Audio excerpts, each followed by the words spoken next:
Hey everyone. Welcome back for another video. Here is part 1 of What If Naruto Got With Style from Orochimaru.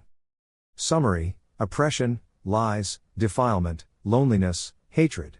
Naruto had experienced it all by the time he became Genin. Being stripped in Orochimaru's bed of experiments didn't do his mind any favors, but it did leave him with his greatest power. Mokuton Naruto. As always, huge thanks to all of my Patreons. Making these videos would be impossible without you guys' support, especially with all the restrictions YouTube places on my type of content. As always, the full story is already out over there for you guys, along with about 30 other different stories you can enjoy. Also, feel free to send me any messages over there if you have any questions or even if you just want to chat. Link to all of that will be in the description. Anyways, everyone, enjoy the video. Chapter 1, Team 7. Naruto had both his legs hooked around a tree branch, hanging outside down. He had his eyes closed, seemingly focused and ignorant to the world around him. The bliss and calmness of meditation. Sasuke could never chill like that. Not with the raging thoughts that wreaked havoc within his mind. Though he'd admit it to anyone, he was envious of how Naruto could be calm at times. It wasn't that the blonde didn't have his own demons tormenting him from within. But despite it all, he was normal. Infuriatingly, the blonde used this to gloat that he was a more mature and controlled compared to him. It irked him at times. He disliked it when Naruto lorded his superior emotional intelligence over him. Sasuke glanced at Sakura. She sat under the same tree, reading a book. Most likely a romantic story. She should be reading useful things, like ninjutsu, but there she was, reading useless things and then depended on her teammates to save her life. How she was even in their team mystified him at times. As smart as he was dumb to the question of what kind of balance she brought to the team. Kakashi was sitting on the tree behind them. He had his back pressed against the trunk of tree, a curious mood around him. In all truth, Sasuke was bored. Frustratingly so. This break was long. Whenever they were done with their missions, their pace in returning home was always tortoise. It got to him. There was nothing to do than just talk. And everyone else always had something to do when they took breaks, aside from him. At this rate, he was even going to miss Sakura to sweet-talk his pride. An idea came to him and he did a swift lunge into the air, his body twisting clockwise, while he stretched his right foot. Naruto opened his eyes in a snap when he sensed an attack. Sasuke was in front of him in mid-air, twisting. Naruto immediately crossed both his hands across his face, predicating a kick from the Uchiha. Sasuke did indeed attempt to kick him with his right foot, on his face. The kick slammed into his defense. It managed to hold on, but the force made him lose his grip on the tree branch, and he was pushed backward. Once he let go of the tree, Naruto flipped twice, trying to balance himself to land graciously. "What the hell, team?" Naruto shouted before he could even land on the weedless ground. He sent a glare toward his teammate, standing a couple of feet away from him. Sasuke shrugged his right shoulder carelessly. "You were wide open. Doesn't give you the right to attack me like that. You know how hard it was to finally close out all the voices? You shouldn't grow too comfortable. We are not yet home." Naruto was a little incensed that Sasuke was being nonchalant about this whole thing. But meditating was a difficult process for him. Especially when he had to shut out the damn nine-tailed Baijuo within him. It took joy in tormenting him with whispers of hatred and so forth. He still had to shut out the horrors of Orochimaru's bone-chilling laughter. The many fears he had about being captured by that snake and stripped onto a table while Kabuto poked his body with needles and scissors. It took much inner prowess to climb those barriers for Sasuke pull him out simply because he was bored. "You could have just asked." "Well, there is no fun in that." Sasuke smirked. "You're taking competition way too far, team. If you're bored, take a nap." Sakura released a tired sigh, shutting her book. She glanced between her teammates. Naruto was still glaring at Sasuke. The whisker marks seemed to sharpen whenever he was angry. Gone was the orange, replaced by a crimson long-sleeved t-shirt, short dark blue pants and shinobi boots of the same color. A pouch was tied around his right thigh. Sasuke wore his usual blue and white. For some reason, he seemed to enjoy making Naruto angry. They usually argued. Sometimes, over who was the better shinobi. It was all good-natured, most of the time. She glanced at their sensei. He was sitting pretty, giggling perversely while he read his book. It was like he was ignorant that his students were going to end up in blows once more. It was harmless, but the two lacked timing. They would even start it in front of the Sandaime Hokage. She shook her head. Be nice you two. Naruto, you don't have to get angry. She lectured, shooting a threatening glare at Naruto. Sasuke would just toss that look to the side and ignore her. But Naruto's response caught her a little off guard. Not because of how harsh it was. He was at times stone cold in his treatment when she did something stupid. What caught her off guard was the delicious word he used, boyfriend. Tell your boyfriend to stop attacking me whenever he sees an opportunity. I know his mighty pride was wounded after I won, but he needs to get over it. Sakura only heard boyfriend. She blushed deeply, trying not to steal a glance at Sasuke, but she did it anyway. The Uchiha looked stone-faced. Any thought she was having was quickly crushed, and the look on his eyes stabbed her on the chest. Her deep shade was quickly replaced by anger. Perhaps trying to reflect Sasuke's thoughts. Or maybe anger that he seemed indifferent to the broad of being her boyfriend. Either way, she could only look at Naruto. Stop teasing Sasuke like that, she yelled at Naruto. The blonde blinked, while staring at her. He grinned and then burst out in a loud annoying laugh that echoed through the trees, causing even the resting birds to flee. He was laughing, pointing a finger at her. It caused all sorts of emotions to twitch within her. This sight was a little familiar and the reasons usually varied. You were actually thinking about Sasuke being your boyfriend. Weren't you? He laughed once more, settling on his butt. Sakura grew angry. That kind laugh she'd heard before. It frustrated her. It crushed any dreams she had with Sasuke. Just you watch, Naruto. Sasuke will belong to me one day. She wanted to say, but she bit her lip. I wasn't. Naruto's eyes flashed. The blue seemed to radiate with mischief as he held out both his hands. Of course not. You'd never have such thoughts. You don't love Sasuke after all. Those baiting words, Naruto said them in a slow and purposeful tone before turning to Sasuke. Hear that, team? Sakura doesn't love you. She does not love you. He's lying, Sasuke. Sakura halted, slapping both her hands across her mouth to stop herself from saying what she nearly uttered.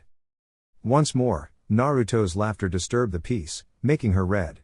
In anger, she hurled her book toward him. If he was closer, she just punched him on his gut. If he didn't decide to dodge anyway. Seeing the incoming book, Naruto waved his right hand and caught it. Before he could pass off another comment, he sensed movement from behind. Kakashi landed soundlessly behind him, still holding his book. All right, you have rested enough. Let's move. The Jonin announced, lone eye still staring at the pages of his book. Just when it was getting fun, Naruto mumbled, getting up. He looked around for his bag and then walked over to get it. He smiled, handing Sakura her book. She girl just snatched it from him. Naruto shook his head, placed his hands inside his pockets and looked ahead. They were within the Fire Country, returning from another C-class mission. He considered them mightily easy these days. But Sakura would never agree with his assessment. And for Kakashi, it would just be Mei. The Jonin could look indifferent to any situation. Though, it was not as it looked. The only one who had his back was the brooding bastard who was now in the lead. Kakashi glanced at Naruto who was walking by his right side and then his eyes fell on the back of Sasuke. Sometimes, you'd think this team was dysfunctional. Naruto and Sakura could be like water and oil at times. Then again with her disappointing attitude, she was at times at odds with the boy she was evidently obsessed with. It reminded him of Obito, but the dynamics were different in this team. But the Uchiha was still the jealous type. And unlike Obito, Sasuke had deep hatred that at times scared him. Naruto was the only other person who seemed to be able to handle it. Unsurprisingly, Naruto's whole life couldn't be defined without hatred taking a large chunk of the explanation. A lonely life that has found some tonic in this team life. At least, he thought that way. Can we not request another mission when we get home? Naruto asked, staring at Sasuke's back. Did Sasuke-kun hit you hard? Sakura asked, apparently genuinely worried for him. She was mocking him, he knew. Naruto had to hold himself from laughing. She had these eyes of concern. It would be something if she wasn't mocking his thirst for missions. He'd never rejected any. As long as they were not those damn chores they called D-rank missions. But he wasn't the only one, was he? Of course, the devoted Sakura would never put him in the same bracket as her future husband. Am I that bad? Sakura stared at him, unblinking. You'd remove bandages and flee the hospital if we were going out on a mission without you. Even if you had clutches, you'd stumble all the way into a mission. I always flee the hospital. Naruto shrugged. My point exactly. But I'm considerate to my condition. B paused, digesting things over. You speak facts. Kakashi wanted to flip a page, but Naruto's request was strange. Naruto abstaining from a mission was the same as an Akimichi rejecting roasted meat, dipped in hot sauces. He closed his book, with much protest from his love for the seduction Jiraiya always wrote. He then pocketed the book and glanced at Sasuke. He didn't seem to have any interest, but he could see the Uchiha had both ears working overtime, so not to miss anything. After all, the first thing he was willing to openly agree on with Naruto was the demand for a better mission. Sasuke had his reasons. Naruto had his reasons. Both wanted to be stronger, for different ambitions. Sasuke was walking toward the path of hatred while Naruto was trying to conquer the hate that has threatened to drown his very existence since the day he was born. At least for the blonde, he could assume that much. Nobody in this village could claim to know what Naruto was thinking. Not even the best intelligence collectors could observe Naruto and form a conclusive report on his thoughts based on his behavior. He wasn't predictable. Sometimes, it appeared to be by design. Why? Naruto looked up. The sun was out in full force, just above their heads. But the shades of the leaves at times stood between it and them. After a moment, he shook his head, clearing his thoughts and looked ahead. Ever since the wave mission, we've done a handful of missions. Each time we seem to face stronger opponents. I have long realized that the shinobi world is not all fun and throwing cool jutsu around as we thought. We need to constantly reflect and improve ourselves. The only person who seemed to still live within a bright world augmented by delusions was Sakura. Even till this day, she didn't appear to take things seriously. Then again, why did she have to worry about pulling her weight when her beloved Sasuke was always at her corner to defend her? Their sensei exacerbated the issue by not voicing his displeasure over her progress as a kunoichi. But who was he to judge? She'd probably tell him off if he tried. Best to just put his hands inside his pockets and keep his mouth shut. Continuing, Naruto added. I realize that anything can happen. We saw deaths in our first mission. We haven't been forced into that path, but eventually we will. I want to take some time to improve. Each mission always shows you where you lack. Kakashi smiled. He didn't need to even confirm with Sasuke if he agreed with his teammate. Naruto made sense. Perhaps better than the rest of his teammates, he understood that one day, it was going to be kill or be killed. He didn't wish for them to live this kind of life. But the more they were exposed to dangerous missions, the more they saw the ugly truth of the shinobi world. I'll speak to the Sandaime Hokage when we arrive. The Jonin replied and turned his eyes to the back of Sasuke. But did not address the Uchiha. You should also take the time to train as well, Sakura. But if you need any help, I'll be around to help. Naruto rolled his eyes, knowing full well the moment they got home Sakura was going to take a long bubble bath and then spend the rest of her time colluding with her sinister personality of ways to seduce Sasuke. The rest of the journey was quiet and peaceful. By the time they reached the hidden leaf, the sun was already starting to color the sky a bit bloody. The large gates welcomed them. Looking at them, Naruto wondered just how much effort it took for anyone to build them. Then again, with Mokuton and how proficient the Shodai Hokage was with it, it would not be surprising if even putting up the walls didn't make him break a sweat. He glanced outside and each time he returned to the village, he felt a little bit of relief. The outside world was brutal, merciless and unforgiving. Konoha was hell, but it was the lesser evil. He could block out the stares and laugh with the few he knew. But outside, it was a life of the haunted. Danger always lurked at every shade. You never knew if your meal would be your last before those who pursued you finally caught up to you. The Eternal Guards marked their registers as Kakashi addressed them. Another return from a successful mission. A few complaints that they remained stuck being Chunin and on this duty while the kids showed progress to surpass them soon enough. Go rest. I'll report to the Sandaime Hokage. We will meet tomorrow at 4 p.m. to discuss how we go for the next couple of days. At least be on time tomorrow. Kakashi merely smiled and disappeared in a swirl of leaves. I really need to learn how to do that. Probably too much for you to understand. Naruto turned his eyes toward the raven-haired Uchiha. His voice was so cold that a person unfamiliar with it would find it bone-chilling. Humph! Says the bastard who stole my moves. Naruto took joy in seeing Sasuke's face twist. But after a moment, he settled. Yours was sloppy. I perfected it. My move nevertheless. Naruto waved his right hand, dismissively. I'll see you tomorrow. Gotta go home and rest. And then go for ramen later on. Why don't we all go for something to eat? Naruto raised an eyebrow. They did still need to collect their pay for this mission. But Sakura didn't have to worry about that. She had parents. They would be standing at the door, ready to welcome her back home. But both he and Sasuke were alone. They had no one. Yet, neither of them made such a fuss about keeping the team together and doing more things together. Sasuke did not grace this with response, he just walked away, like the lone wolf he was. Naruto sighed. A couple of months ago, or maybe weeks, he would be offering to go with her, even when knowing she'd reject him and then put a knife through his heart. He'd do it. Just to puff her up a bit. But he was no macho. And so, he smiled, and then waved his right hand, leaving the girl alone. Instead of walking through the streets, Naruto jumped into the rooftops. For a moment, he stared at the Hokage monument. A mask of indifference settled for a couple of seconds before being replaced by a smile. He had to endure this. After jumping around, Naruto finally arrived home. His damned apartment. The place he has lived since the orphanage became so toxic even the Sandaime thought it best he live alone, even when he couldn't even take care of himself. Even a sadist like Orochimaru would have found it too difficult for a child to live there.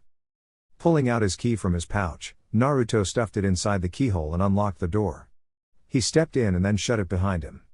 He removed his boots right at the welcome mat. Loneliness welcomed him. The cold den that often made him miserable when he reminded himself that others were probably laughing and maybe even arguing with their parents. He didn't have that. He never had it to begin with. It was nonetheless much better than being stripped onto a bed, with needles poking over his body. That torment was both physical and emotional. At least, he had now learned to live with the bitter loneliness. Kyuubi brat, huh? Naruto smiled sadly as he walked away from the door. He shook his head, walking over to his bedroom. He threw himself onto his bed, and faced the ceiling, both hands stretched out. He smiled. Things would change. He would change them. He was going to conquer this. He was Naruto Uzumaki after all. And even with the curses and bad fortune it brought, he was the Jinchuriki of the Kyuubi. And he took pride in it. It was his badge of honor. He couldn't run from it. When you have failed in your futile attempts to win them over, come to me and I will take over your body, show these village true hatred. Naruto shut off this discouraging voice. Nothing would keep him from his dreams. Not even a mountain-sized Baijiu that honestly frightened the nerves out of him. But the Kyuubi was wrong about something. Did Naruto care to win over the village? The wealthy question. Naruto was just never going to correct it or anyone who presumed to know his motives. It was fine that way. It was much easier for people to ruin you when they knew the roadmap. Hokage office. Hiruzen looked up from the stack of papers on his desk, glancing at Kakashi. He wearily smiled as the Jonin moved closer to his desk before dropping a scroll. Back so soon. We managed to do this one a bit quickly. Hiruzen nodded and then leaned back on his chair. He glanced at the scroll Kakashi placed and then back at the Jonin. Anything I should know? He was supposed to read the mission report, but there was much to do. He couldn't always read every little report on this desk. Sasuke's Sharingan has matured farther. In a couple of more months, it may be fully matured if we continue on the same path. One person who'd rejoice on the progress was Danzo. Although out of character, if Danzo suddenly burst into the office with a bottle of alcohol, calling for a celebration, Hiruzen wouldn't be shocked. But more than any, the one person who would jump was Itachi. It was good news. Hiruzen should be happy that Sasuke was becoming an asset to the village. But the Uchiha had issues. He was major red flag, a flight risk. With each day, the danger was more and more clear. He hadn't done anything to make them wary, but his contempt for Itachi and seemingly unquenchable desire to kill his brother was evident with each passing day. There was nevertheless some good news in all this mess. The bonds he was making, especially with Naruto, would maybe persuade him to be grounded. I trust you're paying attention to the situation. I am. Kakashi replied with a nod of his head. The last Uchiha business didn't hold that much value to him. But Sasuke was still an important asset to the village and he had to take care of him, and so was Naruto. Good. And Naruto-kun? 13 long years since the Kyuubi incident and the greatest blunders of his tenure as Hokage. And still, Hiruzen could never quite climb over the bitterness he felt over how things have turned out with Minato's son. If not handled with care, it may have blown up on them and the village would have suffered massively. Likely, it would have given the villagers ammunition and the comfort to say they'd been right all along. Naive, Danzo was right about him. Ideals were good. Even at times, to hope was the only thing you could muster. But he had been naive and maybe childish to actually think the villagers would accept Naruto. When had he even seen it? In his dreams maybe. He should have known better. But he wanted to hope.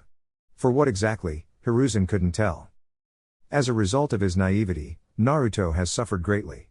And try as he might, Hiruzen couldn't repair the damage. He could only swallow his bitterness and hope that he didn't make the same mistakes. Nonetheless, Naruto was strong, both mentally and in the heart. He had his weak days. He was a child after all. So, he too cried. But the fact that he's held on, hopeful and still dreaming just meant he truly was strong. Perhaps more than him and how he was willing to give him credit. No issues. Kakashi replied with a thoughtful look.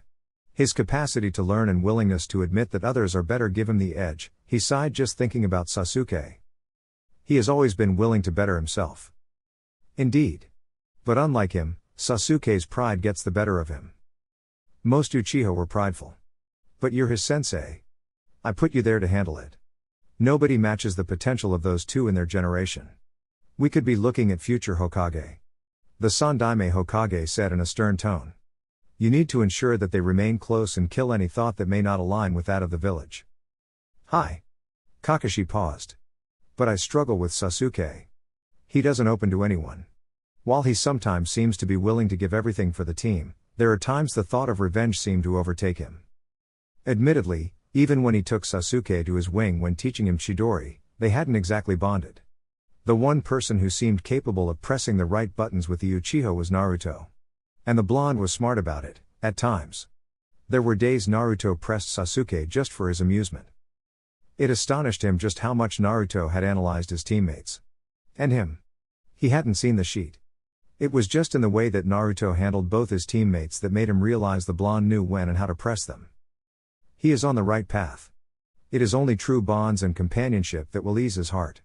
Return later to collect the pay, Hiruzen smiled, thinking about Naruto. But I'm sure Naruto is going to come and demand his before the day ends. Or maybe he was just being hopeful. He always was. And what has that yielded for him till so far? Hiruzen took comfort in that despite many failures, Naruto was still around. Konoha had yet to be knocked off its pole position as the mightiest hidden village. This has come under threat nonetheless. And owing to his ideals. When Kumo had threatened, he'd bowed to the pressure. Danzo may have been right. If they had continued to battle with Iwa, they would have won and dealt a massive blow to it. Yet he quit the war and now Iwa's strength now made him nervous. He hoped, one day, nobody would take advantage of such choices. To his disappointment, the blonde did not come. The following day. The creeping atmosphere of the Forest of Death no longer bothered Naruto as it did first time around. Even as he sat under a tree, surrounded by dark shadows, the cries of insects, the stench of predators and mournful moans, he could afford to close his eyes and try to meditate. It was of importance for him. Especially with the QB always trying to push its hatred of humans after him. He amused himself by thinking that perhaps if he was able to conquer the hatred of this village, he would also deal with that of the QB. It would probably do its chilling laugh if it heard him say those words. Naruto's eyes snapped open when he sensed movement. He glanced behind through the corner of his eyes and then sighed.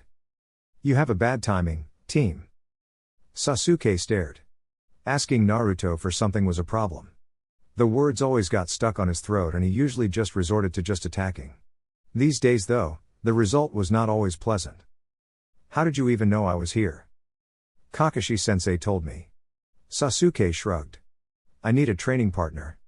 Training alone is different compared to training with someone who exposes weaknesses. Naruto smiled, as he stood up and then faced the Uchiha. Are you acknowledging my greatness, Sasuke? HNN. Naruto shook his head. Then? What do you mean then? I want a training partner. Naruto sighed. Sasuke was not asking but demanding. Arrogant prick. Even when he was asking for help he had that stick up his behind. Naruto sat down. He had time, he could fool around. He knew, it would probably just boil his teammate, but that was the target. It was always a laugh when the Uchiha was all red and blowing steam through his nose and ears.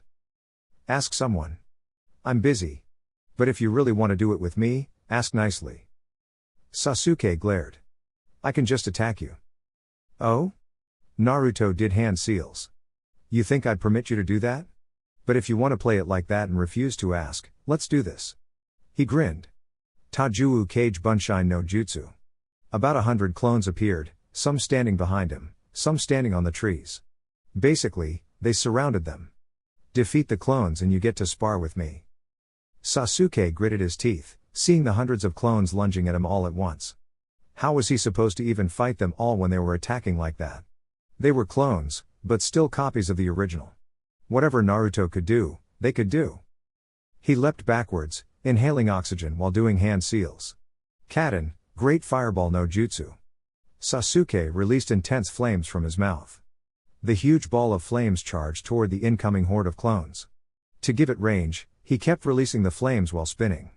However, before the jutsu could collide with the clones, they all dispersed, creating a huge cloud of smoke screen. He was forced to cancel his jutsu as he couldn't even see Naruto or sense him. Sasuke jumped backwards, trying to escape the trap he'd created for himself. He landed gracefully, but on alert. Naruto touched down behind the Uchiha like a leaf. Even though he made no attempt to attack, Sasuke spun around in a flash, and then leapt away from him. He frowned when landing a couple of feet away. What made him frown was the smirk on Naruto's lips. Only Naruto could use hundreds of clones just to make a smokescreen. And he had once tried to make those damn clones and nearly kicked the bucket. Hell, even Kakashi couldn't even create as much as Naruto with the same ease and nonchalance. And that was even Naruto's greatest asset. You were open. Sasu-chan. I knew you were going to do that, Dobi. You enjoy sparring with me as much as I do. Okay. Let's do this. I've been itching to remove that chip off your shoulder anyway. Sasuke scoffed. It isn't like you can do it. Naruto grinned. By that, you admit you got a chip on your shoulder? Damn, Sasuke. I didn't think you'd admit it like that. When the Uchiha only glared at him. Naruto only laughed. Let's do this. He said before disappearing in a blur. Sasuke looked around the trees. Despite the massive chakra amounts that even he envied, Naruto had gotten rather good at hiding. But this was just a revision of their first training session with Kakashi. Hide first before making a move. Yet, with Naruto, it was different. Only on occasions was he the first to strike. He jumped onto a tree, landing on a strong branch and then extended his senses. He smirked, sensing the blonde hiding behind a tree, just behind him. Naruto had his back pressed against the trunk of a tree, standing on a branch while watching Sasuke. When the Uchiha suddenly vanished, his senses went on overdrive as he tried to locate him. Sasuke materialized in mid-air, facing him with an arrogant smirk. Sasuke didn't give Naruto the chance to even lift his hands to attempt to block an attack. He attacked swiftly, sending his right foot toward his temple. The kick connected, but instead of Naruto being pummeled to the tree, he disappeared in a puff of smoke. A clone? Sasuke tried twisting while still in mid-air, but he was only welcomed by Naruto's right foot. It slammed into his face. Sasuke cursed at the pain. But it was nothing compared to the throbbing ache he felt when his body slammed into the trunk of the tree. Naruto didn't stop there. He landed on the branch of the tree, and then lunged at Sasuke, who had yet to recover. He raised his knee, hitting the Uchiha across his chest. Grrr. Sasuke gritted his teeth, holding himself. Naruto hit hard, always. The knee to the chest made him feel like a brick had been slammed right into his ribcage. He ignored the pain, the momentary loss of the ability to breath, and took a swung toward Naruto. The blonde saw it and jumped away. Smirking, Sasuke took out a small shuriken and then swiftly hurled it toward the airborne blonde. While airborne, still facing Sasuke, Naruto tried to shift his legs to the sides to avoid the shuriken. It missed him, giving him a second of relief. But then it turned around, wrapping around his right leg around the ankle. He glared at the smirking Sasuke. Sasuke grabbed the thread with both hands and then yanked it back. The sudden pull forced Naruto to change directions and he was sent crashing to the ground on his back. Ouch, Naruto cried as he crashed into the ground on his back, getting buried there. Naruto's eyes widened slightly when Sasuke came crashing toward him. He waited for the right moment to act. He raised his right leg, aiming at the Uchiha's chest when Sasuke got closer to him. Sasuke responded by lifting his right knee. His knee collided with Naruto's foot, suspending him in the air. But he quickly grabbed Naruto's leg as he landed on the ground. Using all his strength, he took a step back, lifting the blonde into the air. He then did a 360-degree twist, before hurling Naruto toward a tree. While airborne, Naruto glanced behind for a second and then toward Sasuke, who was dashing toward him. He flipped twice, forcing his body to the ground. He landed on one knee, skidding backwards under the momentum. The back of his right foot hit a tree as he came to a halt. He stood up, ready to defend himself as Sasuke's right foot stomped to the ground in front of him, his left cleaving through the air for a high kick. Naruto lifted both his hands, only using his left as shield and his right with its palm open. He winced slightly when the kick hit his wrist, but quickly ignored the pain to grab Sasuke's leg. Once he grabbed the leg firmly, he pushed the Uchiha back slightly, just to put him off balance. His right foot swept through the ground, hitting Sasuke's grounded leg. The action caused the Uchiha to fall backwards. While falling on his back, off balance with no way to balance himself, Sasuke quickly folded his hands across his chest the moment Naruto let go off his foot. But the blonde didn't leap into the air. Instead, he flashed below him, and then wrapped his hands around his waist and then dragged them both to the ground. Boom! Sasuke cursed when Naruto slammed him to the ground, head first. Naruto didn't need to channel chakra into his hands. He had enough strength and he could act before Sasuke could recover his bearings. His hands slid from Sasuke, and then pushed the Uchiha into the air. There was enough space between them for him to knee the Uchiha on his back. Sasuke gritted his teeth when the knee collided with his back. He tried getting away from Naruto, but a thread wrapped around him, binding his arms with his body. He glared below, as the blonde pulled him to the ground and then slammed him hard. Arg! Naruto stood up, holding the thread firmly with Sasuke tied up. He smirked. You shouldn't leave your things on me, things like this happen. Sasuke glared at Naruto. To be brought to this level. Disappointing. He couldn't allow Naruto to get the best of him. But he hadn't used the Sharingan yet. Still, that worried him. His arms were still mobile. He quickly clapped them, kneading chakra before inhaling chakra amounts of air. Kaden, Fireball no Jutsu. It was a small ball of intense flames that spread out toward him. Naruto quickly let go of the thread and leapt backward to avoid the flames. He stood, watching the flames disperse, knowing that Sasuke was still on the ground. After the flames dispersed, he watched Sasuke get up, grinning in an infuriating manner. I entertained you enough. Come back next time when you can win without the Sharingan, he said, waving his hand in a dismissive manner. Sasuke glared at him. That was just the first round. Naruto released a long breath, knowing that Sasuke wasn't going to go away unless he entertained him. Well, it was not like he didn't gain anything from him, and he always did enjoy fighting with Sasuke. You're going to buy me lunch after this. A proud look in the arrogant smirk, Naruto wanted nothing more than to slap Sasuke across his face. But he did not. He just held out his right hand while sitting on the ground. Sasuke took it and then pulled him up. Both their clothes were torn, but there were no deep wounds. They just had to eat, go home and then change before waiting for the meeting with their sensei later on. Naruto dusted himself and then faced Sasuke with an expressionless look. Using genjutsu is cheating. Sasuke shrugged. It is not my fault that you haven't mastered the art of escaping it. It was Naruto's glaring weakness and Sasuke didn't mind taking advantage of it. I ought to get this done. Learn genjutsu at least, Naruto said with a slight shake of his head. I know you just need to disrupt the chakra, but it is still difficult. Especially when he didn't understand much about genjutsu. They were now slowly heading back to the village. It was enough for training today. Your taijutsu has improved. I can't even confidently say I can beat you without using the Sharingan. Naruto stopped walking and stared at Sasuke, a shocked look on his face. Can you repeat that? I'm not sure I heard you correctly. Sasuke didn't bother responding to this. It had been enough that he actually said those words. Still, there was no denying that Naruto was a rival. There was no one else he saw as competition in their age group aside from Naruto. Naruto looked ahead, walking slowly. His relationship with Sasuke was brutal. They understood each other. But there was no mixing of words.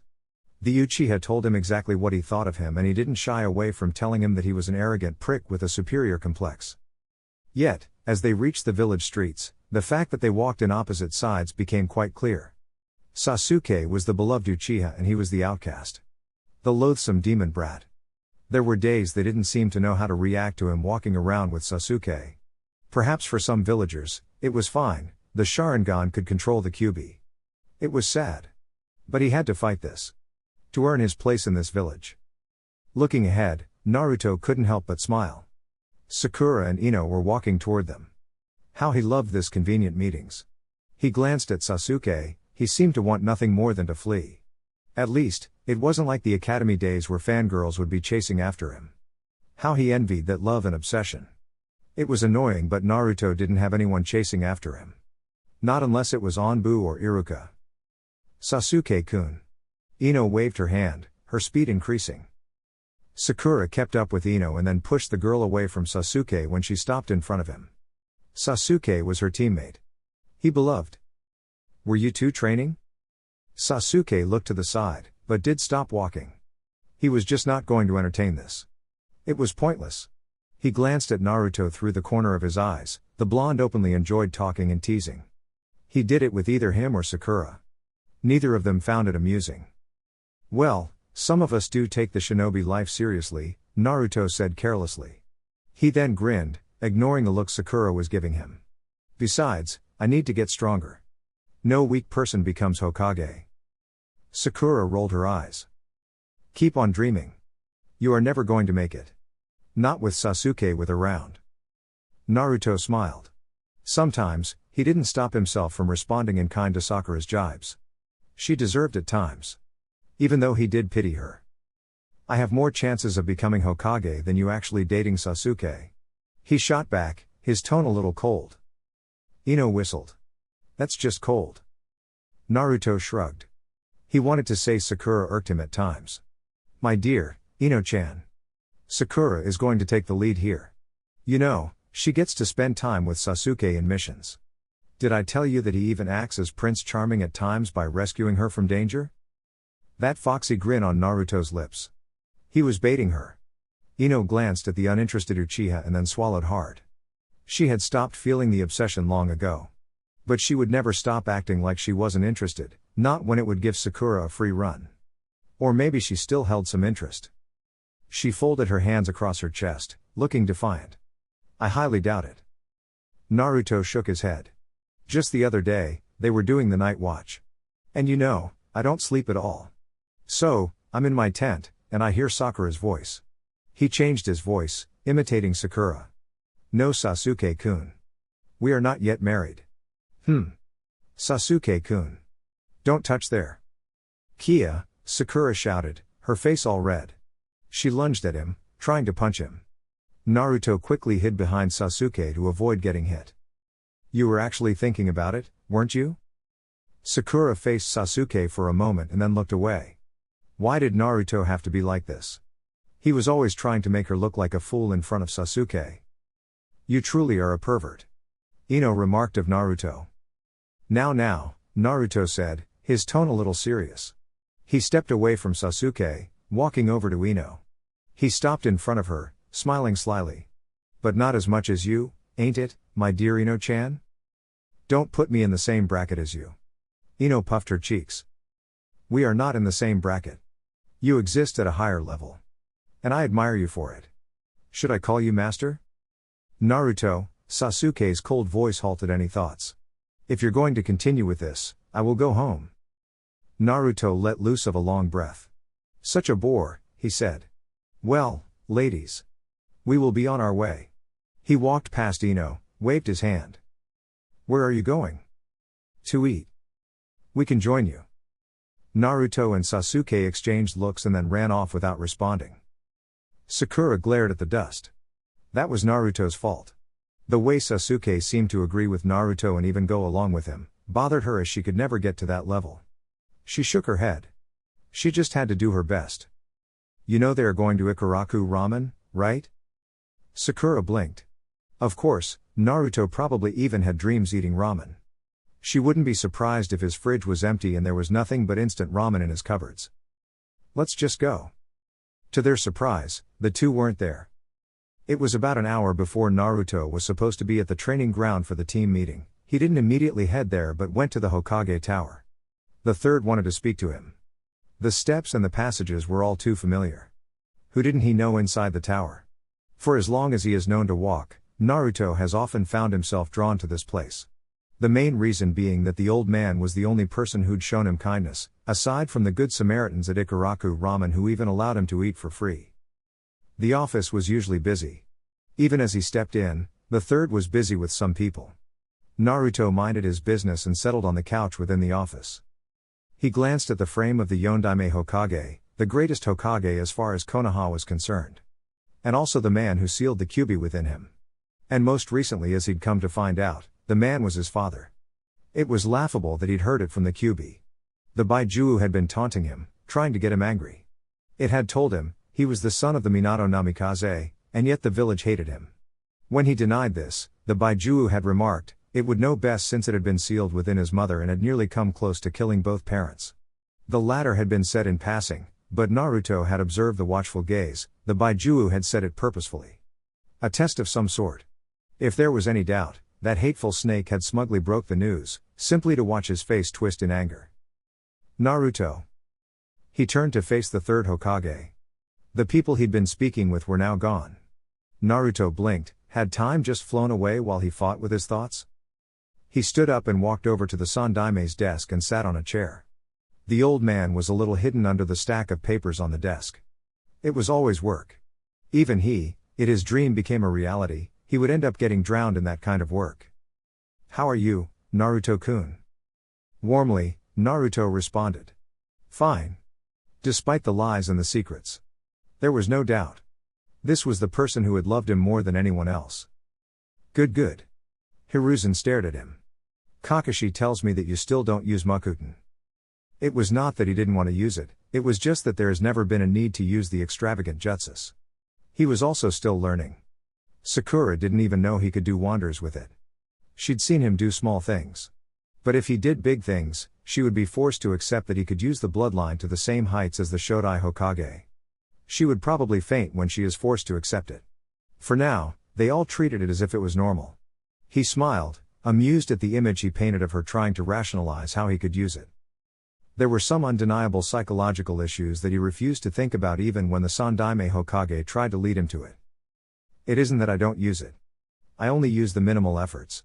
The ridiculous jutsu have not been perfected. When there is a need, I will use them. Besides, it was better to keep his cards to his chest. Mokuton was highly coveted. There was the danger. And for him, it was just double-fold because added to it, he was a Jinchuriki of the Kyuubi. It doesn't have anything to do with how you came to use it? Hiruzen was careful with the question. He was gentle, so not to trigger anything. Naruto had gone through worse. When the villagers had been busy with him, Orochimaru had found him as a perfect human for his experiments. He was a Jinchuriki with regenerative abilities, and above all, an Uzumaki. For more than a year, Naruto had disappeared and they had searched for him. Had Naruto not exploded in anger with the Kyuubi wreaking havoc in Orochimaru's base, they most likely wouldn't have found him. How Orochimaru got him was still something they couldn't solve. Either way, that Naruto had been angered enough to permit the Kyuubi's chakra to influence him and go after Orochimaru had been a blessing to them. It also provided them evidence that Naruto was indeed being held hostage. There had been some disturbing thought that he had fled from the village to escape the horrors he faced every day. Naruto's lips turned upside down, just thinking about Orochimaru. The loathsome snake that terrorized many yet winning the hearts of many of its followers. Even he had been defiled and cut open by that slithering snake. The Sannin was perhaps the only person who made him bristle with contempt. And he had tried to recruit him saying it was better with him than with the village. Maybe he had considered it. But he could never admit that to anyone. He'd have Anbu watching his every move every day and night because of it. While Konoha was bad, Orochimaru was worse. The outside world was worse. For him, he could never be safe. He would always be hunted for the power in him. If he could not be loyal, he would be killed. He'd done his math. Those who survived the outside world were those with power. The weak got devoured. At this stage, even with Mokuton, Naruto was weak. There would be nights someone could get him while he was asleep. Or when he wasn't expecting it. Konoha provided him safety. And he wasn't going to let it go. No. That does give me a bit of nightmares, but it has nothing to do with it. I worried that may be the case, Hiruzen released a sigh of relief. Naruto's life was just tragic. A tragedy that Kushina would not have wanted for her son and would not have stood for. But this was on him as Hokage. Still, things looked better now. There has been days he found Naruto holed up in his apartment, a miserable look on his face. But now, he smiled. He had friends and got along with his team. It made him happy that Naruto was finding that happiness. Yet, a part of him worried that as Sasuke was lonely, the loneliness within Naruto may not be solved that easily. After all, after team sessions, back in his apartment, he was all alone. I told you about Yamato, right? Naruto nodded. If you ever need help with anything, please come to me. I'll arrange for him to help you. It would be good for the village if Naruto used Mokuton in outstanding levels. It was not that his use of it was not already good. Maybe he could even do more than Yamato. The problem was that Naruto was secretive about it. Even at missions, he did the minimal things and used his other skills to get ahead. When I need the help, I'll ask. He'd never been the one to deny himself that opportunity to grow because he refused to ask help. Maybe then some people would have refused to help or even try to sabotage him, but things were different now. Of course. How Hiruzen wished things were like the old days. There was something different. Ever since Naruto was found in Orochimaru's bases, there seemed to be a line he was not willing to cross, a line he'd crossed on well back then. Maybe there was something Naruto knew. It hadn't been a pleasant talk when it came to the Kyuubi and the fact that he had decided to keep it from Naruto, even lying when asked. But he hoped Naruto would eventually speak to him. The Sandaime opened a drawer and then took out a scroll. He had never even given this to Yamato. But Naruto could do with it. This contains some jutsu used by the Shodai Hokage. I cannot stress its importance to the village. I'm entrusting it with you, Naruto. Accepting the scroll, Naruto beamed.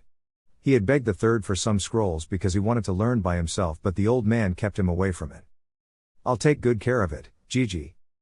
You're never to take it with you outside the village. If possible, study it within your apartment using Kage Bunshine. Once you have memorized what you need, bring it back, he then smiled. And of course, I'll want to see your progress. That was something he couldn't deny the old man. He grinned, he could offer that much and he was sure, the third would be impressed. Training Ground 7. Where were you? Naruto raised an eyebrow, looking at Sakura. She was the captain already. She took note of everyone's time. He wouldn't be surprised if she even had time register. At any environment, she would be rather good. She had excellent chakra control, but hardly a feat worth noting since she had just a tiny bit that was pitiful in his eyes. Aside from taking registers, what good was his teammate for if not obsessing over Sasuke? A waste of talents, but she was still his teammate. If only she wasn't completely irrational when it came to her beloved, then she could be reasoned with. Talking to the Sandaime, Naruto said, pushing past the girl. He laid on his back under a tree, resting his head on his hands while facing up. Sakura settled beside him, stealing a glance. Her relationship with Naruto was complicated. Sometimes he was nice and sometimes, he was just cold. His words could sting like a bee at times. He was mean, wasn't he? But to others, it was all jelly. Where is Sasuke-kun? Sitting on the tree behind us. Sakura immediately jumped and tried to look for her beloved. Once she saw him, she spoke. Why didn't you tell me you were here? It would not have made any difference. Naruto wanted to tell her but he decided against it. He wasted his efforts at times by trying to push the hard reality into Sakura about her mad love for their teammate, but she has never responded in kind. You gonna ignore your future wife like that? Sakura turned to him. I don't need your help to get his attention. Really? Sakura registered the sarcastic tone. She realized, given the look in Naruto's eyes, he'd make a snappy comment if she responded harshly. She glanced at Sasuke for a moment and then sat down beside Naruto once more. Why do you have to be like that? She asked in a quiet tone. Naruto shrugged. Trying to save you. Sakura rolled her eyes. And I deserve a cold response when I try to save you from your dream of becoming Hokage? Naruto glanced at the girl. She was in that mood now. Speaking to him like he was her teammate and the one who has saved her life more than once while her beloved Sasuke chased after their target. What makes you think Naruto Uzumaki cannot achieve his dream? He refers to himself in third person. Sakura smiled. But what was the reason? Nothing really. Just that he wasn't Sasuke Uchiha. The Hokage was someone loved by the village and Naruto wasn't by any stretch. After a couple of moments, Kakashi arrived. The Jonin called Sasuke to be closer. The Uchiha appeared, leaning against the trunk of the tree, hands folded across his chest. I've decided that we can take 2 weeks rest. But I expect all of you to continue training. Just know that if we are wanted for a mission, we will have to go. We must always be ready to serve. Hi. Naruto responded, getting up. We missed the last Chunin exams, when are we going to join? While still Genin, we cannot do higher ranked missions. The exams are held every 6 months. Each village holds own exams. We will discuss that at a later date. Kakashi stared at Sasuke. I didn't think you were in a hurry to become a Chunin. I just want to get stronger. That response should have been predictable, but Kakashi had hoped for something else. He shook his head. If you need anything, find me. He disappeared in a puff of smoke. Well, Naruto could use with some reading. And he needed to find a genjutsu master in this village to better learn the style, or else he would continue to fall for Sasuke's tricks. Allowing the team to get one over was nothing more than a boost to his bloated pride and Uchiha superior complex. I'm going to the library to read some books. Are you going to be there tomorrow? Naruto glanced at Sasuke through the corner of his eyes. A hateful bastard whose hatred for his elder brother would only make the Baijuu within him giggle with pleasure. The only debate would only be whether the Kyuubi's hatred for humans, and especially Konoha, is more than the hatred Sasuke harbored for Itachi. Thinking of the elder Uchiha, Naruto shook his head. The mention of the name was the only thing one needed to trigger Sasuke's anger. He lacked control over his emotions. Sometimes he truly looked like an unstable person who could blow up at any moment. But he was a friend and the only person who could understand his pain and loneliness. Naruto thought he needed to indulge the Uchiha a bit, just until he was able to twist him a little. A work in progress, but he would soon need to dip his fangs into the Uchiha's neck. Sure. Sasuke was gone the moment he finished talking. Naruto just rolled his eyes and then started to walk away. Wait, Naruto. Sakura called, rushing over to him. Let me join you. Naruto raised an eyebrow. What is with that look? I'm just surprised you'd willingly join me for a round in the library. I've gone to the library more than you. And your newfound love for knowledge has only started since we became Genin. Change is inevitable. Chapter 2. Different faces. Oh great. Here comes a problem. Kiba grumbled, seeing Naruto casually walk toward them. It wasn't that Kiba necessarily hated Naruto, he just disliked the effect the blonde bat on Hinata. And his often sly way of talking. If they were in front of people, he usually ended with a red face, painted with either humiliation or extreme anger. Hinata quickly turned around, forgetting whatever she had been doing with Kurenai. The Genjutsu master released a long breath as she too turned to the incoming blonde. Shino was the only one whose reaction was much more subtle. Then again, Kiba had competition, and with Hinata it was the object of her affections. What do you want? Kiba stepped forward, Akamaru along with him. The dog growled, though Naruto's reaction was an amused mask, which only seemed to make Kiba angry. What's so funny? You. Team, you want to receive a beating? From you? Wouldn't it be more appropriate to say a biting? In that case, no. I would rather not. Kiba glared for a long second and then let loose of a long breath. He was getting worked over, and if he continued, Naruto was just going to press him and the laugh all the way to Ikaraku ramen. That is no way to treat someone, Kiba. Kurenai's voice was stern. And she had her eyes right at Naruto. You don't know him well, Kurenai-sensei. That was true. Kurenai knew of the blonde. Who didn't? All the Jonin knew of Naruto Uzumaki. If you went to the streets, and asked about a blonde with whisker marks, they'd point to him. But Kurenai had never spoken to him. Not once. She didn't even remember being so closer to him that he could step on her shadow. So, she didn't know him. She had never displayed any curiosity in knowing him. He didn't make any trouble with anyone. Mokuton? There was a rumor, but the village didn't confirm it nor deny it. But that was still not enough to interest Kurenai. He was here now. And she wished she knew him. Kiba could be rude. But he wasn't hostile. Dogs will always bark when they feel their territory is under dark. Naruto's voice was light, almost careless. But Kiba, why must you display wild instincts like this? I don't like you. Akamaru barked as if to agree with Kiba. Wow. I'm hurt. And I thought we had a special relationship. Naruto wiped out a fake tear and then turned to face Hinata. Can you believe this, Hinata-chan? Kiba-chan doesn't like me? What did I do? Team. Don't bring Hinata into this. Naruto chuckled, waving past Kiba. He stopped in front of Hinata, smiling warmly. She had her hands around her chest, poking her fingers with her cheeks reddening. Her reactions were always amusing and he enjoyed teasing. Hello, Hinata. She mumbled something and looked down, but kept her fingers tangling. Naruto put his hand under her chin, lifting her head to face him. My Hinata. You feel a little hot. Want to take off that jacket? Held back from laughing when her eyes closed and she nearly fell. But he caught her and laid her down gently. She had simply fainted. You did that on purpose. Kiba stared. Did what? Was I not supposed to speak to her nicely? Naruto asked, acting oblivious to what he had just done. You know what I'm talking about. Naruto smiled. Of course he did. And he did what he did not because he disliked Hinata or anything. Actually, he liked her honesty and that she liked him. She did need to start behaving normal.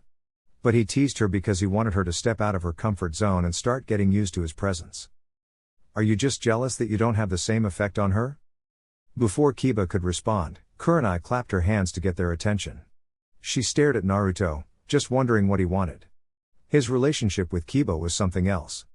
But there didn't seem to be malice and he had already greeted Shino already by nodding his head. Why would you do something like that? Kurenai asked, a bit more sternly than she would have liked. But her stern tone didn't seem to have registered with Naruto. In fact, he didn't even twitch as he responded in a casual tone. Hinata is purely kind. She is afraid of harming others. A wrong attitude for a kunoichi. But glaringly, she lacks confidence. We learn by experience. The more I am closer to her, the more my presence becomes tolerable to her and she can be brave enough to speak. So, he wasn't doing that just for a laugh? She had gotten the wrong thought. He was trying to help Hinata. He could do it in a better way. She did lack confidence and her fear of harming others is the reason she lost her title as heiress of the Hyuga clan. What can we help you with, Naruto? Ah yes, Naruto stepped toward the Jonin. Kurenai was a wonderfully looking woman. Her ruby eyes were alluring. He smiled, wondering if he should comment on her looks. But then figured since she was older and he was just a brat, she might think he was some pervert. The others he knew. Kiba he knew. Shino he knew. With Hinata, it was simple. He adapted himself to their personalities. To suit himself and to know how to predict them. It was nice living like that. Focusing on the Jonin, Naruto spoke once more with a smile. Kurenai Yuhi. Should I call you Kurenai-sensei? That is fine. Kurenai-sensei then. Naruto's expression changed slightly. It was a little more serious. I have been training and my teammate has exposed a fatal flaw in me. Genjutsu. I have been told that you are the best Genjutsu user in the village. And I want to learn a couple of things. Well, not become a Genjutsu master. But I want to have an understanding that will help me be able to counter it. I came here to request your help and would be grateful if you could help. He bowed slightly. Kurenai was taken aback by the request. A Genin wanting to learn a little about Genjutsu? Not even her students had asked that much of her. Why do you want to understand it, not master it? I think at the moment, trying to master it would be impossible for me. My teammate can master Genjutsu fine. She is smart enough. But what helps her is that she has perfect control over her chakra. But that is to be expected since she has this much. Naruto raised an index finger making a tiny symbol. On the other hand, my chakra levels are just too huge for me to perfectly control now. I can and will, but now I have other priorities. Kurenai looked thoughtful for a moment. I'll speak to your sensei first. Maybe the Sandaime. Naruto was not just any brat after all. The third Hokage would have keen interest in what is taught the blonde. Of course, Naruto replied with a nod. I look forward to hearing from you, Kurenai-sensei. He turned away, facing Kiba and then smiled. See you around, Kiba-chan, he said, and then disappeared in a puff of smoke. Kurenai blinked. Was that a cage bunshine? A knock at the door, who could it be? Hardly, did anyone ever come to his door. Naruto would never claim to be the most social animal. But he does become loud when in crowds. Oh, it's the perverted Sannin. It was a subdued response from Naruto that made Jiraiya raise an eyebrow. He was a Sannin and the blonde couldn't show enthusiasm at having a figure like him knock on his door? Brats of today. They had no respect for the elder generation. Then again, Jiraiya could never say that he had a great relationship with the blonde. It wasn't that Naruto disliked him or anything, he was just indifferent to him. Unexpectedly, his expectations when he first appeared before Naruto was a look of awe and praise, but Naruto hadn't even recognized him at first glance. Even when he gloriously introduced himself, there was not even a change of emotion. What is with that response? Jiraiya asked, as he stepped inside Naruto's apartment. He'd been warned not to just burst inside as if the place belonged him. And he wasn't going to make the same mistake twice. Naruto shut the door behind him and then walked over to his kitchen where the table was littered with scrolls. He sat down, picked up a scroll, silently studied it for a couple of moments and then glanced at the Jiraiya who was looking at him questionably. You came at a wrong time, that's his why. Once you realize I came here for you with a gift, you won't be saying that. Naruto raised an eyebrow. You sound excited. Well, I am going to give you something that is really powerful and of which I am a custodian. Oh? Naruto stared back the scroll. Mokuton truly was powerful, but also difficult. The jutsu he needed to do and performed by the Shodai Hokage required a great deal of chakra. He was burning a lot more because of adequate chakra control. He needed to get better to be able to execute this jutsu. The simple things that Yamato did could be done. But they bored Naruto. They lacked imagination. The monstrous feats performed by the Shodai however excited him. But at the same time frustrated him because of how complex they were. Either way, once he got a grasp of everything, he would be sitting pretty. I don't think it would be anything more important than Mokuton. Even better. At least from where I stand. Jiraiya grinned. I want you to sign a toad contract. You'll be able to summon the toads during battle and you will even become a sage, like me, and the Yondaime Hokage. The Shodai Hokage was also a sage. If you learn this, it will strengthen your jutsu. I've read that sage are extremely powerful. These scrolls do point to the power of sage jutsu. That is why I said this was important. The excitement in Jiraiya was clearly apparent. What stopped him from raving was Naruto's indifference. Naruto folded the scroll he was reading and then faced Jiraiya. By the way, I'm just a clone. Jiraiya blinked, and then stared. How had he not recognized that? Before he could even say anything, the clone disappeared in a puff of smoke. Forest of Death. Jiraiya found Naruto sitting on dense roots, head resting on the palm of his right hand, with his legs folded. He moved closer, and then touched the roots. Naruto must have created it. He hadn't thought that the blonde had improved this much with his control over Mokuton. Last time, Naruto could only create a clone. But as he was told by the Sandaime, Naruto thought the Mokuton clones were useless, unless he was embedding explosive tags within them. What is it about the toad contract? Jiraiya stared at Naruto. His expression was flat, but he was looking directly at him. Whether he was interested or not was another matter. He had found that even when the blonde was smiling at times, he was difficult to read. But having lived in the environment he found himself within, Naruto must have learned to read expressions better than anyone, and that meant being able to school his features as well. Why couldn't I realize it was a clone? That. Naruto changed positions. It is a simple matter of chakra. With me, you can only tell which is which by measuring up my chakra levels. If you know me enough, you'll tell the difference. Considering that you have not seen me in a couple of years, it is understandable that you could not tell. I see. You don't sound happy to see me. More or less, Jiraiya grumbled. Naruto blinked. Must I be? He tilted his head slightly. He knew why Jiraiya always tried to get closer to him. And it had nothing to do with the Kyuubi or Mokuton. If it was Yamato, he could understand. It was about his parents, Jiraiya just could never be open about it, like his sensei. Must you not be? At times, Jiraiya wondered just how smart Naruto was. Sometimes, he thought the blonde was manipulative. There was evidence to back it up, it was just something he felt whenever Naruto opened his mouth. At this, he thought that Naruto was trying to take him toward another subject that he didn't want to entertain. I don't see a reason I should be. You are just Jiraiya the Toad Sage to me. There is no other relations I could speak of. If it was Kakashi-sensei, I could smile. He is my sensei. Naruto shook his head and then changed the subject. The contract. Why do you want me to sign it? I want to take you as my student in the near future. Oh. That is surprising. That would be cool. Naruto stood up. But we can talk about the contract then. I'm little familiar with how that works. But I suppose toads would be a lot more helpful as partners in battle compared to Kakashi-sensei's summons. But it doesn't answer why I must be your student. You rarely take students. Must there be a reason for wanting to take a student? Yes. There has to be reason. It is either it is something personal or you just see the potential and want to mold it. That is reason enough. Naruto already knew the reason. He knew, but he didn't like people trying to get close to him under false pretense.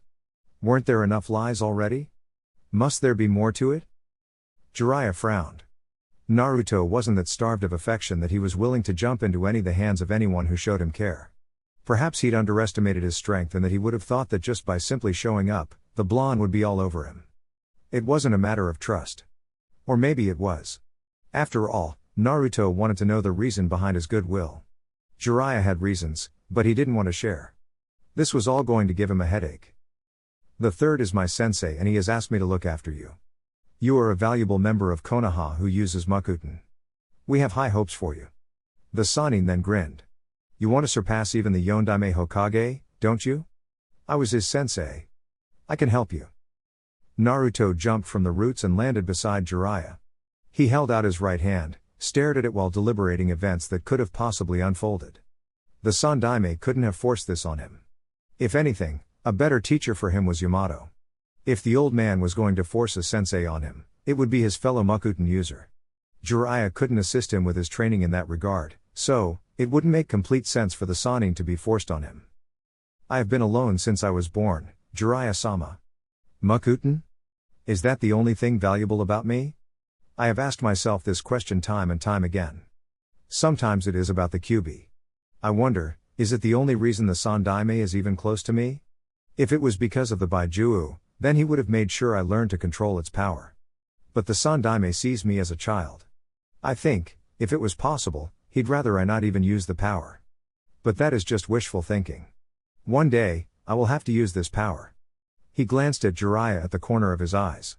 I've already said, we can talk about the contract when we get to the stage where I learn from you. Is there anything else? He was losing this battle. The Toad contract was his entrance to Naruto's life. And what was that reasoning? It made him cautious. Wary even. But he resisted the urge to look at Naruto with suspicion. You have no issues studying under me? My strength is my own and I already live under the cloud of the Kyuubi. My desire is to carve out my own identity. I do not want to be known as the student of the Sannin. I want to be Naruto Uzumaki. He looked up into the burning sun. Quickly, he looked away. I've been known by other names. Kyuubi brat. Demon. Many things. Studying under you gives me the chance to learn more valuable things. But I won't become your apprentice. The Yondaime was your apprentice, yes? If Jiraiya was not saddened by Naruto's talk he would have been trying to argue with him. But he could understand. To want Naruto to adopt his ideals would be denying him what he has been denied all his life, an identity that he crafted for himself. That is fine. Is there anything else? You done training? You kind of ruined the mood. Besides, I'm feeling a little hungry. I need to eat, rest up for there is more training later on with Sasuke. Naruto smiled. And oh. I'm not refusing your help. But there is one condition. What? I'll tell you when you come to tell me we should begin our training together. Hint, I lived my life not knowing why I was hated, every night asking myself why I was called a demon, the Kyuubi and other names. And that was because the old man refused to tell me. Had I known, things would have been simple and less painful. Making me sign the Toad contract means I become the next Toad Sage. Your successor. If that is going to happen, if I choose to permit it, you'd have to start by showing me all your cards. If not, I will walk alone. I've done that for most of my life, building my own strength. And I know I can continue with it. Of course, he was only going to accept Jiraiya's help if he couldn't find the secrets behind the Shodai's sage jutsu. Signing the Toad contract would be made pointless if he could attain the same sage power as the first. How is it even going with Mokuton? Jiraiya asked instead of responding to Naruto's statement. A look of frustration washed over Naruto. Frustrating. He replied. I suppose I do require guidance from Yamato. Jiraiya found Kakashi at the memorial stones. The Jonin was standing still, unmoving with a dark cloud hanging over his head. Some things were never going to change. The Jonin was still ravaged by guilt and regrets. His life has truly been a tragedy. It was no wonder he had failed prospective Genin over the years, because he did not want the tragedy to repeat itself. Jiraiya stopped by the Jonin's right side and stared down. Rin. The teammate Kakashi had killed. He glanced at the Jonin through the corner of his left eye and spoke. "We need to talk." "Naruto?" Kakashi responded after a few moments of silence. "Yes." Kakashi continued staring at Rin's name for a couple of seconds before responding in a quiet tone. "You spoke to him." If the Sannin was like this, then he had met the blonde Genin. A complicated person, yet a person who took things in a simple manner. Perhaps it was because he had seen much worse. There would be no denying that. "Yeah." Jiraiya paused, spreading his senses around.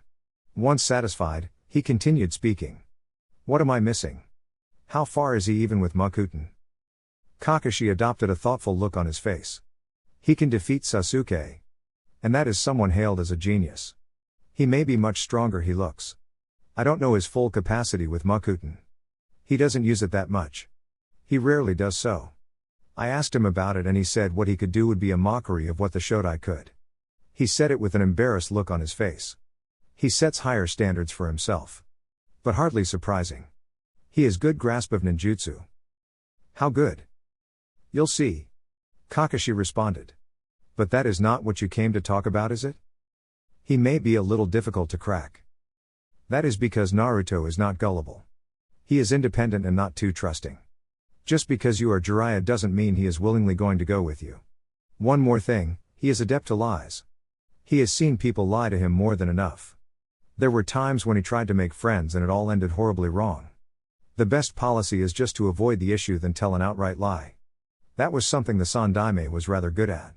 But of course, Naruto wasn't going to trouble anyone but calling them on their lies." "What did you want anyway?" "I wanted to have him sign the Toad contract and told him I wanted him to become my student." He smiled sadly. He didn't seem too thrilled about it. But he did not refuse. Naruto does value his independence. Still, just how smart is the brat? His words seemed intentionally leading. Kakashi shrugged indifferently. Most of the times, Naruto was a pleasant person with no hidden intentions. There was nothing suspicious about him. He had observed the blonde long enough. Smart enough. He reserves that attitude for you. And he a little for the Sandaime. With everyone else, he is a delight. Training Ground 7. Naruto fell to the ground on his back, careless of the dust. He was just worn out and only wanted to take a nap. He ignored the pain when he hit the ground and glanced at his right. A battered and bruised Sasuke followed his example. He turned away from the last Uchiha and stared up at the green leaves that hid the sun from them. Training with Sasuke was brutal. But he enjoyed it. Sasuke was faster than him. He was a lot more fluid with his movements. A compliment he would never openly admit to the Uchiha, lest he puffs up that arrogance. Physical strength, Naruto had and his reactions were improving. The first part was improving physical prowess. At any fight, you were going to use taijutsu. It was just the basic that sometimes proved to be the difference between victory and defeat. Itachi must be starting to get afraid now, Naruto said so purposely, just to see Sasuke's reaction. The reaction was predictably instant. Sasuke flashed a hateful look toward him. His amused look only served to press the Uchiha the wrong way. "You're just predictable that way." Naruto faced the leaves. Not once did he think Sasuke would suddenly throw a kunai at him. After all, this was his partner. In missions, Sasuke was the one who watched his back, and he did so diligently. After a long moment, Sasuke bottled his anger and then responded. "When are you going to start using that bloodline? You're going to ignore that talk just now? There is nothing to talk about." Naruto snorted.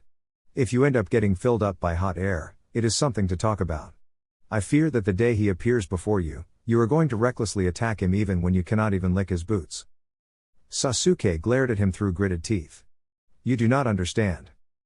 "Of course I don't know.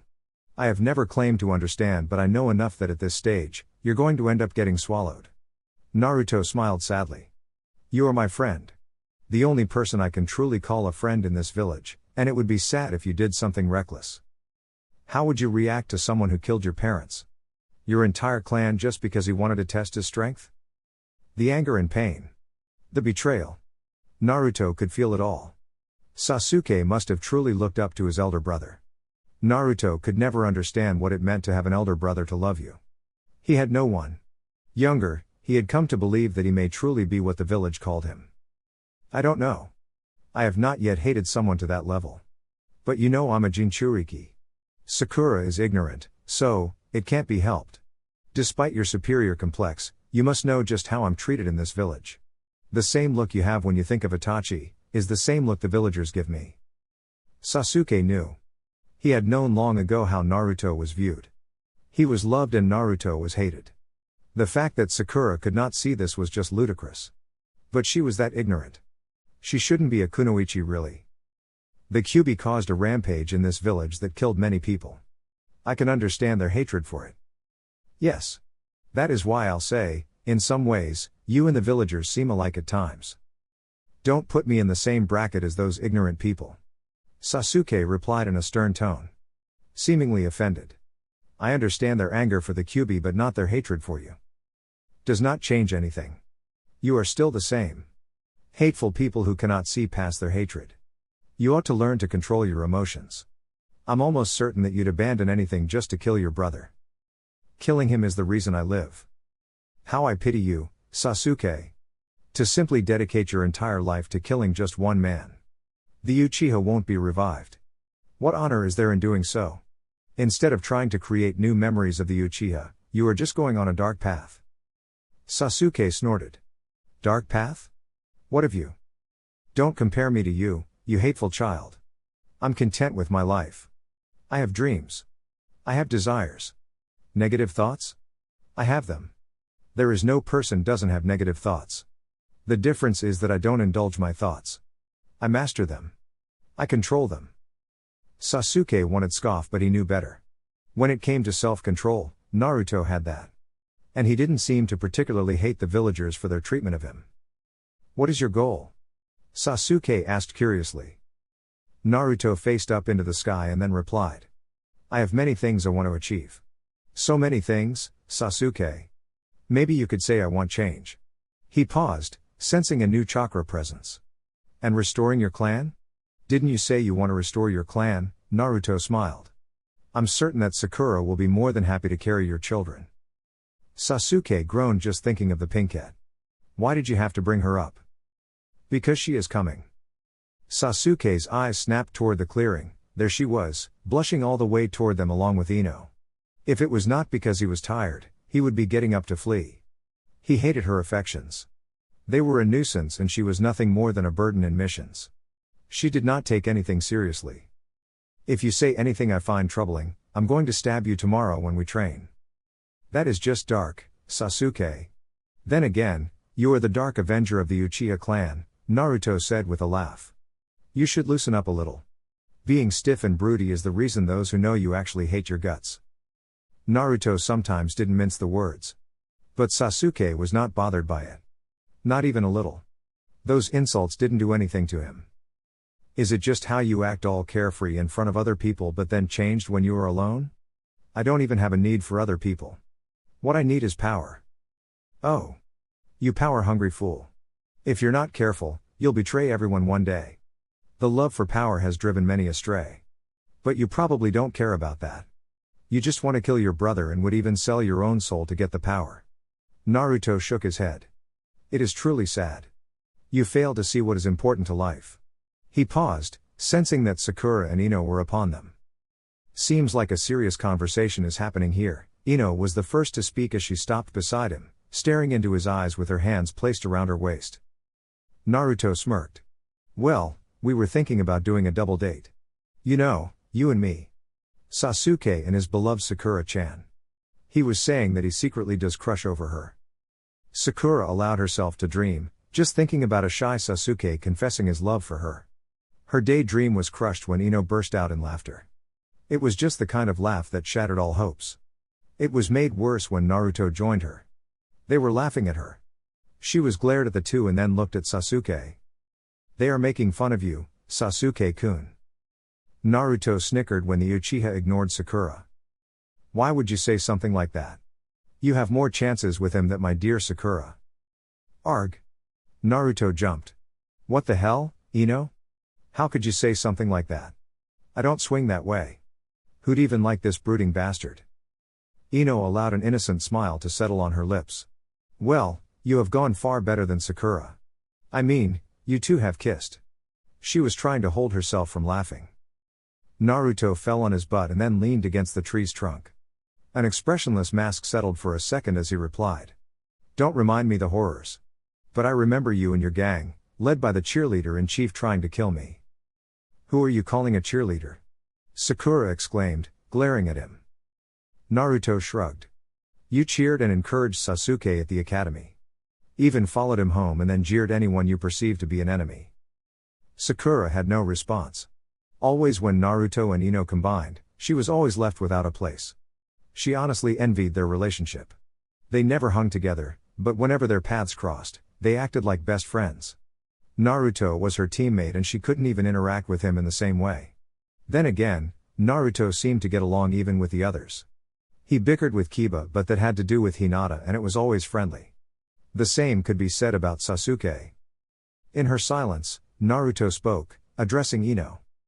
I frown with disappointment each time I think that you were actually part of that group, Ino, he said with a stare. The look on his face clearly complimented his words. Ino folded her hands across her chest.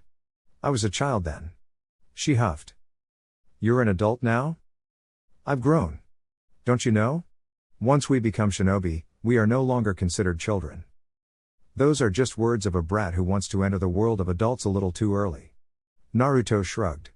What brings you here? We just came to check up on you. Kakashi-sensei told me you were training here. Sakura answered. Their usual training ground was currently off limits. The Anbu were supposedly using the forest for something and they were told to keep out. You spoke to Kakashi-sensei? It was Sasuke speaking, for the first time since the two girls arrived. He seemed curious about that. Well, Sakura smiled brightly. I wanted his help about my own training. I don't want to be left behind the two of you. And besides, she knew that sometimes, she was a drag to the others. Naruto always had to save her when things became dangerous. Things are looking bright, Naruto remarked. So, how about our double date? Who said I want to go on a date with you? Ino asked, staring at him. Naruto put on a hurt look. Wow.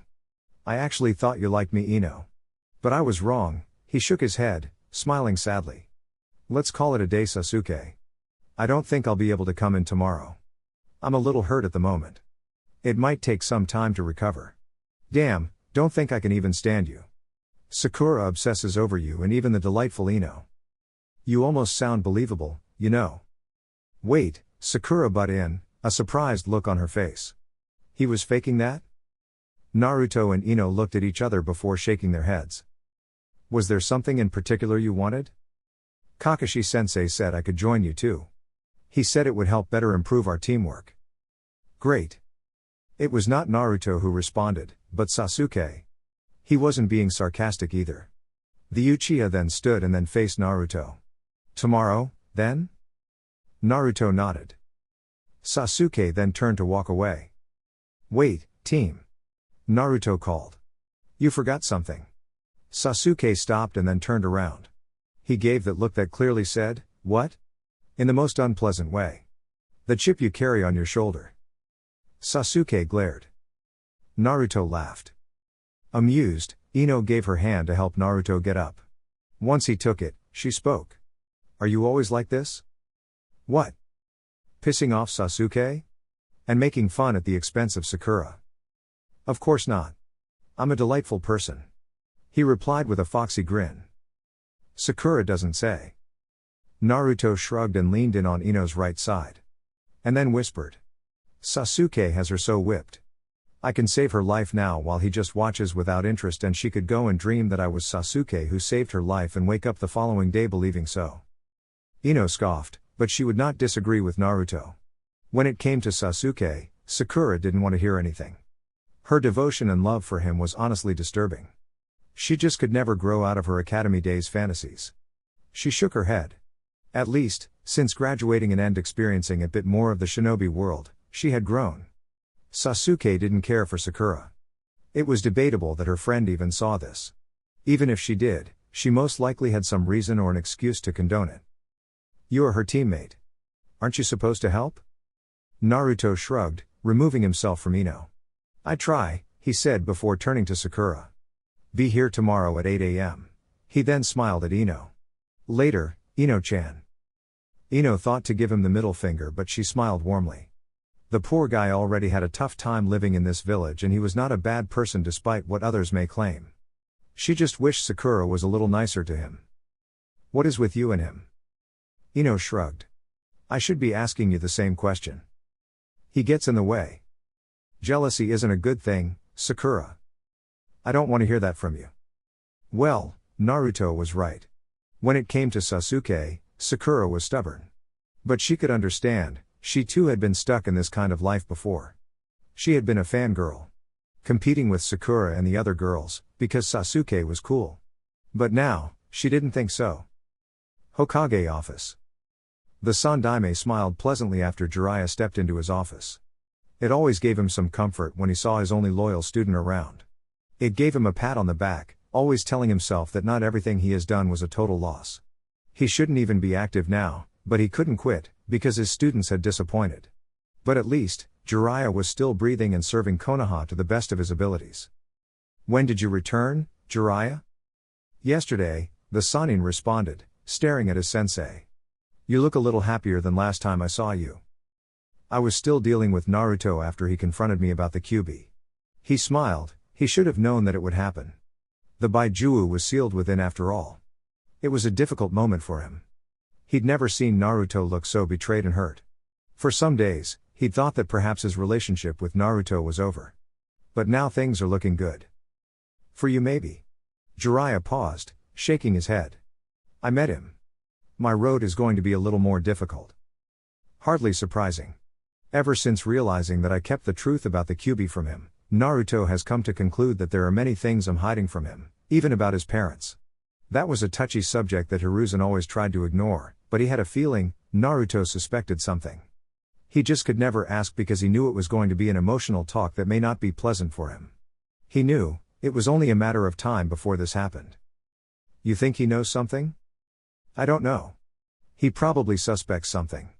He is not that stupid. And we don't know what Orochimaru told him. Hiruzen shook his head. He always dreaded the thought.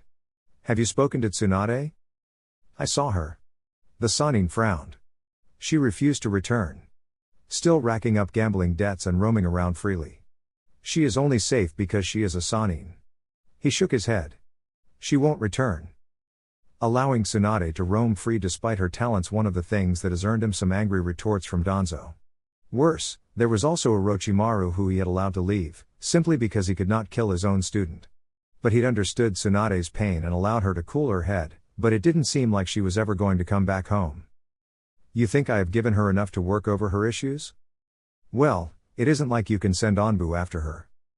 But you can force her to return. Tsunade is a valuable kunoichi to Konoha, and we are wasting her talents by allowing her to roam free. Naive. Indecisive. And frequently lacking the spine to do what has been done. The thoughts haunted Hiruzen. You've just never been willing to go that far.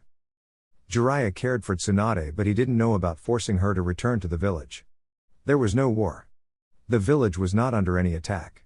She was not needed, but he understood, Hiruzen wanted someone to replace him as Hokage. He had already turned down the request, but maybe Tsunade could do it. When you meet her next time, tell her she will be branded a rogue shinobi and a bounty on her head will be placed. That puts her life in danger. There are dangerous criminals out there who wouldn't waste time terrorizing her. She is powerful enough to handle any threats. But if she does not want to face that threat, she just has to return home. She doesn't have to become Hokage. She can run the hospital and train new pupils. The village is lacking in recent years. If you are not going to do it, I will send someone else to send the message. Hiruzen spoke in a hardened tone, staring directly at the Sannin. Jiraiya merely nodded. He wasn't going to argue with the third. The Akatsuki is still making moves. But Orochimaru has already left the organization. Their objective is something that remains unknown. However, we must continue to keep an eye on them. If the likes of Itachi are part of the group, it really has to be taken seriously. The great nations were never at peace with each other. As long as the other was not threatened by the Akatsuki, no one was going to do anything. Hiruzen had even heard that the Tsuchikage was excessively using the organization and even Kumo at some point. There was word that even the Kazekage was using it. They seemed to be effective in their missions. No one saw them as a threat. As long as they did their work outside of the great nations. Keep an eye on things. We'd thought his place in the Sound was only a place for hideouts, but it has now become a fully fledged village. He smiled bitterly. But knowing him, it is just another way for him to get access to people for his experiments. He already has hideouts around the shinobi world. Yes.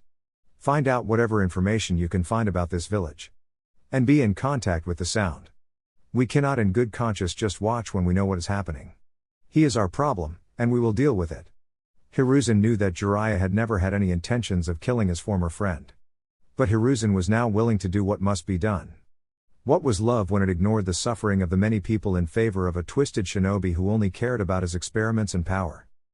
You want to invade the Sound? Orochimaru's village, the third Hokage corrected. Get me the information I need and I will decide what must happen. If Orochimaru's village becomes strong, he will no doubt come after Konoha. He already holds a grudge. You think he would attack Konoha? Jiraiya wanted to reject this, but this was Orochimaru they were talking about. He was arrogant enough to plan an attack and twisted enough to make an attempt to execute it. How things change. Some years ago, he was trying to get the man to return to the village. But who would have accepted him after what he did? And not to mention, he had already hit them where it hurt the most, with Naruto. Of course, that was something they all tried to ignore. The village didn't even know about, only a few knew. If they knew, it would only add to the burden on Naruto. Speaking in a bitter tone, the Toad Sage added.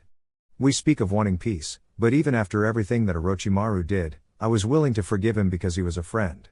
But now I think about, what about those many parents who lost their children because of him? Who was even going to forgive him for his crimes? He hasn't even stopped doing what he was doing in this village. We are often willing to overlook certain things when it affects us personally. And when we think it is someone we know, we always think that there is a chance for them to repent, ignoring the pain of others. Hiruzen smiled. We are all guilty of that in some times of our lives. But we must now do what we must be done. Orochimaru cannot be changed. I wish he could. But we cannot ignore what he has done. If he was someone we had no personal connection with, we wouldn't care. What the Akatsuki is doing now is less horrible compared to the pain and damage he has done. But with them, we are quick to act. Because we have no relations. He shook his head. One person who'd gladly even lead the attack would be Danzo. He has campaigned for action to be taken against the Sannin for a long time now. I will gather what I can. Jiraiya's expression turned serious. Do you talk about what happened with Naruto after Orochimaru had him kidnapped? Hiruzen's smile slipped. No. It is something that still weighs on Naruto heavily. From the village to Orochimaru. That is something I think he tries to pretend never even happened. That is helped because memories are abundled. We had considered sealing those memories, but it would have done more harm than good. We will eventually have to deal with it. Of course. I'm waiting on him to talk about it. For now, Naruto is happy. He has friends, and is finding ways to deal with the villagers' hatred. I want him to handle things at his pace. He performs well when no one is rushing him. Kakashi has always been a complicated person but easy to deal with. But Kurenai couldn't say he was her friend. She'd only joined the Jonin club only recently.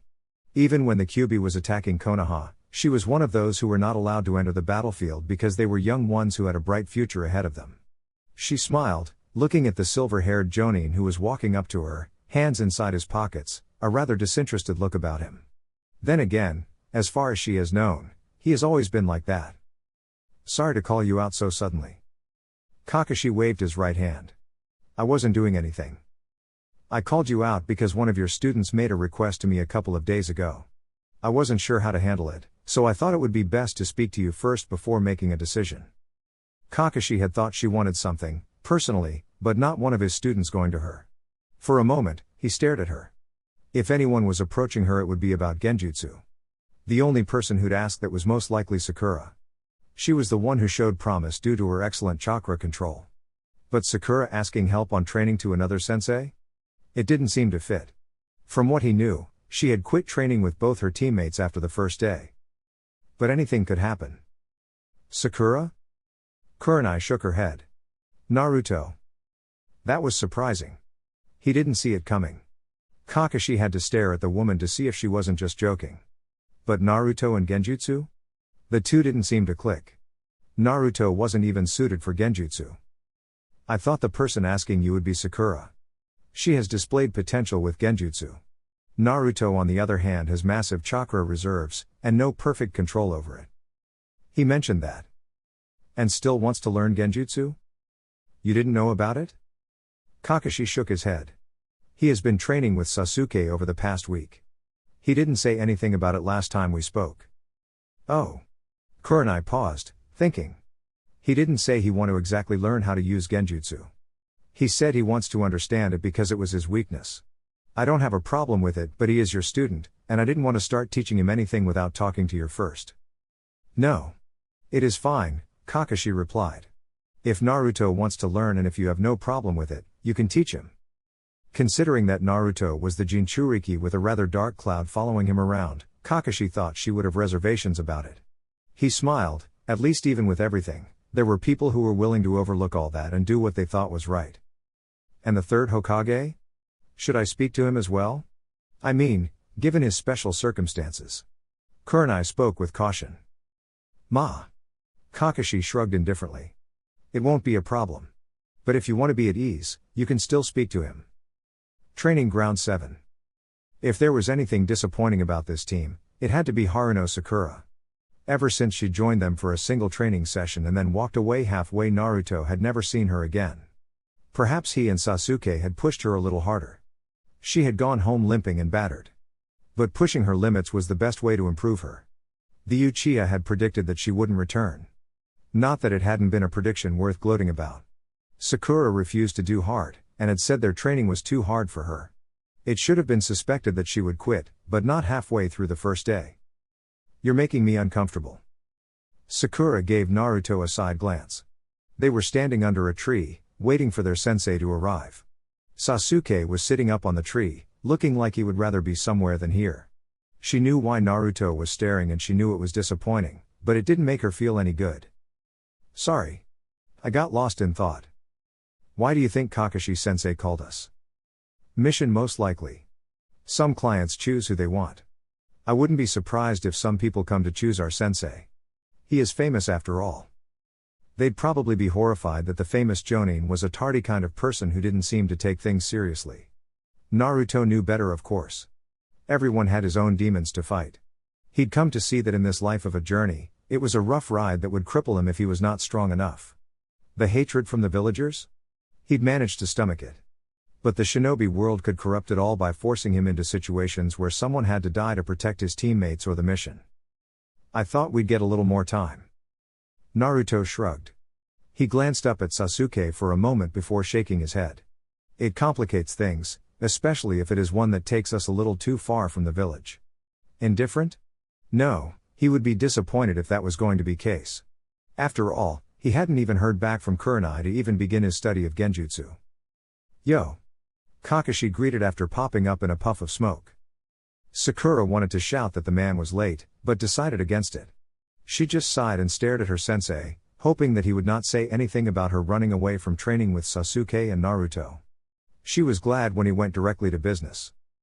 We have a mission. No more training for today. Make sure that you recover and get enough rest.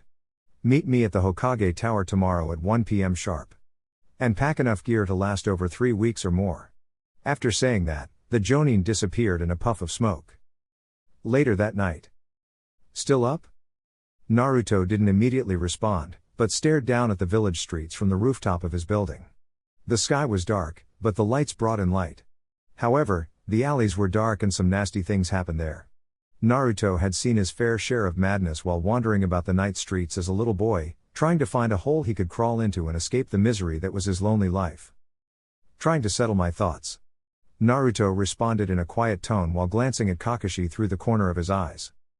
Something troubling you? Did he have that kind of relationship with his sensei? Naruto wondered. The Jonin was a good person. He respected friendship and always taught them to value it more than the mission. Just thinking about the future. Nothing seems as straightforward as it does when you're dreaming as a little kid. You're still a child. Well, by the time you were my age, you were already fighting a war. But, I think I've heard my fair share of troubles. He stared at the streets once more. Searching the night? I actually wanted to talk to you. This late? Kakashi shrugged. Jiraiya-sama told me he spoke to you about signing the summoning contract. He did come to me about it. Kakashi hesitated for a moment. He would rather have Naruto sign the contract, but simply because he knew how beneficial it would be for the team. Jiraiya had other reasons, and Naruto most likely suspected this to be the case, hence his refusal. Unlike my summons, which only help when tracking, the Toads can work as the 5th and 6th members of the team. They would offer protection and firepower when needed. As the team becomes stronger despite your ranking, we will do dangerous missions. And the Toads can only be useful. Naruto stared at Kakashi with an expressionless mask. After a moment, his eyes went back to his staring contest with the streets. You give more details than the Sannin. And I'm not sure if you're trying to make me feel bad or not. Because when you say it like that, my decision sounds irrational. Kakashi had flinched slightly when Naruto gave him a look. Even within the darkness, those eyes could be so clear. There wasn't a hint of coldness or hatred. The lack of any emotion was what made his skin crawl. It was not the first time he'd seen such a look from Naruto. I'm not trying to do that. Naruto nodded. You're not manipulative, sensei. I hardly think you'd go that far to your student. You have displayed nothing but love and care for us. He stood up, placing both hands inside his pockets. You're here because Jiraiya is still in the village. And since we leave tomorrow, you want us to have everything we can have. Yes. But I'm still not going to sign the contract. I'm still weak. I know this much. And I don't refuse help because I know there is much to learn for me to grow. There was so much left unsaid that Kakashi wondered if he should ask. But he just kept Naruto's unsaid words and watched the blonde walk away from him. Sakura nervously glanced at the smiling Hokage and then at their sensei. She'd expected to see their client in the office, but they were not here. It was just the 4 of them, and then the Sandaime. She shook her head. She had packed everything. There was no need to be nervous, even though this was apparently going to be a long mission. Being away for far too long was normal, but she did hate sleeping in a tent. It was part of being a kunoichi, she just had to get used to it. The Sandaime gave Kakashi a scroll and then dismissed them from the office. The 3 Genin went outside and waited for their sensei. Is your team going to be alright? It might get dangerous, and since you're going far away, it would be better to be safe. The payment is enough for such measures. Kakashi shook his head. We are fine. Sasuke is able to fight a Chunin on his own. And Naruto can use his shadow clones to overwhelm even a Jonin. Together, they create quite the pair. And that is when he isn't even using Mokuton. I'm sure Naruto and Sasuke can take care of themselves. I've been observing them. Naruto has also made some massive improvements due to the scrolls I gave him. He even showed me a jutsu as a thank you. Hiruzen shook his head. It was beyond what a Genin should be able to do. At this rate, Naruto could go on to match the heights of the Shodai Hokage. And that is excluding the power of the Kyuubi. It may be that Naruto will never have to depend on it. It is your other student I'm most worried about. Kakashi released a long breath. The eye smile disappeared as he thought deep. Still living in fantasy land. But slowly, she is getting in grips with the shinobi world. Is that your method? To teach them through experience? I just think it is better. They decide for themselves whether this is the life for them. If Sakura doesn't feel this life is not for her, she will quit it. The Jonin explained. But I was disappointed that she was not the one who asked Kurenai about genjutsu. The 3rd Hokage smiled at this. He'd been surprised when Kurenai came up to him. Of all people, he would have never expected Naruto to be the one to attempt to learn genjutsu. It didn't seem like it suited his fighting style. But it was important for a shinobi to know all the basic fighting styles to better prepare for when you must face against them. Naruto had the chakra and capacity to learn various styles without overloading himself. If you're not willing to give it a push, she won't move. According to your reports, Sakura is more concerned about trying to impress Sasuke than training. That is the challenge, but Naruto is slowly urging her away. Hiruzen shook his head. At this point, she is far behind her teammates and will create an imbalance. If she lags far behind her teammates, it becomes a problem. You know this, the more dangerous missions you take, the more of a burden she becomes to the team. You have already noted as much in your reports. This is her last mission. If you cannot sort her out, I will remove her from the team and put on someone who will not be a burden to the team. He should have expected this would happen. In almost all missions, Sakura was defenseless. She didn't have anyone's back, but someone always had to have her back. He had already seen the problem it was creating. Naruto usually had to do both his and her duties. Sasuke refused to handle it unless he was forced. This harmony was not going to last forever. He sighed. He didn't want the team to be broken up. But at this point, Sakura was likely going to end up getting killed or one of her teammates hurt because of her weaknesses. And not to mention, their missions could be jeopardized because the team would try to save her and risk the mission. The Sandaime was trying to avoid this situation. Naruto would probably express sadness if she was booted from the team, and Sasuke was likely to just shrug. Or maybe even express hope that their new teammate would become an upgrade. Either way, it wasn't something Sakura was going to take in too well. I understand. Chapter 3, Control, and Lack of. This mission is very important, don't get excited over it and forget duty. Sasuke suppressed the urge to roll his eyes. The Jonin hadn't exactly told them what their mission was. But they were still within Konoha, walking along the streets. For different reasons, their presence caused eyes to turn toward them. He didn't need the attention. He hated it. Maybe not as much as the villagers hated Naruto. He always did try shut it off and live a world of his own. Being cheered by these people wouldn't make him stronger. Training would. Hence, he saw no need or even had the desire to bathe in the glowing affections showered in his wake. Thinking of this, Sasuke glanced at Naruto. His training partner was capable of pretending as if he didn't see anything happening around him. Sakura was just oblivious. She hardly took anything serious if it didn't have him within it.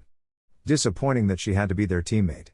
If he petitioned for a better teammate, Naruto would support him. As far as he was concerned, the two didn't get along. And better than anyone, he knew that Naruto understood and knew what had to be done. In all the missions they'd done, the blonde had displayed cold rationality that it had sometimes left him surprised, if not completely shocked. Of course, his throne as the genius in the team remained unmatched. Yet according to Naruto, the brilliance of such genius was overshadowed by his uncontrollable emotions. It was a nagging thought that was always accompanied by Naruto's look of disappointment. Who are we protecting? I don't remember saying we're protecting someone, Sasuke. Kakashi replied, eyeing the Genin through the corner of his eyes. Sasuke shrugged. Some people wouldn't get overly excited if we were not going to protect someone who is unknown. Why do I get the feeling that you are talking about me? Naruto glared at Sasuke. If you feel offended, it must be true. Team. I was quiet and minding my own business. You want to start with me? Sasuke ignored him and looked to the side. Naruto released a short breath and then faced Kakashi while walking backwards. This is your fault, sensei. You're the one who pretends not to hear things. Look at this bastard now. Kakashi didn't respond. After a moment of seeing Naruto's stare, the Jonin replied. You said something? Naruto felt a tinge of frustration boil over. There was nothing funny about that reaction. Worse, he was sure there was something of a smirk on Sasuke's lips. After that, he turned away from his sensei and faced the street ahead, placing both hands inside his pockets. Is the team right? Yeah. We are going to be guarding Princess Yuki while she shoots her movie. We will be going to the snow and be with her until the movie is over. The Princess Yuki? The famous actor? Sakura asked with excitement. She was less concerned about the princess but more about those who she acted with. After all, there were some hunks in the big screen. Yup. I thought we were going to do something a little more challenging. Sasuke complained. What relevance did that woman have in the shinobi world that she would attract danger? Don't be like that, Sasuke. I'm sure this mission will be worth it. Kakashi replied. And he would have time to mull over what the Sandaime said about Sakura. Did he tell her straight to her face that she ran the risk of being removed from the team? Her entire motivation was currently to impress Sasuke. It was an attitude disappointing for a kunoichi, but he had to find a way to change things. Another teammate would change the team dynamics. He was fine with how things were. Even the bickering. It was nothing dangerous after all. There was no hatred afterward. Yet so often, Kakashi found himself looking at it through a window. A bystander. Even though they were his students. Inwardly, he smiled. His sensei would be disappointed with his performance. You all have to pull your weight. We cannot fail. We will get a bad reputation if something happens while we are guarding her. I can imagine the headlines. Naruto smiled. The famous Sharingan no Kakashi and the last Uchiha failed to protect Princess Yuki. Is this the end of the hidden leaf, or was there some motive behind the failure? Worst case scenario, for him that is, the villagers would blame him. They would find some way to lay the blame on him, and their biggest cheerleader would no doubt sing the same tune if they pressed her right. Naruto thought Sakura would abandon her family and follow Sasuke if it took that much to be with him. The wonders of an unhealthy obsession. Why do I have to be there and not you? Naruto smiled. I do not exist. Besides, you're the famous last Uchiha. Me and Sakura are just nobodies. Kakashi's lips twirled upside down under his mask. Those words drove a sharp object on his gut. This was no doubt a response to the villagers' attempt to deny Naruto an existence and presence. They were usually willing to admit his presence for the objectives of their hatred and when something bad has happened. The great Naruto bridge still has some tails wagging with disbelief. If those hardened had the power, they'd petition for the bridge and the wave to be renamed to a proper name, not the name of the thing that killed their loved ones. Not when something bad happens. It was already too late when Kakashi realized he was speaking too loud. He'd meant to think those words. Yet, they didn't attract a negative reaction from Naruto. He merely said, "True that." The acceptance, causality in which he accepted the words bothered Kakashi. But should he? Was it that Naruto had found a way to accept his reality? Either way, all of us must pull our weight. Now there is an emphasis there. Naruto amused himself by trying to imagine Sakura's reaction if he said this was directed to her. Don't, Naruto. Of course, sensei. I don't say things casually that would make us feel uncomfortable before we even leave the village. Kakashi stared at Naruto through the corner of his eyes. Sometimes he felt he should worry. Naruto's choice of words was calculated. He didn't have the same thoughts as Jiraiya. He had grown to know more of the blonde. But it was just how his student was able to read through the mood in almost every situation and act accordingly. This bothered him at times. From observations, the only times Naruto went overboard were of moments he wanted to do something for his amusement. Failing to get anywhere with his thoughts, Kakashi sighed and looked ahead. This was going to be a long mission. Naruto didn't hate being outside of Konoha. He felt free whenever he was bouncing in foreign lands. There was no one staring. No one glaring. He always felt like the weight of the world was off his shoulders. It was sad and ridiculous. He shouldn't feel so oppressed at home that he would feel alive and much happier while outside of home. But what else could he do? There was nothing. It was merely to just hope. The third was always telling him to do good to change the thoughts of the villagers, and he tried. He would do that. But he'd never deny that freedom tempted him with treacherous thoughts whenever he was away from Konoha. But of course, treachery was quieted by the criminality of the outside. While he was in this group, he was happy and free, but he wouldn't have the same thoughts if he was alone and powerless. No matter what, Konoha was his home. Nothing stops you from running. I would even help you by giving you my power to ensure that you don't get caught. The Kyuubi had once told him when he'd been thinking out loud. It was tempting, but he denied the devil's enticement. He would fight for his name and existence. One day, he would become what he wanted to become. Maybe he just wanted to be loved. But was that wrong? Who didn't want to be loved? There was no child who didn't want to be loved either by parents of those around him. You're getting too comfortable. Naruto glanced at Kakashi. The Jonin was standing on a tree branch toward his left. Naruto was also sitting on a branch, legs swinging slowly. Below, a worn-out Sakura was trying to recover her breath. A girl with weak stamina and the physical strength of a fresh academy student. Once Sakura was ready, they would continue their journey. Got lost in thought. Be mindful of where we are. Anything can happen. We don't know who could be watching. The fact that they hired us means that they assume there is a problem. Wasn't it like their first mission outside the village? A hard lesson for a mission that was. But the preceding jobs have been easier. They now knew what could happen outside of Konoha. And they have become exposed to the killing intents of other dangerous criminals. There was no more near misses with wetting their pants in fear now. It won't happen again. Kakashi nodded. Something bothering you? Naruto shook his head. I'm just thinking about things. He'd never dare say how he enjoyed being away from Konoha. Though the Sandaime would never admit it, Naruto knew there were such labels called flight risks. If he ever said anything that raised alarms, he would have Anbu watching his every move in the village. It would be unnecessary as Naruto had no intentions of leaving Konoha. But one just could never be trusted so simply with such thoughts. Kakashi smiled sadly. Unpleasant things, it seems. Well, there are a lot of those in my mind. This team is my happy memory. Don't. Kakashi trailed off, sensing a murderous intent. This feeling. It was not an average shinobi. How had they even managed to get this close? Naruto was immediately on alert and jumped down, landing next to Sakura. Sasuke did the same. The girl was trembling while pressed against the tree. Naruto couldn't deny that even he felt the sharp bangs of his heart. It was nothing like Zabuza. This was dangerous. Kukukaku. This evil laughter echoing through the trees. It made Naruto's body tense, his intestines cringing. His expression became blank.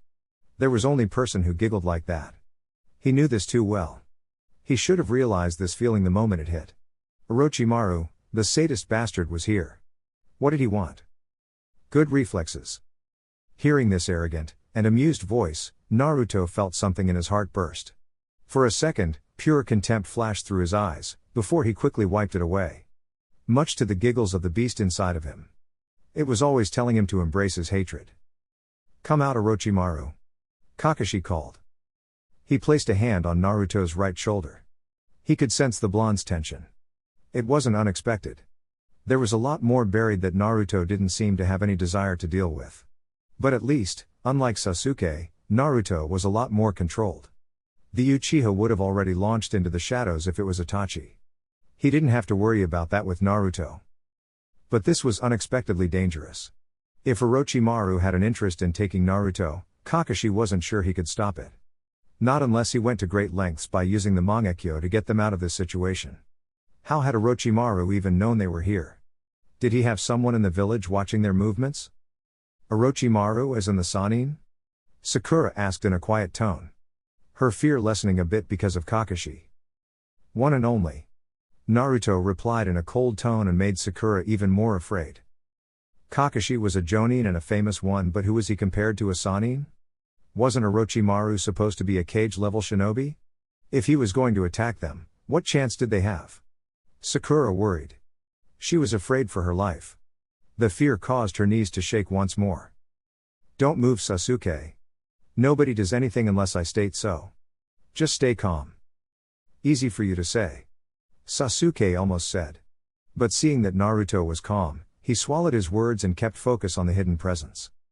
From the shadows of the trees, Orochimaru seemingly materialized along with Kabuto. His movements were soundless. He didn't get too close but stopped. The Sannin leaned against the trunk of a tree, hands folded across his chest with a wide grin on his lips. You have such a nice look, Naruto-kun. Orochimaru's grin widened when Naruto's eyes narrowed slightly. But he couldn't sense any anger or hatred. It was puzzling. Back when he was strapped to his bed, he has shown him nothing but pure contempt. And now there was nothing. Thank you. Kukukaku, Orochimaru laughed. The bitterness reached him. The piercing sharpness of the tone stabbed daggers to his chest. It filled him with anticipation. I'm not here to attack, so, don't worry. I was just passing by. Just passing by? Ridiculous. Nobody just passes by a group like this. Naruto wanted to sarcastically call out the Sannin, but he kept his thoughts to himself. Of course, with how he was grinding his teeth, he'd most likely just swear at the Sannin. What do you want, Orochimaru? I just came to see my test subject. It has been long since we were separated. And I've heard that you have been hesitant to use the gift I gave you. It is rather sad since I cannot gather valuable data after all the work I did. I'm not your subject, you filthy bastard. Naruto replied forcefully. He didn't want to think about the hell he experienced after Orochimaru ambushed him. He hated the Sannin and his sidekick. After all, after Orochimaru fiddled with the seal in an attempt to provoke something, the glass-wearing bastard had been the one who came to cut him open and then watched, taking notes as his body regenerated, thanks to the QB. And then they gleefully pondered about his regenerative abilities with Mokuton. The torture. It was horrible. He dared not think too deeply about it, lest it test just how firm are the shackles that bind his sanity. Now. There is no need in denying that. After all, I did save you from the hell that was Konoha. The orphanage wasn't treating you right. I saved you. You know, when you disappeared, the villagers celebrated. Orochimaru took joy in Naruto's changing expression. And then you returned. It was like the Kyuubi had returned to finish the job once more. Damage control. Kakashi couldn't allow the Sannin to say whatever he wanted. He was surely trying to rile up Naruto, and it was working. Naruto was still just a child. There was so much he could take, and Orochimaru was going into sensitive matters that had yet to be resolved. Sakura would have questions after this. But he couldn't let Orochimaru say any more. What do you want, Orochimaru? The Jonin demanded, putting a hand on his left eye. He was ready if he had to be. He couldn't risk losing his two students. I'm just passing by. No need to be serious, Kakashi-kun. The Sannin stared. Though, I do like to see what you would do if you were serious. Kakashi tensed.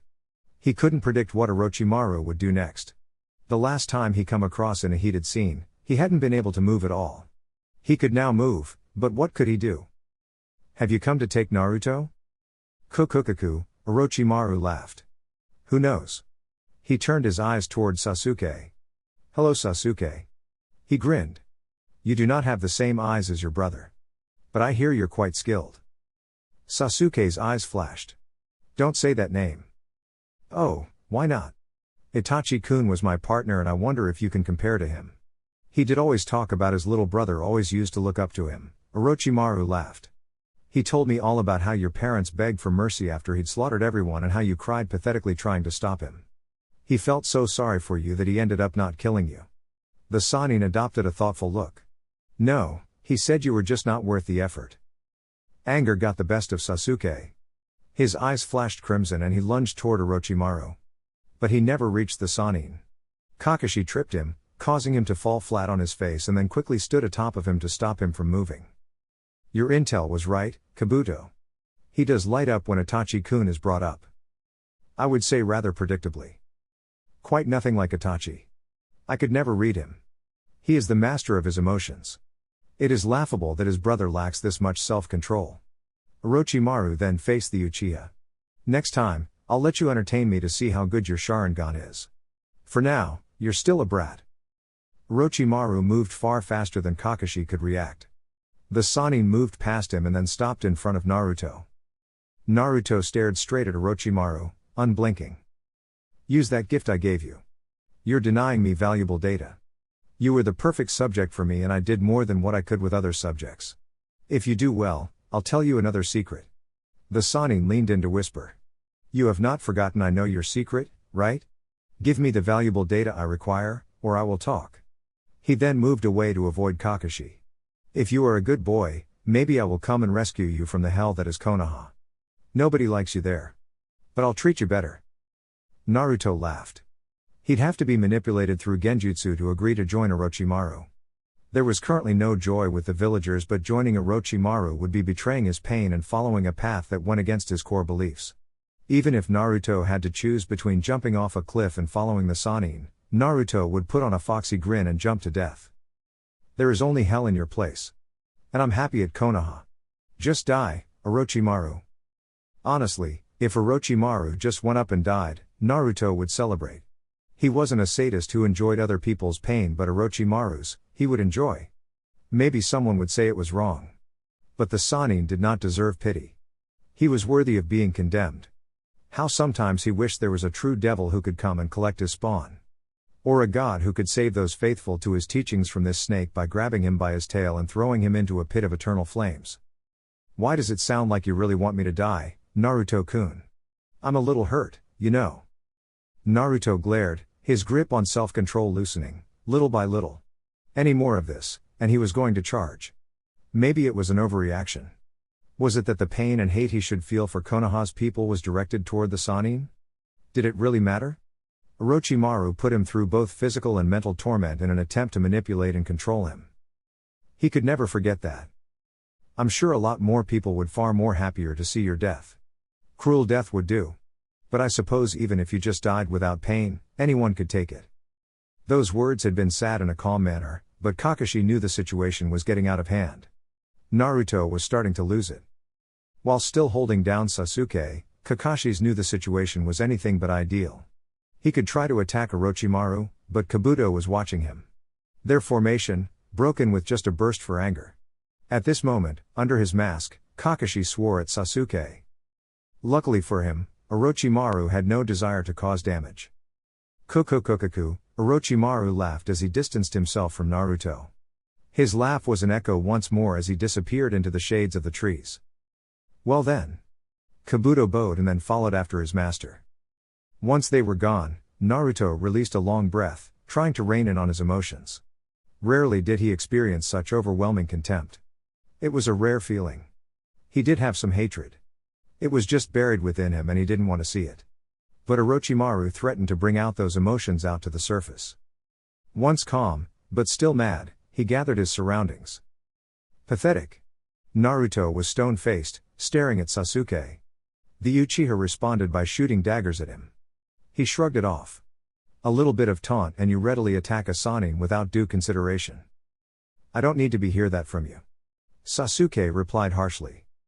Well, I'm telling you. You need to stop acting like you have loose screws. What if we had a client to protect? By the way things are, you could willingly abandon a client if someone taunted you about Itachi. Get hold of your emotions, Sasuke. Sasuke folded his hands across his chest and looked to the sides. Oh, the mighty Uchiha has nothing to say or just won't admit that he just can't control himself, can he? So much for the last Uchiha. That is no way to speak to him, Naruto. You don't you? Arg. Shut up, Sakura. The words came out easily enough like it was natural for him. Inwardly, Naruto wondered what pushed him to say that in front of Kakashi. And straight to Sakura's face. Maybe he was angrier than he liked to admit. If he was, perhaps it was time to deal with his hatred. You have no right to speak in this matter. What Sasuke did was reckless. Kakashi-sensei had to go out of position to stop him. It left both you and me open to attack. As you saw, if that bastard wanted to attack, he could have done it the moment sensei pinned down Sasuke. You on the other hand need constant protection. We all had to stand and guard you like you were the client. Grow up and learn to protect yourself. There was enough steel in the tone that Sakura had no words to say. Kakashi just sighed, wondering if he should have intervened. But those were words that needed to be said. Naruto wasn't wrong. He just could have said it better. Maybe it would be effective this way. Either way, it was a message that had to be brought up. He did wonder if it would lead to some disruption in the team dynamics. More importantly, those were words he had to say, not Naruto. Was he bucking from his responsibilities? He certainly didn't do enough. He only took the effort of teaching Sasuke after he started to show signs of extreme jealousy. Was it even a bad thing that Orochimaru didn't fight them? For some reason, Kakashi thought this was the worst-case scenario. While he spent his time casually talking to Naruto, there was no doubt that he expressed some interest in Sasuke and that was dangerous. Still, he'd never seen Naruto like this. Perhaps this was a good thing. What you tried to do was stupid and reckless, Sasuke.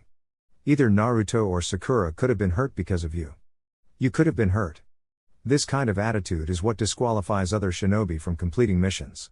Or even being sent to missions. The Jonin turned to Naruto. Speak better, Naruto. When his eyes turned to Sakura, he felt the energy seep out of him and just shook his head. Naruto took a deep breath and then forced a smile. He truly hated Orochimaru. But he was losing his composure here. It was amazing just how someone's presence could cause such a reaction and force things out. Just now, he really wanted to just sit down and calm his nerves. After a couple of moments, he rained down on his thoughts, slapped himself across the face and faced his teammates. Sorry about my tone, Sakura, he said. I was a little angry. A little? Sasuke wanted to ask. Sakura couldn't say he was wrong. She wanted to shout, but there was something about the way that Kakashi looked at her and then seemed defeated that occupied much of her thoughts. Instead, she just said it was okay and looked to the other side. I'm not going to apologize to you, Naruto said in sharp tone. He was talking to Sasuke. You deserved it. I don't need apologies. But he would not admit he had put the team in danger by acting in the way he did either. Admittedly, being talked down by Naruto like a child did piss him off. The fact that he couldn't stop himself bothered him much less than being at the receiving end of Naruto's harsh lecture. Come on, let us keep moving. Naruto picked up his bag and then flung it over his shoulders. This was going to be a difficult mission. He wasn't going to hold grudges, and the same was for Sasuke, so it would not affect their teamwork. But he couldn't say the same for Sakura. In the end, it wasn't like she was that useful anyway. Whether she worked with him or not was immaterial to the success of the team, as he and Sasuke mostly did everything. But who could have thought that we would come across such a situation? Naruto asked as they hopped through the trees. Unexpected, but it has nothing to do with the mission. Indeed. He has his interests. But I'm glad nothing happened. It would have been disastrous had he been in the mood to do harm. Naruto may have ended up being taken and returned to a cell with his chakra sealed off. Or maybe Sasuke could have been taken. Someone could have died. Anything was possible. Let us try not to worry about him. We have a mission. If we allow ourselves to get distracted, we will fail.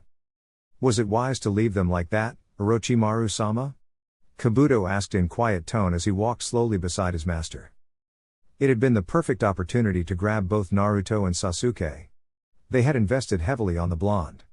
There was never going to be another opportunity like this. Konoha was going to take measures to protect its assets.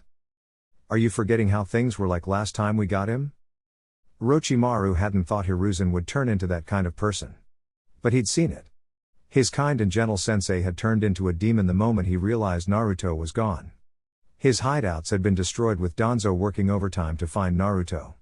And when they had found the blonde, the message had been passed: he had crossed a line he should have never crossed. If they did something like that again, the reaction was going to be worse. Konoha would have its shinobi actively hunting them. For him, it would not be a problem, but the people working for him would be causalities, and breathing would a little difficult. He couldn't afford to be restrained in this manner. Not when he had his other plans. I haven't forgotten. Kabuto pushed up his glasses while smiling. But he was a good test subject. Being a Jinchuriki and Uzumaki worked well for us. He could be a monster when he grows older. True. But if we want him, we can always get him. Konoha does not want him. We merely have to push the right buttons. For now, we can let Konoha have him, and if we need him, we could use him. Against Konoha, you mean? Of course. Orochimaru grinned. I'd like to see the look on Sensei's face when Naruto turns on Konoha. It would be something. But Kabuto didn't think it was within the realm of possibilities. His master did have a way with words and convincing people. But Naruto hadn't been willing to listen to them even before. He had no friends then, was betrayed by everyone. And now he had friends. Things were different. He liked to think that his master wasn't ignoring this fact. Or the fact that when Naruto finally snapped, he destroyed their hideout while trying to murder them, and that was what led to Konoha finding Naruto. Sasuke-kun can also be easy to lure. His desire to kill Itachi is as great as said. It would be great if he could get a sample of Naruto's DNA after all the experiments. After all, he'd been able to do much with Naruto because his body could handle it. He hadn't been able to get anything because Konoha had arrived a little too soon after the Kyuubi decided to come out, threatening even his life. He hadn't been able to even see the results of his experiments. If he could acquire Sasuke, he could make some safe modifications. True to Kabuto, there was no one who would suit them like Naruto. He truly was perfect for a subject. And his affinity with Hashirama's cells made things a lot simpler. Maybe the blonde did have an inherent ability to use Mokuton. Orochimaru hadn't been interested in that. Other additions were merely tests in an attempt to see if he could create a clone of the six paths. It was too early to tell. But with enough time, he would see if he was successful or not. He is predictable. And lacks control. Which makes taking him now a problem. We also don't want to have Itachi turning his eyes toward us. Orochimaru didn't want to face the older Uchiha. He would not forget the humiliation he faced. Never. He would make sure he gets his revenge against Itachi. For him to be so belittled and told the ninjutsu he has worked hard to acquire was useless had been infuriating. Konoha-gakure. Hiruzen smiled warmly seeing Kurenai walk into his office. The kind-hearted woman had always had a special relationship with him, and he has asked her to do some difficult things. She did what needed to be done. He just hoped he wouldn't be pressing too much and end up breaking her. Hokage-sama. Please sit, Kurenai. The Sandaime Hokage pointed at the chair in front of his desk. Kurenai stopped for a moment and then nodded. She hated being the subject of the Sandaimei's gaze. The old man made some difficult requests. And with Naruto seemingly his favorite person in the whole village, she wasn't sure how she was going to handle things. If he called her, then there was something. Don't be tense. He was smiling. But the steel in his tone didn't make Kurenai feel any better. She still released a long breath and shoved her thoughts at the back of her head. You wanted to speak to me? Yes. About Naruto. There was always something serious when it came to Naruto. The unloved Jinchuriki of the village. The spawn the Kyuubi left behind after its defeat in the hands of the Yondaime Hokage, at least those were some tales some villagers whispered when they thought no one was watching. There were many stories really. Most them ridiculous that she thought only 5-year-olds should be cooking up in their imaginative heads. But grown adults wrote novel stories and seemed to actually believe them. Kurenai had considered that when she made her decision. But there was nothing wrong with offering help. The poor kid already had enough hard time. Some shinobi even willingly spoke about trying to sabotage his training. Such thoughts have been hinted to her. It seemed like someone was even spreading the news that she was going to be teaching him genjutsu, like some juicy gossip along shinobi corners. But she was in this and had no intention of getting away. She may never get the chance to teach anyone genjutsu after all. You're already aware that he is a Jinchuriki of the Kyuubi. But there are other things you must know about Naruto. I won't repeat myself, and you are never to say this to anyone. Understood? Yes, Hokage-sama. Hiruzen leaned back to his chair and held his hands together. If possible, he would like Naruto to develop a good relationship with Kurenai. She could be a sister or a mother figure. Anything worked for him. He wasn't going to tell the woman to develop such a relationship. He was just going to create an environment that made it possible. There was nothing wrong with it, and Kurenai didn't have to know his thoughts. But was it the right choice telling her this? He could trust her. She wasn't dealing with S-rank secrets for the first time. It was nonetheless a different matter altogether when it concerned Naruto. I have to thank you for accepting to help him. Naruto has not always had people he can ask help. I consider it growth on his part and a welcome change. The teachers at the academy used to purposefully teach him the wrong things because they hated him. When he realized this, he learned to study for himself. It was difficult since he couldn't even get into the library. Hiruzen shook his head, a road filled with nothing but betrayal. Naruto learned the Kage Bunshin after seeing some jonin use it. It was his safe bet into getting into the library after quick transformation. Because of this, he doesn't willingly accept help unless it's necessary. A tough young life indeed. What kind of a person even denied a child from entering a library? Then again, to many people, he was the Kyuubi. Who would be stupid enough to allow the Baijuu to learn new things? It would only regain its power and destroy them all. It must have taken a lot of courage for him to ask for help. Yes. Hiruzen nodded slowly. I don't expect you to treat him as if he is special. But handle him with care. You are aware that he once disappeared from the village, yes? A mystery that has never been solved by many. No one seemed to know. He was gone from the village streets for a couple of months. Anyone could have noticed. After all, the villagers had started to openly talk about the death of the Kyuubi brat. He had resurfaced once more. But a different kind of person, or so she heard. He disappeared because he was kidnapped by Orochimaru. He was experimented on. It is something that he doesn't talk about, even with me. But he has to deal with it. We never said anything because it would simply make a worse case a little more chaotic. Just how much did the blonde suffer? How was he even sane after all that? Kurenai closed her eyes, trying to digest fully what she'd been told. You want me to help him open about it? Yes. But don't force things. He smiled. Naruto is very observant. It would be best if there are no signs of deceit. I do not wish for him to think he cannot trust anyone and that everyone lies to him. You can tell him that I spoke to you about this. Will he not respond negatively? No. Maybe he will show indifference but not negative emotions. It will be problematic if he finds out we spoke and kept it a secret. Naruto could be complicated in that way, but he was still a person Kurenai could handle, at least he thought that way. Moroi City. Sakura glanced at Naruto and then at their sensei. There was something that Orochimaru had said that bothered her. A lot of questions that needed to be answered. But it hadn't seemed to surprise Sasuke or their sensei. It was like she was the one who was ignorant of a lot of things. She was still mad at him for the way he spoke to her. But she couldn't keep her mouth shut for too long. She'd explode with curiosity if this continued. It is getting a little annoying, you know. The voice, cold as ice, snapped her out of her thoughts. Sakura flinched slightly and then looked to the streets of the city. It was crowded with civilians. The normal life that she had once enjoyed while an academy student. The life now was nothing more than hardships that she had never thought would follow her when she became a kunoichi. She wondered how she should say this, but after a moment, she found a confidence and then spoke. What did Orochimaru mean by you being his subject? That is a good question. Kakashi wouldn't enter the debate. The secret was Naruto's to tell. It was nothing too bothersome to cause some friction with the team performance. Sasuke would continue to do as normal. And Naruto was strange in the way he handled things. You're keeping secrets from us, aren't you? Aren't we supposed to be a team? Naruto glanced at the girl with a raised brow. He found her complaints a little amusing. But he wouldn't entertain her. He didn't owe her an explanation. But it was to be expected that she would be back to this kind of person. Running around did its work in making her forget about Orochimaru. Or maybe she was trying to forget about the whole ordeal since she nearly pissed on herself. Being teammates doesn't mean you have the right to know the color of my underpants. I won't ask if you're wearing black today because it is none of my business. He then smiled. But Sasuke may ask. If he has that kind of interest. Sakura blushed. That was the color she was wearing. Was Naruto peeking on her?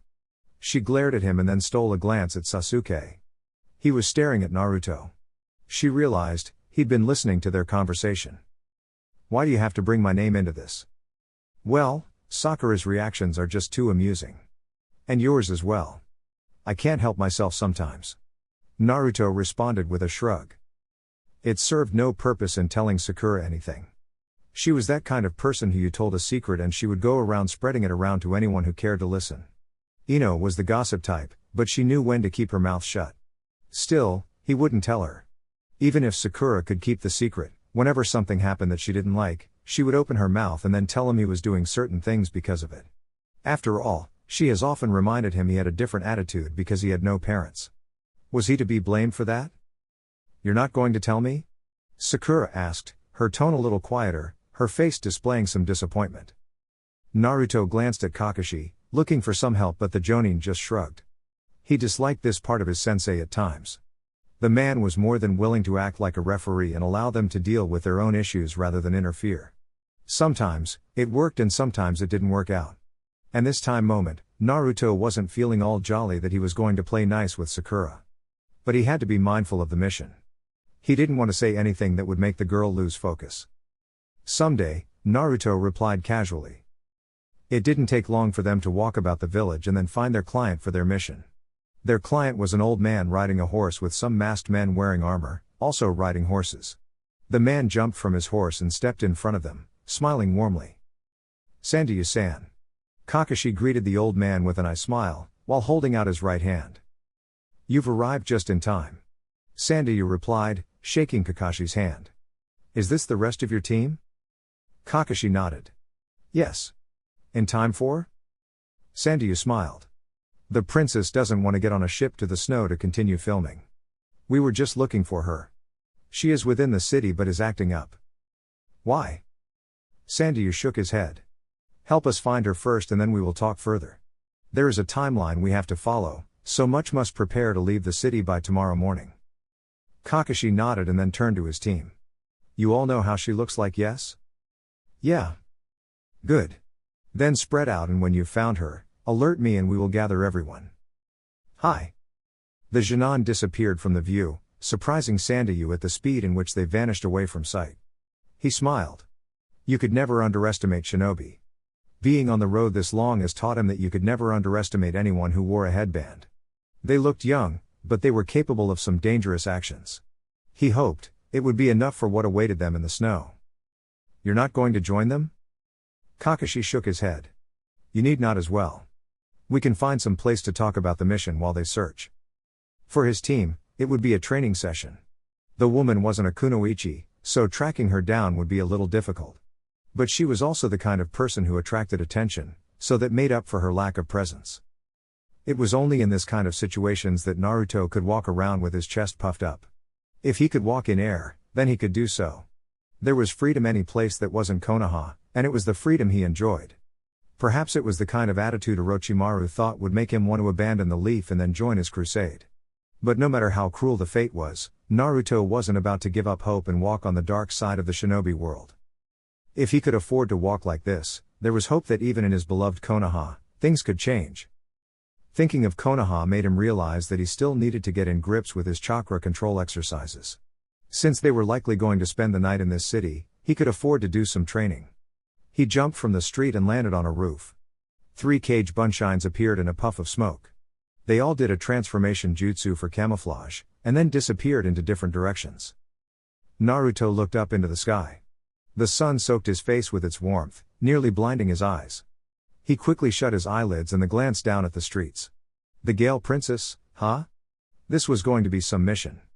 He wondered if he could get into the movie. There was no shame in trying to be famous. A bit of movie appearances would also do him some good. Maybe he could ask the people doing the movie if they needed an extra in film guard. It would certainly be a middle finger those who thought he would never amount to anything in life. The thought gave him a smile. He would amount to something. He was someone and the future looked bright. There were thorns along the way, but life wasn't supposed to be easy, especially for a Jinchuriki and an orphan. I wouldn't smile like that if I were you. This hateful voice. How he disliked hearing it at times.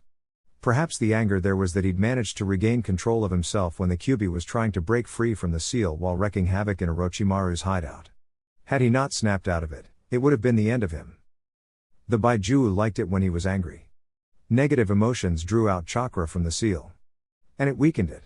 The more it weakened, the high probability the Baijuu had of escaping. And so, Naruto ignored the annoyance and continued to look for the Gale Princess. After 2 hours of looking around the city, Sasuke had become a little frustrated. He wondered why Kakashi hadn't just instructed Naruto to create clones, then search for their target instead of him wasting time looking for a civilian. But after what felt like eternity, he finally found the woman they were looking for in a bar, drinking alone. He didn't bother trying to speak to her but just stepped outside and then flared up his chakra, alerting the others. Naruto was the first person to arrive. I didn't think you'd beat me to this. We shouldn't have been doing this. This is your job. Sasuke replied with a stare. Since when? Naruto asked dumbly. You have clones. Naruto smiled, wagging his index finger. I just have more chakra. If my tracking skills are bad, clones won't make it better. But I believe this was Kakashi-sensei's attempt to teach us lessons when it comes to tracking a civilian. We are shinobi. Ignorance has never looked good on anyone. Naruto spoke out loud. Sasuke glared. Naruto was insulting him. He wasn't just going to be the punching every time, was he? Before he could retort, the blonde was already asking him a question. Where is she? Are you saying I'm ignorant? Am I? Naruto smiled sweetly. Sasuke glared but it didn't earn him anything, so he replied to Naruto's earlier question. She is inside. You didn't talk to her? Why do I have to speak to her? I just had to find her, and I did. Naruto shook his head. You need to work on your people skills. You won't get to revive the Uchiha clan if you continue to act like this. The paused, adopting a thoughtful look. Oh, wait. There are some brain-dead girls who'd throw themselves to you. I envy you at times. I'm sure if you just look at a girl and then tell her to follow you home, she will do so, and start calling you husband. We can change positions. Naruto held up both his hands. As much as I want to be dearly beloved, I have no interest in attracting females who cannot think. But it seems to be your kind of people. You hardly think at times despite being hailed as a genius. Sasuke knew Naruto was talking about that incident with Orochimaru. He knew he could have been killed if things had come to that point and he'd been stupid. He wasn't going to admit but he didn't want Naruto reminding him over and over again. He gritted his teeth and settled for glaring at Naruto. Naruto laughed. Of course, you'd react that way. And until you grow up, I'm going to keep laughing at you. He said, motioning for the Uchiha to follow. They stepped inside the bar. They were shinobi, no one was going to tell them to go back. The woman they were looking for was sitting by the bar, slowly downing a beer. Naruto stopped by her side, and examined her from head to toe. She seemed miserable, quite nothing like the woman he had seen in a movie. Undeniably, she was beautiful. Then again, weren't all actresses beautiful? Koyuki glanced at the blonde shamelessly staring at her. Was he part of the group of those going to be taking her to the snow? The other brat with him also wore the same headband as him. She slammed the bottle on the counter and then stood up, trying to leave. But the raven-haired boy stood in front of her. "We can't let you leave. There are people coming to fetch you." Koyuki tried to shove the teen away from her way without saying a word, but he grabbed her hand around the wrists. It was anything but gentle. In fact, she yelped in pain as she felt her fingers getting cold due to his hold. Naruto smacked Sasuke across his forehead. The Uchiha quickly let go of the woman and then swiftly replied with a punch to Naruto's face. "Hell, teen?" Naruto shouted, stumbling back a little. "I won't be as you are to Sakura." Naruto shook off the punch and quickly gathered himself, while keeping an eye on the princess. "You must be gentle. She is a civilian." Naruto lectured sternly while taking the prince's hand before she could try to leave. He stared up to her and then smiled warmly. "Please sit, princess. The next one is on me." "Princess." Sandayu was a little dramatic as he entered the bar along with Kakashi and Sakura. "Why must you do this?" "I told you. I'm not going to the snow." "We have already signed the contract, princess, and arrangements have already been." "We are going," Sandayu said in a firm tone. "I don't know why you continue to fight like this." "Because you're forcing me into going somewhere I do not want to go." Naruto glanced at Kakashi wondering what was happening with the woman. Why force her if into doing something she didn't want to do? The Jonin responded with his casual shrug of a shoulder. It tempted him to shoot daggers toward the man, but he just sighed and stared back at the scene. The princess was unwilling to move. No matter how much their client begged, she refused to budge. Kakashi was forced into knocking her out. "Sorry about this." Sandayu was apologetic. Kakashi shook his head. This was their client and he would not question anything. They had a mission they were hired to do, and do it they would. Once the woman was out cold, he picked her up and put her on his back. "Lead the way." "She is going to run away once she wakes up, isn't she?" Sasuke asked, frowning a bit. It would just make things troublesome since their mission was primarily to protect her. "Yes." Sandayu didn't deny it. "Great. You know sarcasm?" Naruto asked, staring at Sasuke with a look of shock. "The great Uchiha, gods perform miracles." Sasuke's response was a sharp glare, which Naruto shrugged off. "This just means that someone will always have to be watching her." Kakashi smiled. "You're taking the first shift, Naruto." "Great." Sasuke smirked. The ship had set sail hours ago. The sea waters surrounded them. Now and then, a small wave would slam into the shields of the ship, but it kept steady. Yet, Naruto couldn't help but wonder what would happen if a more dangerous wave punched into the ship, stuffing in water. The drowning. It would be chaos. Swimming he could do with his eyes closed. But this was the sea. There were many different animals. For him, safety wouldn't be an issue nonetheless. After all, he had the chakra to stay afloat for the long journey back to the land. While staring at the bottomless waters, Naruto thought of continuing with his training. Floating on water did require good chakra control.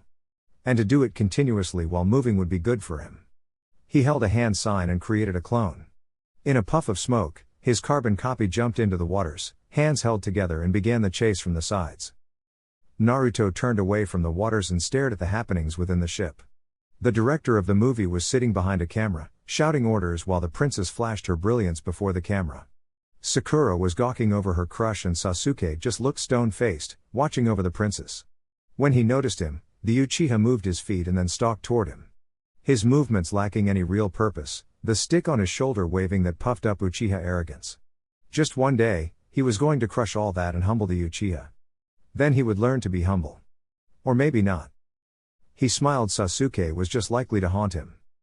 Sasuke stopped by Naruto and leaned against the ship, eyes staring at the clone through the corner of his eyes. After a moment, he started speaking. "Are you going to talk about Orochimaru?" That hateful look stared at him. There were many times Naruto realized that while Sasuke's eyes seemed to be on him, they were looking past him. He probably saw Itachi wherever he went. If anyone said the young Uchiha had nightmares of his brother torturing him, Naruto wouldn't find it unbelievable. "There is nothing to talk about it." "You bothered he brought up your brother?" Sasuke wasn't going to bother trying to beg Naruto to talk. He wasn't that curious anyway, at least he told himself that much. "The clone?" He changed the subject, trying not be like Sakura. Chakra control exercise. If there was a demon that taunted him, it was the massive pool of chakra Naruto had in his possession. There was no competition. Even if he tried, he'd only be courting a humiliating death. He'd nearly fainted after trying to create a couple of cage bunshine. It was something else, but it had pissed him off that even an exhausted Naruto could still do that much. The fact that Sakura couldn't create one without dying didn't give him any comfort. Sasuke felt like he was being left behind. It was just chakra control exercises, but it was going to improve his rival while he stood here, watching a film set. Don't even think about jumping in. I don't want to be the one pulling you out while you gulp a few cups of salty waters. Naruto then smirked. Or maybe you could. I'm sure Sakura would be happy to give you mouth to mouth. It didn't take long for Kakashi and Sakura to join them. Naruto gave Sakura a thumbs up. He was sure she hadn't noticed that her attention has been on the princess co-stars than her beloved Sasuke-kun. What? I can talk to him if you like. I'm not afraid of it, and who knows, it might even make someone jealous and finally confess his love for you. Sakura knew Naruto was teasing. She was sure of it. But she still couldn't help to think. What if something like that were to happen? Wouldn't she become the happiest girl? Like they'd even listen to you. Naruto smiled. You'd be surprised. He turned to their sensei. You think I can get a role? You want to be on a movie? Why not? Maybe I'll also have girls chasing after me after I become a movie star. In your dreams. Naruto ignored Sakura's remark and then watched the princess. Though forced to come here, when the camera flashed in front of her, she became a different person. If she was a spy, she'd be terrifying. She knew how to play a role and she played it perfectly. Still, this is turning out to be a bore, he frowned. He'd been training and he wanted to test out some jutsu. There were no battles, just standing guard. Have to agree with you. I was expecting something else, Sasuke agreed with Naruto. If anything, this was going to turn out to be a joy ride. They'd enjoy the sun, walk on snow and be in the presence of some high-profile civilians. But what was that to a shinobi? Sasuke wanted to fight. He needed to become stronger. We don't always have to be fighting, you know? Sakura spoke in a quiet tone. Both Naruto and Sasuke never refused the opportunity to fight. They enjoyed it. This kind of mission suited her.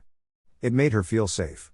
She smiled. Was she the one who was supposed to be glowing in that feeling, or their client? We have yet to reach the snow. Things can change, Kakashi said.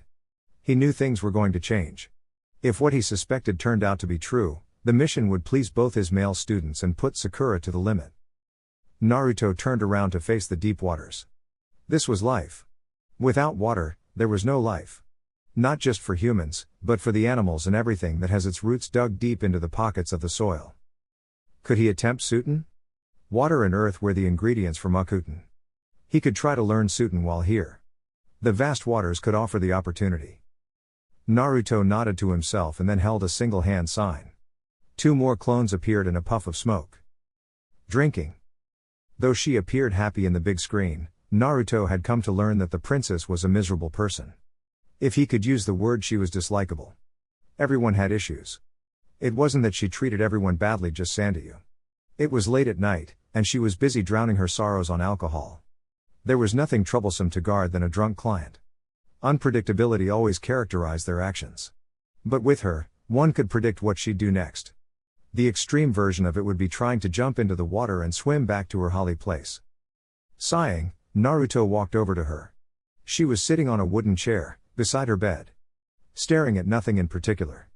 She looked dazed, yet the bottle never missed her mouth.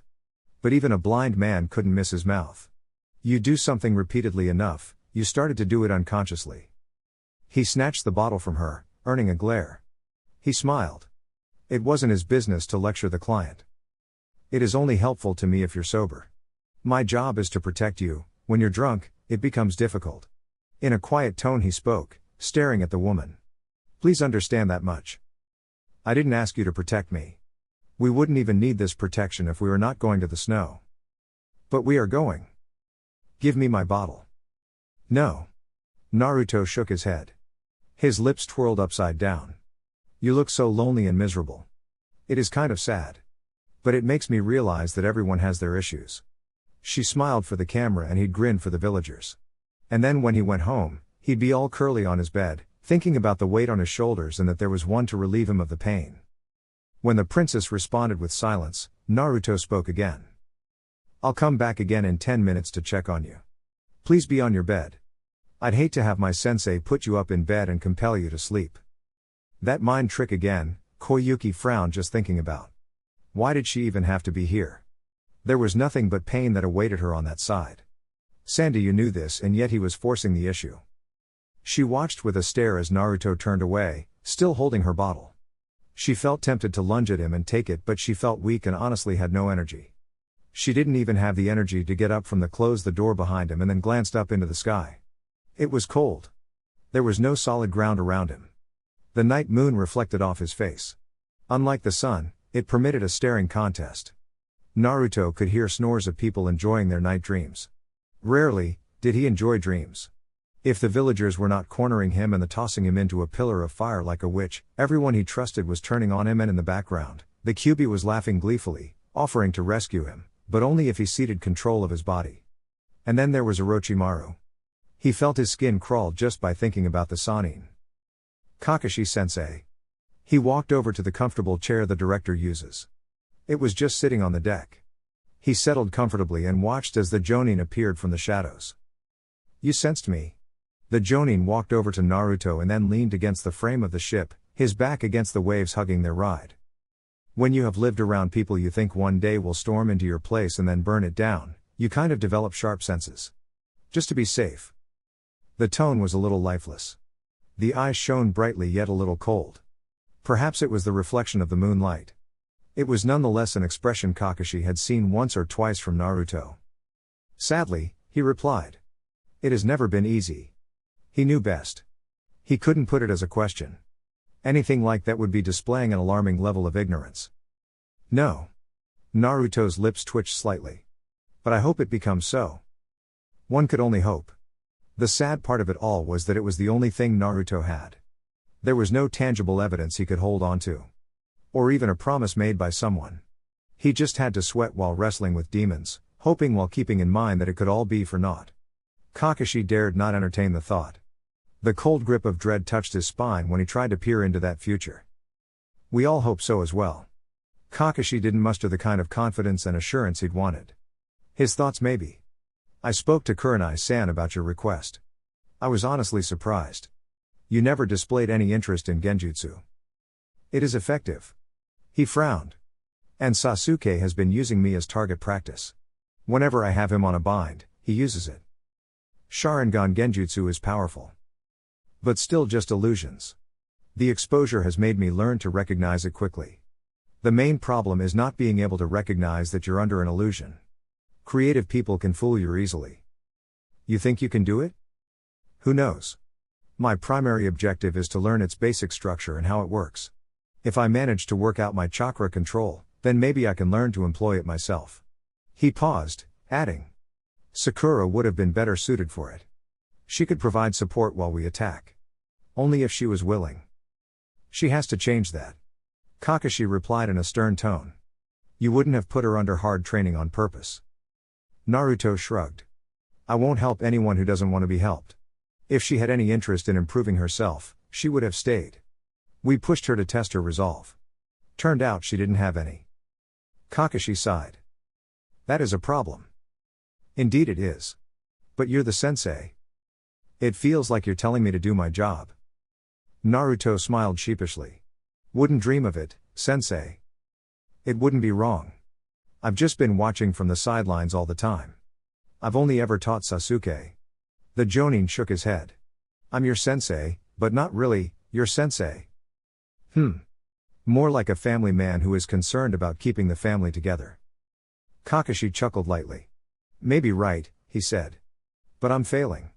The Sandaime has threatened to remove Sakura from the team if she doesn't become a real kunoichi. I would have failed her if that happens.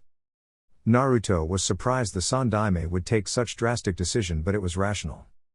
She is going to be broken. I don't want that to happen. Kakashi fell silent, staring up into the sky. This is my first team. I don't want to fail any of you. You are anyway right to say Sakura would excel in genjutsu. I know some. I will try to teach her. You're good? Not Kurenai level. She is the greatest genjutsu user in Konoha.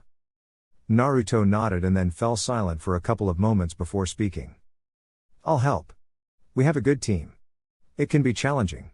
But I don't know how things can work out if a new teammate comes in. It's better to stick with what we know. Kakashi nodded and then asked. You want to talk about Orochimaru? Naruto shook his head. I was just a little angry. Maybe so much than I would like to admit.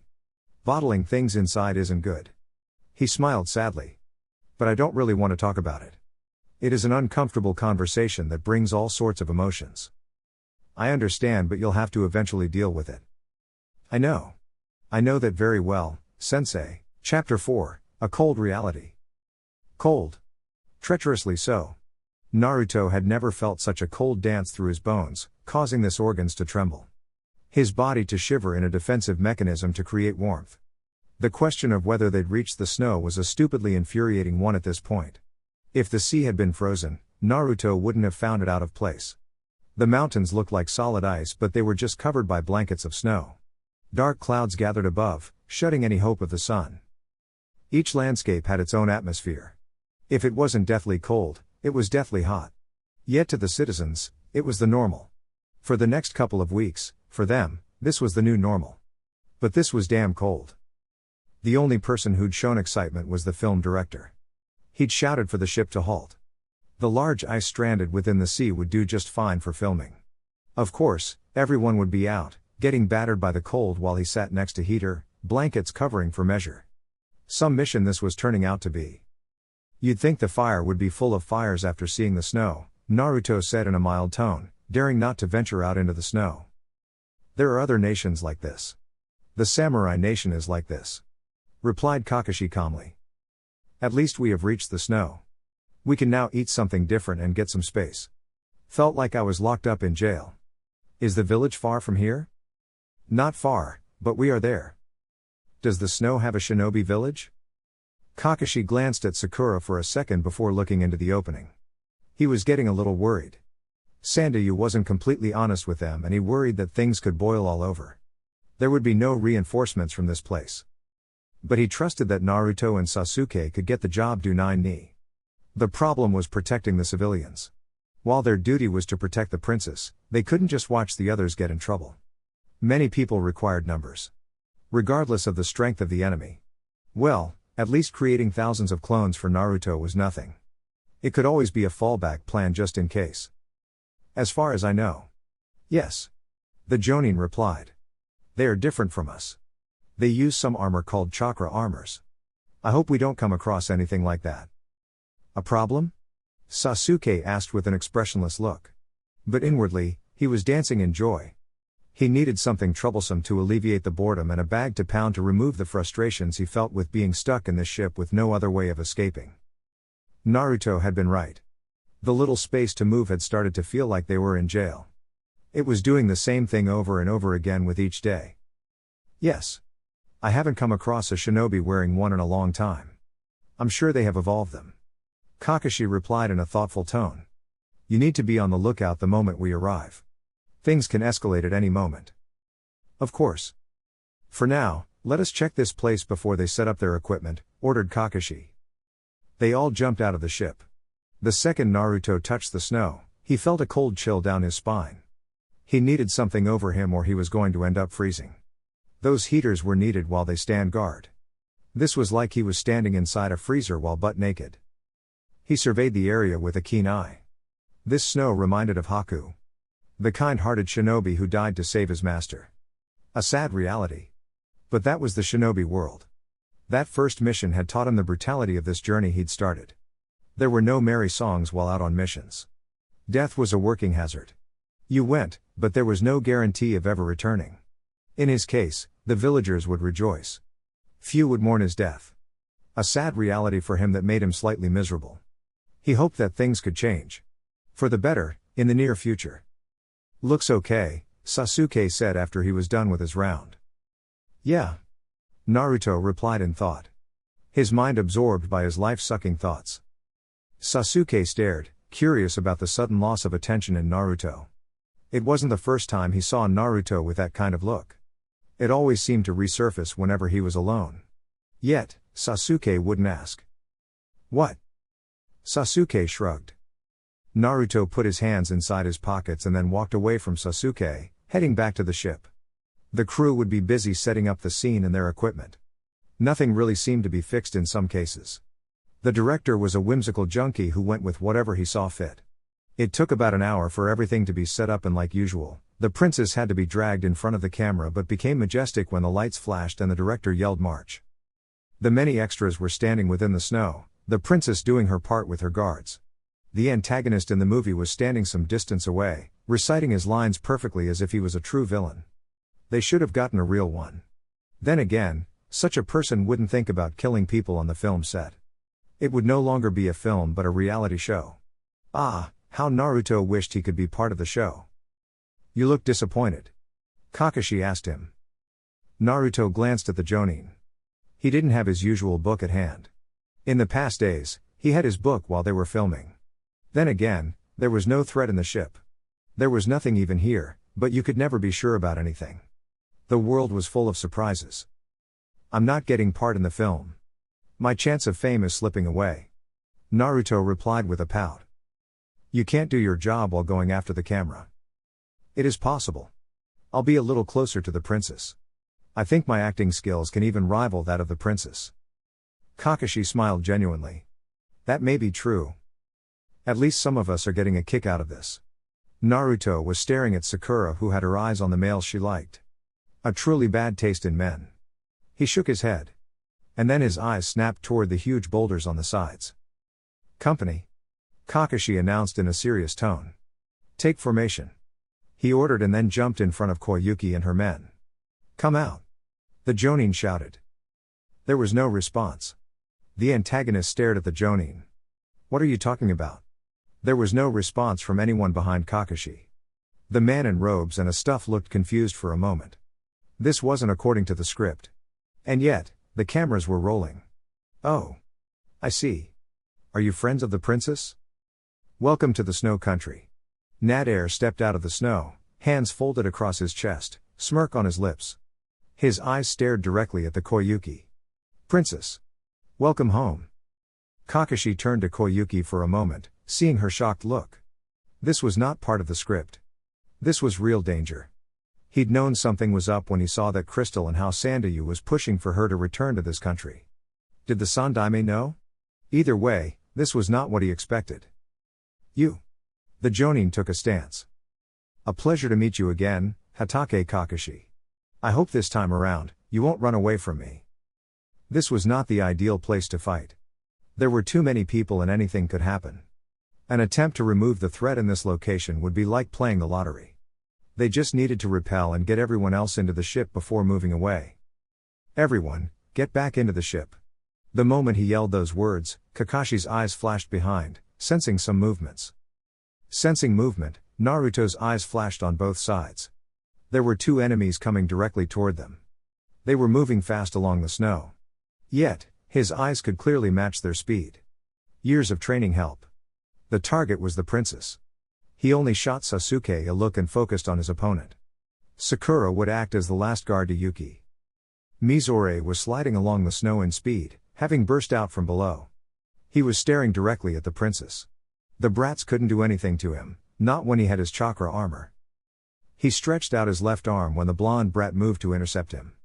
Get out of my way. He charged before releasing his retractable arm. The arm shot out like a bullet and hit the blonde on his throat. But the moment he did so, the blonde disappeared in a puff of smoke. Another Naruto burst from the ground while Mizore was speeding, just in front of the man. Naruto braced himself for impact. The rest of his body was buried in snow. He strengthened his hands with chakra as the hovering board neared him. He flashed out his hands, grabbing the board with all his strength. It came to a halt. But the speed pulled him slightly from the ground. Had it been a clone, it probably wouldn't have been to withstand the impact. Mizore cursed while falling over. He couldn't control his body. At this rate, he was going to hit the snow in a heap. But at least, he should be getting close to the princess. Why hadn't he even attached the snowboard to himself? Such nuisances wouldn't be happening. Hello. Mizore's eyes snapped below while he was falling. Another Naruto. Right below him. He was going to fall on the brat. What trick was he using? Shadow clones? Solid ones at that. He couldn't be that fast to have moved that fast. 4 roots burst from the snow below him, spreading toward his body. In his position, he couldn't do anything. But he still believed in his armor. He grinned, taking his focus away from the princess and to the blonde below him. His armor could withstand the attack. He stretched out his right hand, in attempt to grab the blonde by his face. The roots slammed into his armor but started to disintegrate the moment they hit him. However, there was still enough force behind the jutsu to send him upwards, unharmed as he was. Naruto was surprised that his jutsu didn't work. The armor was protecting the man. But he still had another plan. While airborne, Mizore flipped to the side. The princess was just below him, guarded by the little girl. The problem for him was the blonde. He held out his left hand seeing that the blonde was still lying on the ground. His retractable arm stretched out, flashing toward the blonde. He didn't move as the armored arm slammed into his chest, but once more the blonde disappeared in a puff of smoke. Before he could retract his arm, 2 more clones burst from the snow. One had the blonde even hid them there. Another clone appeared just where his arm was, holding a kunai at hand. Another was just where his snowboard was. The clone snatched it up and took a single step forward. While he tried to retract his arm, the clone on the ground swung its kunai, cutting the thread holding his arm, much to his surprise. But there was no moment to dwell on it as the other clone hurled his snowboard toward him. Mizore quickly folded his hands across his chest seeing it was where the snowboard was going to hit. The board hit him, but the second it touched his hands, it exploded. Boom! He cursed silently, gritting his teeth in pain. The explosion was minimal but the sparks had coursed through his body like lightning. There was a resounding explosion up in the air of intense flames with a bit of black within them. The flames brought a wave of heat for a moment. Mizore burst out of the flames, lunging to a distance away to safety with a furious look on his face. Mokuton, wooden locking prison. Mizore's eyes glanced to the sides as wooden pillars burst from the snow. They were all around him. His only method of escaping was above. But before he could jump, the pillars joined, locking him within. Naruto turned away from the man and faced at Sakura. The main objective here had to get the princess to safety. And everyone else. This wasn't a good place to fight. What is wrong with her? He asked Sakura, seeing the princess sprawled on the snow. Hands around her head, with haunted eyes. It was like she was reliving a bad dream. Mental issues. Sakura grunted. Run! Naruto ordered. He created 3 solid clones. The clones picked up the princess and then Sandayu before dashing toward the ship. Sasuke moved at the same time as Naruto. But unlike the blonde, he was quick off his feet. While darting through the snow toward his opponent, he took out a couple of shuriken from his pouch and then hurled them toward her. Fubuki didn't bother trying to dodge the shuriken. A smirk merely formed across her lips as she continued rushing toward the black-haired teen. The shuriken shattered into bits upon crashing into her chest. She immediately took advantage of the situation by doing a couple of hand seals. Sasuke jumped up after sensing a wave of chakra from below. Ice burst out of the snow, nearly catching him on his feet. But he blurred away just in time to avoid the jutsu. He landed a distance away, but not too far off from the princess. There was no telling that if he tried to drag the woman away, she'd follow him. Her objective was the princess, so he always had to stand in the way. There was no time to think as he was forced to jump into the air once more as ice was pulled out from the snow once more. While still airborne, Sasuke took out a kunai with an explosive tag, threw it down at the ice. The tag exploded into a fiery of intense crimson flames. The flames seemingly engulfed Sasuke. Fubuki smiled and then turned her attention toward the princess. There was no need to waste time. She quickly dashed toward Koyuki. While running through the snow, a smoke bomb fell in front of her and then exploded. She could see nothing within the smoke. The wings on her back flapped as she tried to take off into the air. Though she managed to take off slightly, her eyes snapped to her legs as she felt something. 2 threads hand bundled her legs together. Without turning back, she glanced behind, and saw Sasuke standing still with his hands held together. These people were not strong as those he has faced. It was nothing compared to Zabuza. And training in the same field with Naruto really did help. Sasuke felt like he was powerful. He couldn't help but put a smirk on his lips as he pulled the wires. The sudden pull dragged the woman down, slamming her on the snow with her head first, getting buried. Sasuke gathered oxygen within his lungs, measuring the release of his chakra careful. Within one large outtake, breathed out a stream of crimson flames, and they spread through the wires. Fubuki snarled as she spat out snow as she pulled out herself from the snow. Her legs were still bundled together and flames were spreading toward her. She pulled up ice from the snow, freezing the wires. More ice formed, colliding with the flames. Steam rose upon the mixture of the two elements. While trying to cut the wire, Fubuki glanced up. Sasuke had suddenly flashed just above her. She didn't give the Uchiha a time to attack her. Ice burst out around her within seconds of Sasuke appearing. Sasuke frowned slightly but decided against wasting chakra to melt the ice. Just as the ice was going to freeze him, he did a replacement jutsu, replacing himself with a heater. Looking good, Sasu-chan, Naruto stated as Sasuke flashed behind him. They're back against the ship that was moving back to the sea. You move well. Surprised you used Mokuton like that. Naruto shrugged. Their armor is bothersome with other jutsu. It requires something like brute force to get through. Besides, there wasn't time for something elaborate. The princess is in the ship. Sasuke couldn't help but grin. We can go ahead and attack. The one you had is still locked up. With Kakashi still busy with his opponent, there was nothing against what Sasuke was suggesting it. Naruto shared the Uchiha's grin. Tag team. Sometimes when Sasuke was in a good mood, he didn't mind working well with him. It was time they tested how well they moved either way. Let's go then. Fubuki glanced toward where Mizore was locked up and then at the two brats. The princess was already at the ship. Failure. Dodo wasn't going to be pleased. Especially when it had been just brats who stood in the way.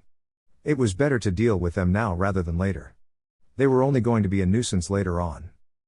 She saw a shuriken twisting along the air toward her. Didn't they learn? This wasn't going to do anything to her. The armor created a wall of chakra that stopped even those kind of attacks. Then again, they were just brats. She waited until the shuriken hit her, but much to her surprise, the piece of metal didn't shatter. It exploded into a puff of smoke.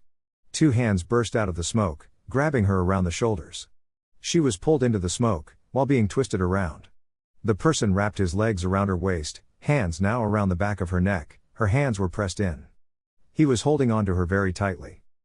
She gritted her teeth, trying to move free, but she felt like she was gripped by a strong man. Let me go, she yelled at the blonde. No can do. This armor is proving to be a problem. Your biggest weapon. We want to see what it will take to destroy it. While darting toward Fubuki and Naruto's clone, Sasuke hurled a kunai with a wire tied around it. It was an easy target as Naruto had her in one place. The blonde never did let go once he held you. He was like a magnet. And it was going to take stabbing him on the gut for that woman to get him off her.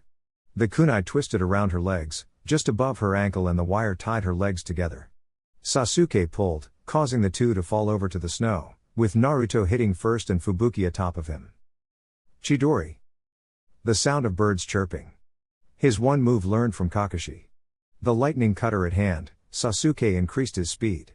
Once he was closer, he bent down while driving his jutsu toward Fubuki's chest. The lightning burst when it made contact, but was unable to break through at once. He pushed further, trying to pierce through the chakra shield until something in the armor cracked. He pushed further, and the armor started to crack. But it was still not enough. Why, I am not surprised that you couldn't do it. Naruto suddenly said after appearing from nowhere. He landed on Sasuke's right side, holding a bunch of explosive tags. Sasuke stopped, and then shot Naruto a glare before jumping back as Naruto dropped the explosive tags. Fubuki swore. This was an overkill. What was the blonde made out of anyway that he didn't budge? Her chakra was cracked. Any more of that, and it would have been destroyed. Those explosive tags? The merciless brats were trying to kill her. By the way, I'm also going to explode. The clone stated. This isn't how I like to do things, but if I explode, it should dent this armor. And the explosive tag will do it. Best of all, a closed area ensures that you receive the full force of the explosion. Fubuki wanted to glare at the blonde, but she wasn't in a position to do anything. He was not normal. There was something he was doing to strengthen his body. She was taking chakra, but he didn't appear bothered by it. Do your best. She replied confidently but with a hint of frustrations. Mokuton, wooden locking prison. He created the same jutsu he used on Mizore. This time, he encased both his clone and Fubuki within. He did a quick jump, landing beside Sasuke once more. This is how it is done. Boom. There was only the sound of the explosion, but not even smoke came through the pillars. They held on firmly until flames started burning through. Naruto slapped himself across the face. Smart, Naruto. Very smart. Fire will always burn wood. While the flames were still burning, Kakashi flashed behind both Naruto and Sasuke. He put a hand on their shoulders and disappeared in a swirl of leaves. We had things covered. Sasuke's first words when they appeared in the deck of the ship. The crew was marveling at the great piece they had just captured. We have more things to worry about. We had them. Naruto put a hand on Sasuke's shoulder. Smiling, he said. We got a part in the movie, isn't that a great thing? Kakashi sighed. At least, they managed to get out of this without any casualties. In the next one, they would be more prepared. If the enemy had gotten desperate, they could have gone for the ship. There are too many people here. Our first priority is to them. Sasuke still grumbled. They were winning. They probably would have won if they stayed to fight. When he was teaming up with Naruto, they could defeat anyone. You think we got her? Yup. Naruto replied with a nod. Why were they even attacking her? Good question, but something they would talk about with Princess Yuki and Sandayu. He hadn't thought things would come to this point. But it was happening and they had to deal with it. If anything, things seemed like they could go well. Kakashi no longer had to worry too much about his two students. At least, even Sasuke was making good use of the jutsu he taught him and Naruto was using Mokuton. We will talk about it. But first, let me say both of you did well. I'm proud of you. The Jonin praised with an eye smile. Hard work pays. Naruto flashed Kakashi a grin. Sasuke, though, seemed to be caught between two thoughts. Whether he should smile in pride or just grunt.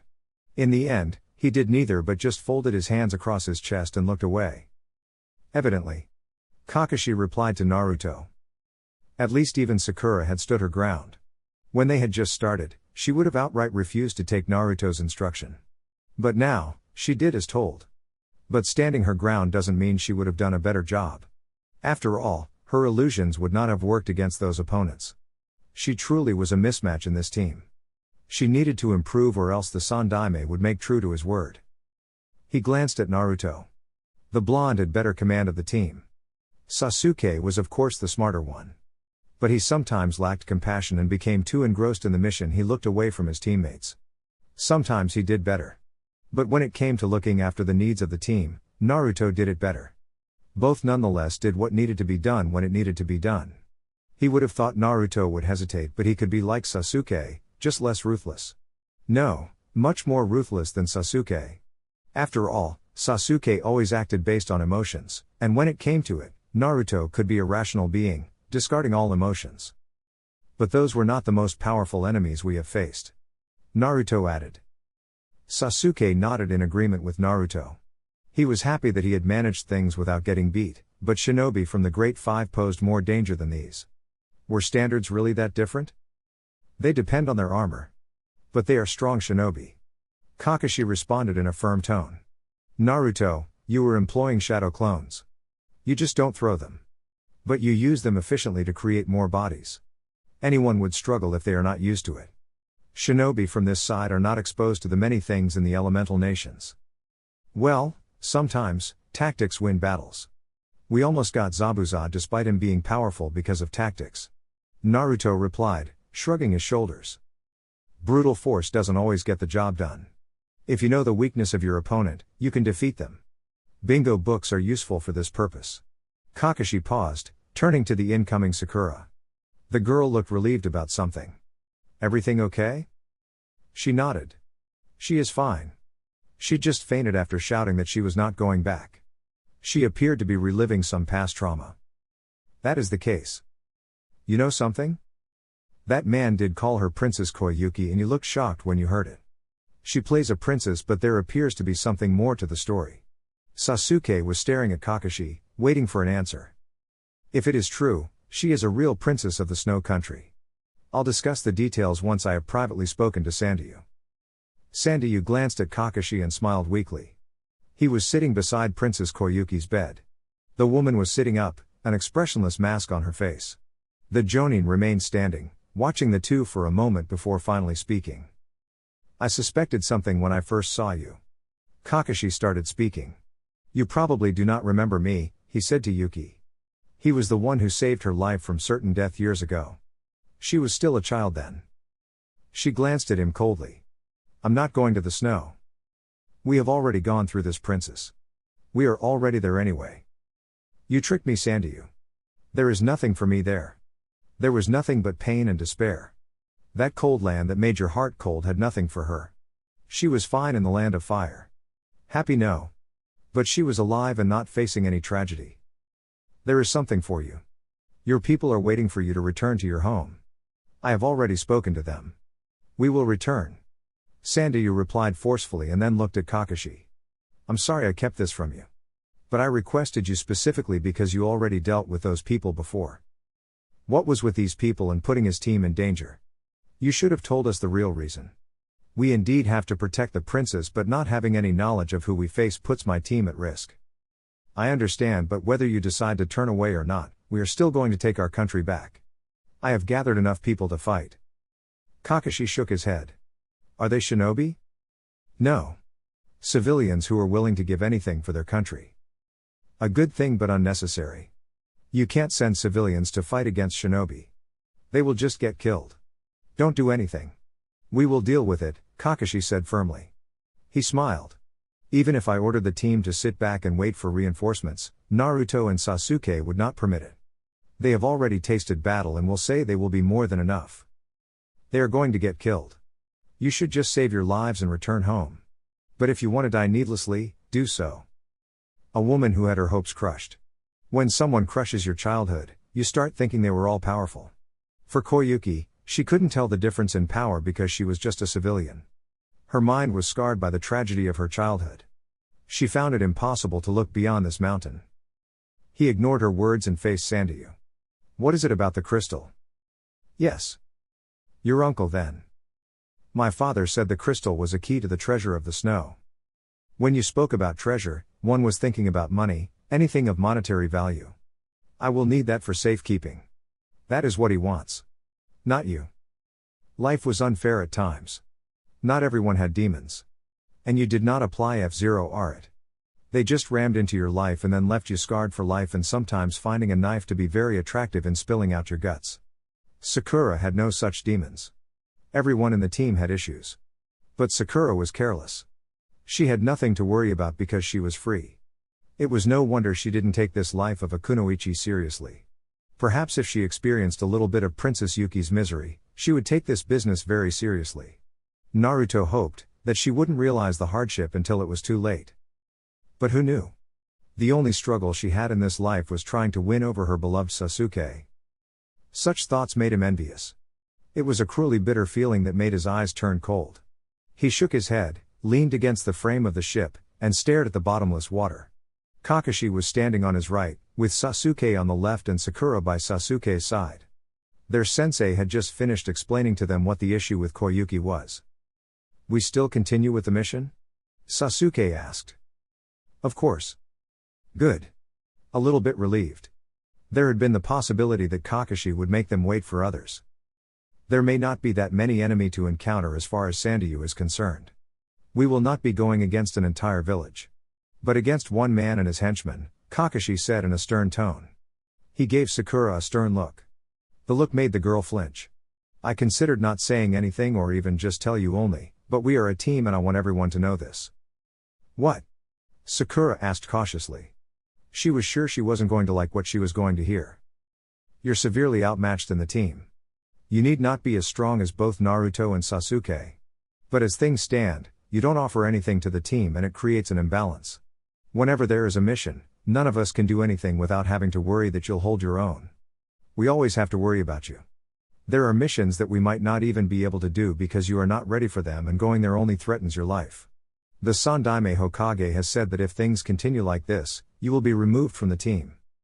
Kakashi glanced at his other students. Sasuke looked indifferent and Naruto, well, he was Naruto. There was just a raised brow, but he couldn't read anything from the blonde. That is unfair. Kakashi shook his head. How many times have you been saved, Sakura? She blinked, unable to say anything. She couldn't be removed from Sasuke's team. No way was she going to accept that decision. The Jonin smiled. I'm telling you this because I want you to understand the situation you are in. You need to grow up, Sakura. And this is your chance to do so. I have to submit a report to the Sandaime. Your reaction from henceforth will determine whether you stay or leave the team. He paused. Rest up. We don't know what awaits us when we reach our destination. A little unexpected but not irrational. There was always a chance that Sakura could be killed. Anyone could be killed really. But chances were higher with Sakura. Don't let it get to you. That is the test Kakashi-sensei is giving you. Strength is not merely physical prowess but also mental strength. There are things you can do to improve on. Do that. Don't try to match Sasuke. Give it your best. That is what is required of you. How low had she fallen that she had to receive a lecture from Naruto? This was sick. She comforted herself by thinking about her beloved Sasuke. What do you think, Sasuke-kun? HN. The Uchiha merely shrugged with indifference. Naruto sighed. He wanted to tell her she was a hopeless little girl, but he didn't want to break her spirit. Wherever Tsunade was, there was always ruckus. If she was drunk and losing money, things normally had to be flying about. It was no different this time. Jiraiya had been welcomed by a flying man, crashing through the door, and a second later, a clearly drunk Tsunade stormed out of the building. The dutiful Shizune following her from behind with their pet pig. What a waste of meat, he thought mildly. Tsunade did notice him, but she acted as if she hadn't and just turned to the right, marching with the legendary sucker tag following her from behind like a dark cloud. For a woman who loved gambling, she had bad luck. There was no one who matched her bad luck. The chances of her going on a winning streak were as slim as Orochimaru returning to the Leaf to apologize for his actions. Jiraiya followed the woman to a restaurant. He sat beside Shizune, and stared at her. His childhood crush. After a moment, he smiled, but the smile was not returned. What do you want? Tsunade demanded. No social calls. She was always cold to him. Maybe it was because he continued to annoy her about a return to the Leaf. She had once took a swing at him when he'd been trying out his luck. Lucky for him, she had been drunk but sober enough to reject going back to Konoha. Sensei sent me. He is still alive? Tsunade asked with a raised eyebrow. He still has some years left in him. Jiraiya responded in a serious tone. It is serious this time. Isn't it always? Jiraiya shook his head. You know, he has always had a soft spot for his students. He was always kind. Even with Orochimaru. He refused to see the darkness within until it was too late. Orochimaru was just his favored student. Tsunade scoffed. Funny that his favored student was the one who turned on him and may most likely lead to his death. You could call Orochimaru sensei's protege. Jiraiya would not deny that. Unlike him, Orochimaru had been a genius. Just like their sensei. They could understand each other when they spoke. His former friend picked up things far quicker than him. In any case, he has also been willing in your case. He has said no more. Return to Konoha and run the village hospital. Or what? In the next issue of the Bingo book, you will be placed as a rogue kunoichi. Tsunade laughed. Are you serious? Jiraiya looked at her sternly. It may not be much of a problem for you because you are a Sannin. But once the bounty is placed on your head, you'll have to look over your shoulder because that is how they will come after you. Whether you are drunk and out cold, they will come after you. They might get Shizune and you might make it, but for the rest of your life, you'll live like a criminal. That sounds like a threat. Jiraiya shook his head, smiling sadly. I hate to say those words to you, Haim, but Sensei is serious this time. He is even planning on having Orochimaru killed and everything he has built destroyed. Return home. But if not, know that before other hidden villages send their best after you, I will be the one coming after you first. Whether I have to break your legs to get it done, I'll do so. Tsunade narrowed her eyes dangerously. You speak as if you can. Jiraiya smiled sadly. No free hits this time, Haim. To say the snow country was detestable would be too strong of a word. But it wasn't likable either. Who lived in a country that was just eternally snow? There should be a season for the snow to fall and a season to be living under the shades of trees.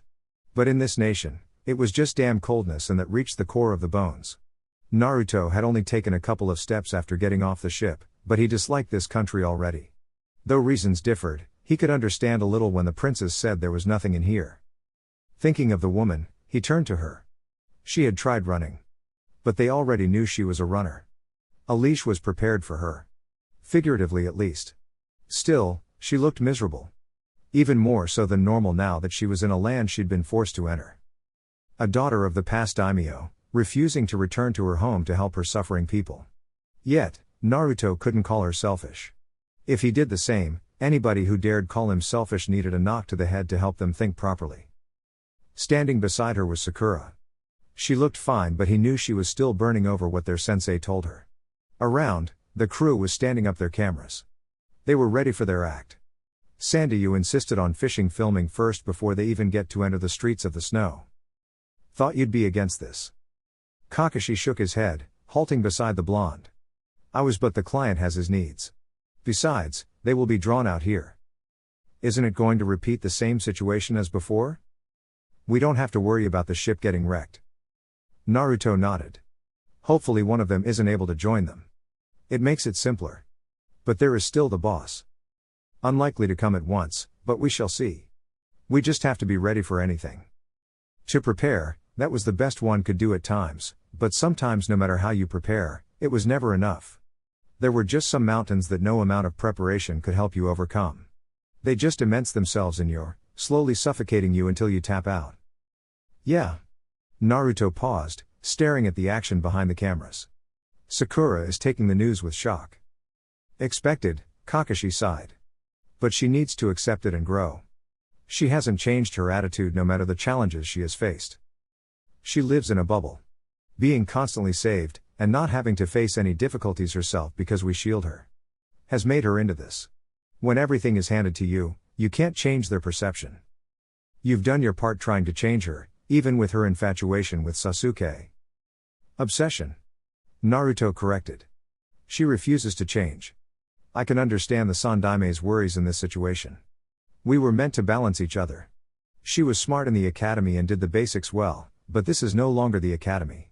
If she cannot adapt to that, the only choice left is for her to go to another team or quit being a kunoichi. Kakashi's eyes narrowed slightly. The words came out coldly. Was it unexpected? No. Naruto was like that. Besides, Sakura was truly a burden to the team. He have to worry. Naruto had already offered to help. 10 long years of searching, and now she was finally here, having returned on her accord. Dodo had taken over this country thinking there were riches, but instead, he'd killed his brother and inherited poverty. Of course, there was hidden treasure, and a treasure that could only be accessed by a key Koyuki had in her possession. After so many years, even knowing how she looked like had been a challenge. The key had been the crystal. She'd done well by changing her name and hiding in plain sight. He stared at his trusted subordinates with a bit of disappointment. It has been years, but for them to fail when their target was so close disturbed his patience. He no longer had any to begin with. His heart was burning with impatience. I expected you to return with the crystal, Nader. Nader looked down for a moment and then faced his boss. We encountered a problem that we were not expecting. I can see that. Dodo replied in a flat tone. Fubuki wasn't with them. To lose an arm wasn't tolerable if there was nothing achieved. If they had gotten the crystal, then he could have understood things. They have already arrived and are setting up their things. We can handle them once we go. We will have a surprise for them. You failed when it was 3 of you. And now there is 2. Can you succeed? We can, Dodo-sama. Nader replied with complete confidence in his abilities and the armor. Go then. I'll join you shortly if I see you failing. Each with his own problems, huh? Naruto thought mildly as he held a cup of tea, Koyuki in front of him, a heater between them. The others were on the drawing table, after wrapping up the scene from here. The extras were all gathered around, having their meals while laughing and making comments about the great movie they were shooting. Naruto wasn't complaining. After all, he now had a role in the movie. How I wish Sakura understood a little bit of your pain and suffering, he said mildly. Maybe then, she would learn what it meant to be a kunoichi and wouldn't be so useless. Quite frankly, it was ridiculous that she thought of being useful to Sasuke but couldn't even help sharpen his knives simply because she didn't know how. Make up? How many times to bath and then stare at the mirror? She could do that with the expertise of a professor. But the real job failed her miserably.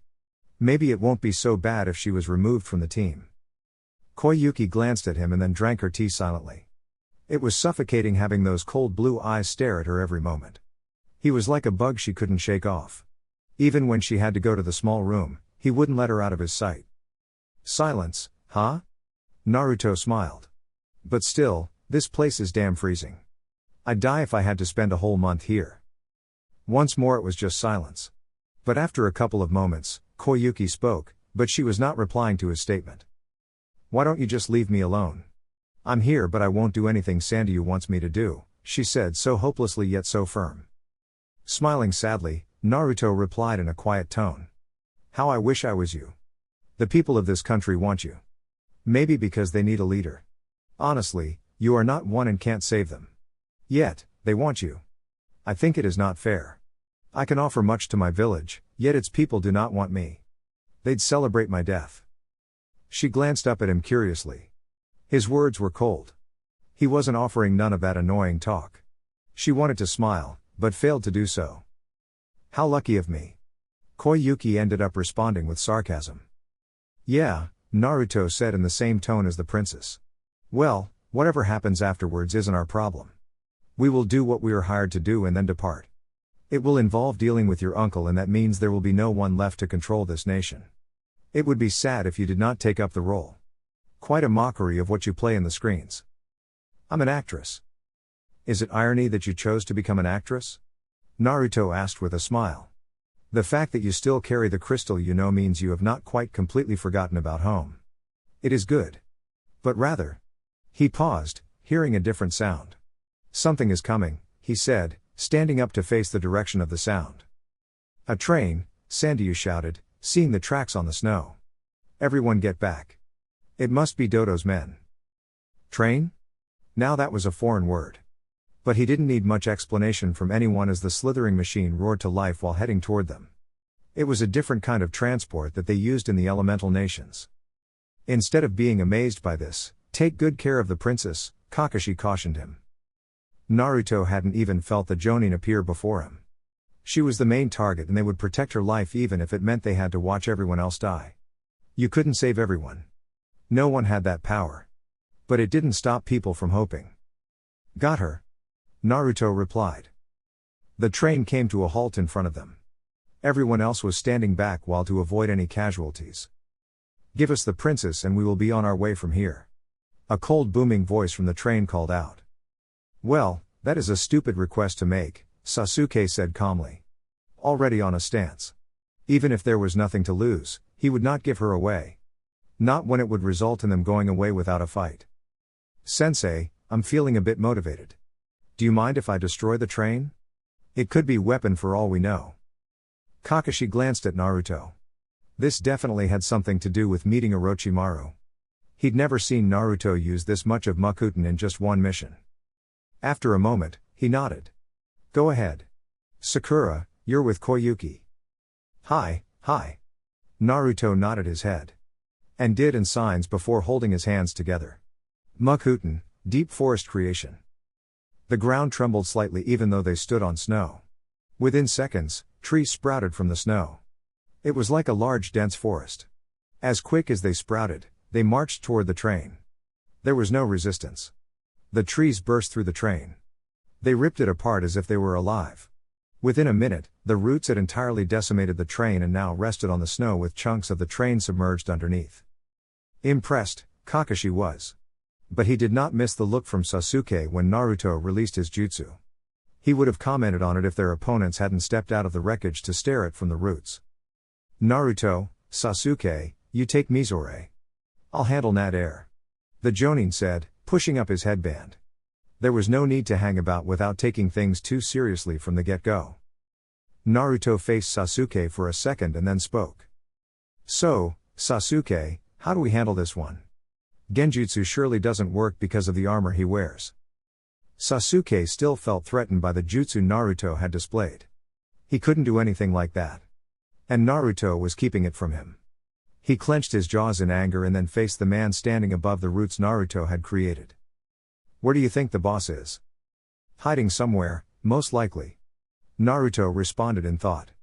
It just means we need to keep an eye on the princess. I will have a clone keep watch, just in case. Can't have Sakura as the last defense line. We'd be screwed. Sasuke grunted in agreement. He activated his Sharingan. He had no appetite to make things longer. He just wanted to end this quickly. And besides, he was a little ticked off after what he'd seen, and Naruto was ignoring his mood, purposefully. Let's go. Both dashed toward Mizore. Mizore glared at Naruto specifically. The blonde had cost him. And because of the two, they no longer had Fubuki. Mizore could see the two brats darting toward him. They hoped to flank him. Stupid brats. The blonde usually sent out a clone to charge first. Which meant the real one was probably hiding somewhere. Maybe below him. Maybe behind. Either way, he was going to show up somewhere. And he had to be ready for that. The Uchiha was on his right. He could deal with the clone later. He released his metal claw. The hand sped toward Sasuke. Within a second, it had reached the Uchiha. But he jumped over it. Mizore was caught watching Sasuke as the Uchiha twisted in midair, and then hurled 4 small shuriken at him. That was nothing. Mizore thought. His armor would protect him. His eyes flashed toward his left. Naruto was closer. He started retreating his claw. I'm not going to fall for the same trick again. Naruto reached him, his right hand stretched out for a pathetic attempt to punch him on his upper body. His large hand grabbed the punch and he squeezed. The clone disappeared in a puff of smoke. Mizore's eyes quickly flashed below. There was nowhere he was going to come out from aside from below. Hidden within the dense roots. To his shock, nothing came from below. Worse, instead of bouncing off his armor, the shuriken twisted around his body. It was then that he realized the threads tied to the shuriken. His hands became wrapped along his body. Mizore swore. He attempted to use his strength in the armor to cut off the threads. But, it was the sound of birds chirping that alarmed him. He glanced to the right through the corner of his eyes. The Uchiha was darting through the roots in speed, lightning crackling on his right hand. On the left, Naruto had his own jutsu. A small round ball of chakra. The two blurred out of sight. The next second, they had closed the distance. The Uchiha wasn't in front of him, but slightly above the air, swinging his jutsu toward his chest. The jutsu slammed, causing sparks of lightning to light. The blonde was in similar position. His jutsu slammed onto his back. Mizore felt his armor breaking. He felt relief when the two suddenly flashed away from him. But, relief turned into horror. His body was plastered with explosive tags. And one glaring heater, planted with tags, came falling down. It was on slow motion. In front of him. His armor had already was no surviving this. He closed his eyes. Boom. From a distance, both Naruto and Sasuke landed on the snow, watching the fireworks. Well, that was effective. The collective effort is truly something to behold. Naruto remarked, congratulating himself on a job well done. To effectively deal with their opponent with strategies and not just raw power was quite fun. Your tags were a little too much. You used them on the last occasion as well. Sasuke was staring. How many did you even bring for the mission? All my stock. I don't use a lot of weapons. I usually just buy kunai. But I'm not usually throwing them around like you. So I can spend the earnings on tags. Sasuke shook his head. I hope they explode on you. I'd die. Nobody would cry. Now, you're just being cold. You mad I showed you up with that jutsu? Naruto asked with a smirk on his face. Sasuke glared. He had nothing like that. But then again, he didn't have the same amount of chakra Naruto had. He wasn't even using the power of the Baijuu inside of him. Just how much more powerful could Naruto become? No matter what he seemed to do, the blonde always seemed to pull something of his magic hat. It was bothering him. Seeing the look, Naruto shook his head. Disappointing. Truly is. To think that you would feel so inferior over a little jutsu. Truly, a fragile person you are. I'm not fragile. Sasuke replied in a forceful tone. A hint of anger in his voice. But I hate that you seem to always have something in your tank. Naruto raised an eyebrow.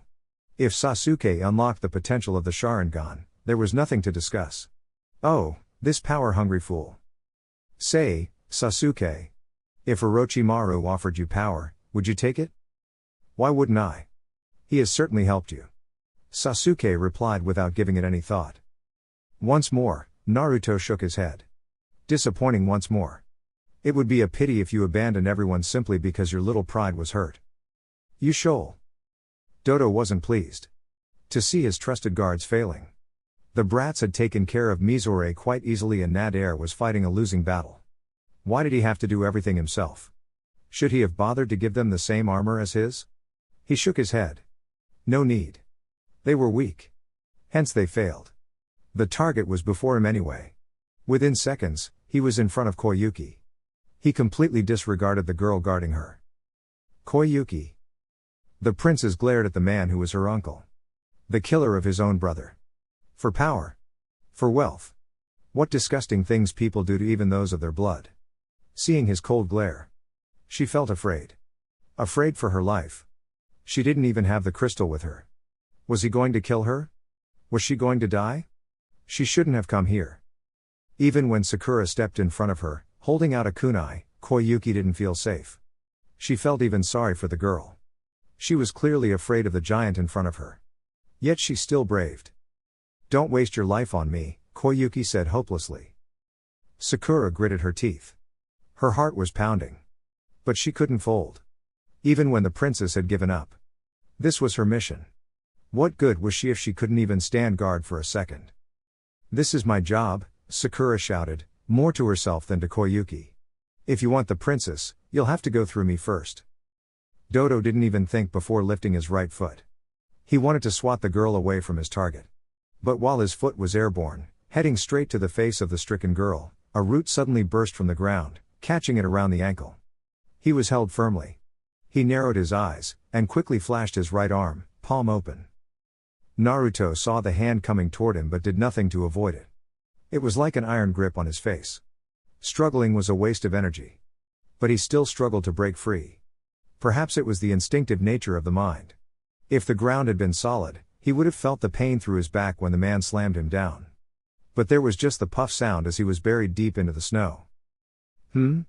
Dodo looked up. The girl had moved away. The princess had also been moved back with the other brat. He attempted to stomp on the blonde, but he rolled away. Dodo didn't follow. He glanced back at the princess. It was merely just going to take a couple of more minutes and effort, but he was going to get his price. Slowly, he started moving toward the princess. His movements came to a halt. A ripple pattern just around his right shoulder. He felt like he was being sucked in.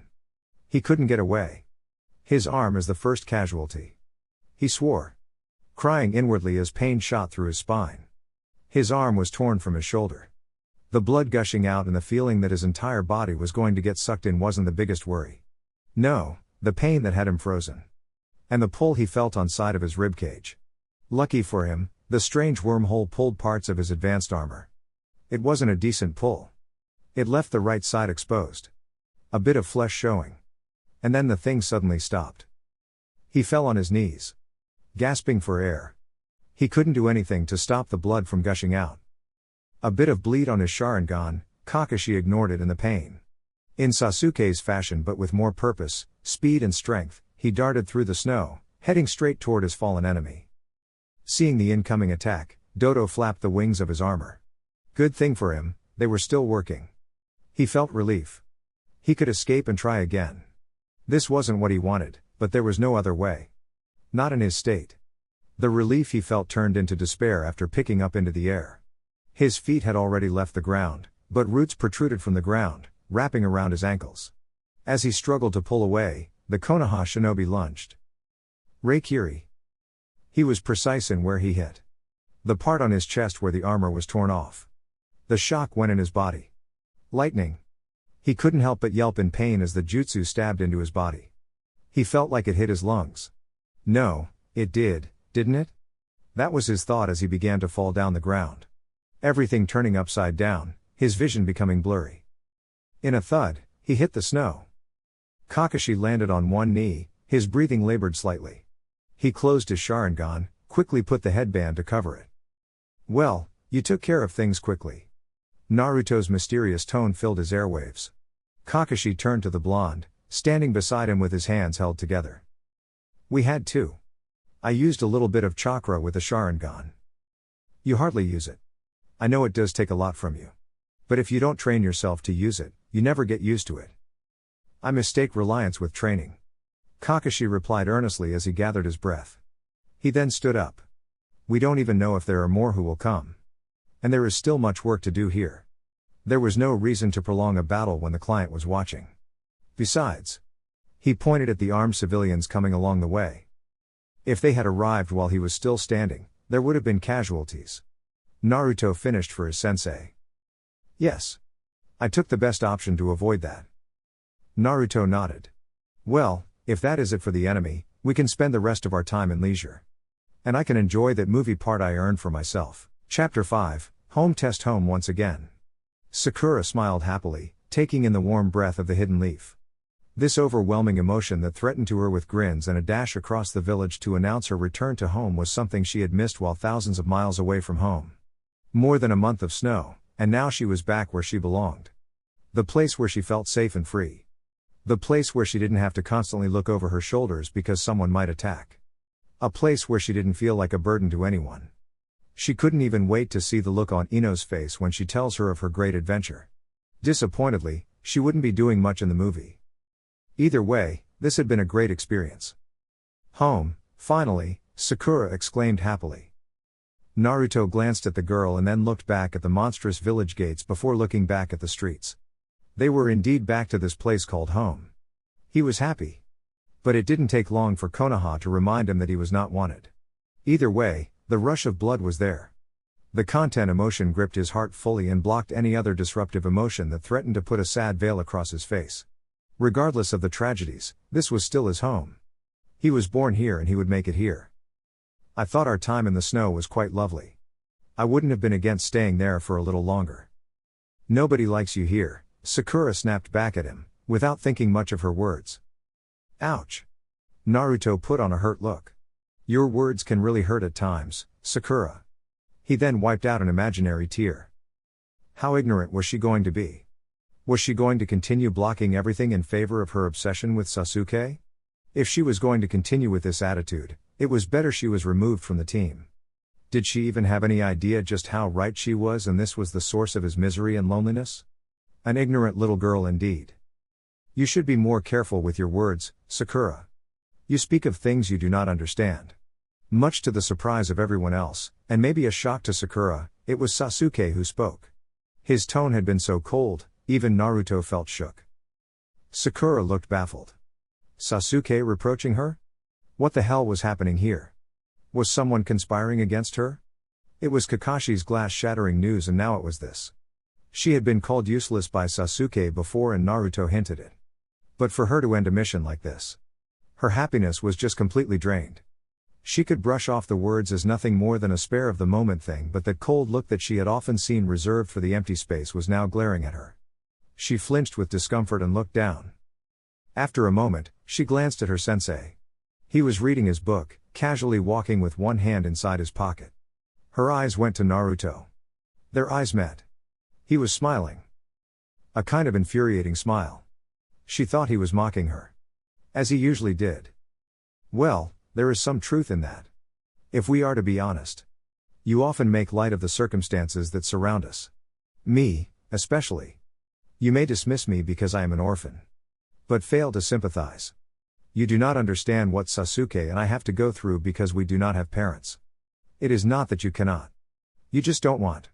He paused, just to let the words sink in. I suppose if you must grow. Want to, you need to understand why Sasuke and I can get along. Sakura frowned deeply. Sympathize with Naruto? Ridiculous. First of all, their situations were not the same. Sasuke lost his parents while Naruto had never had any. She wanted to shout at him. Think it deeply.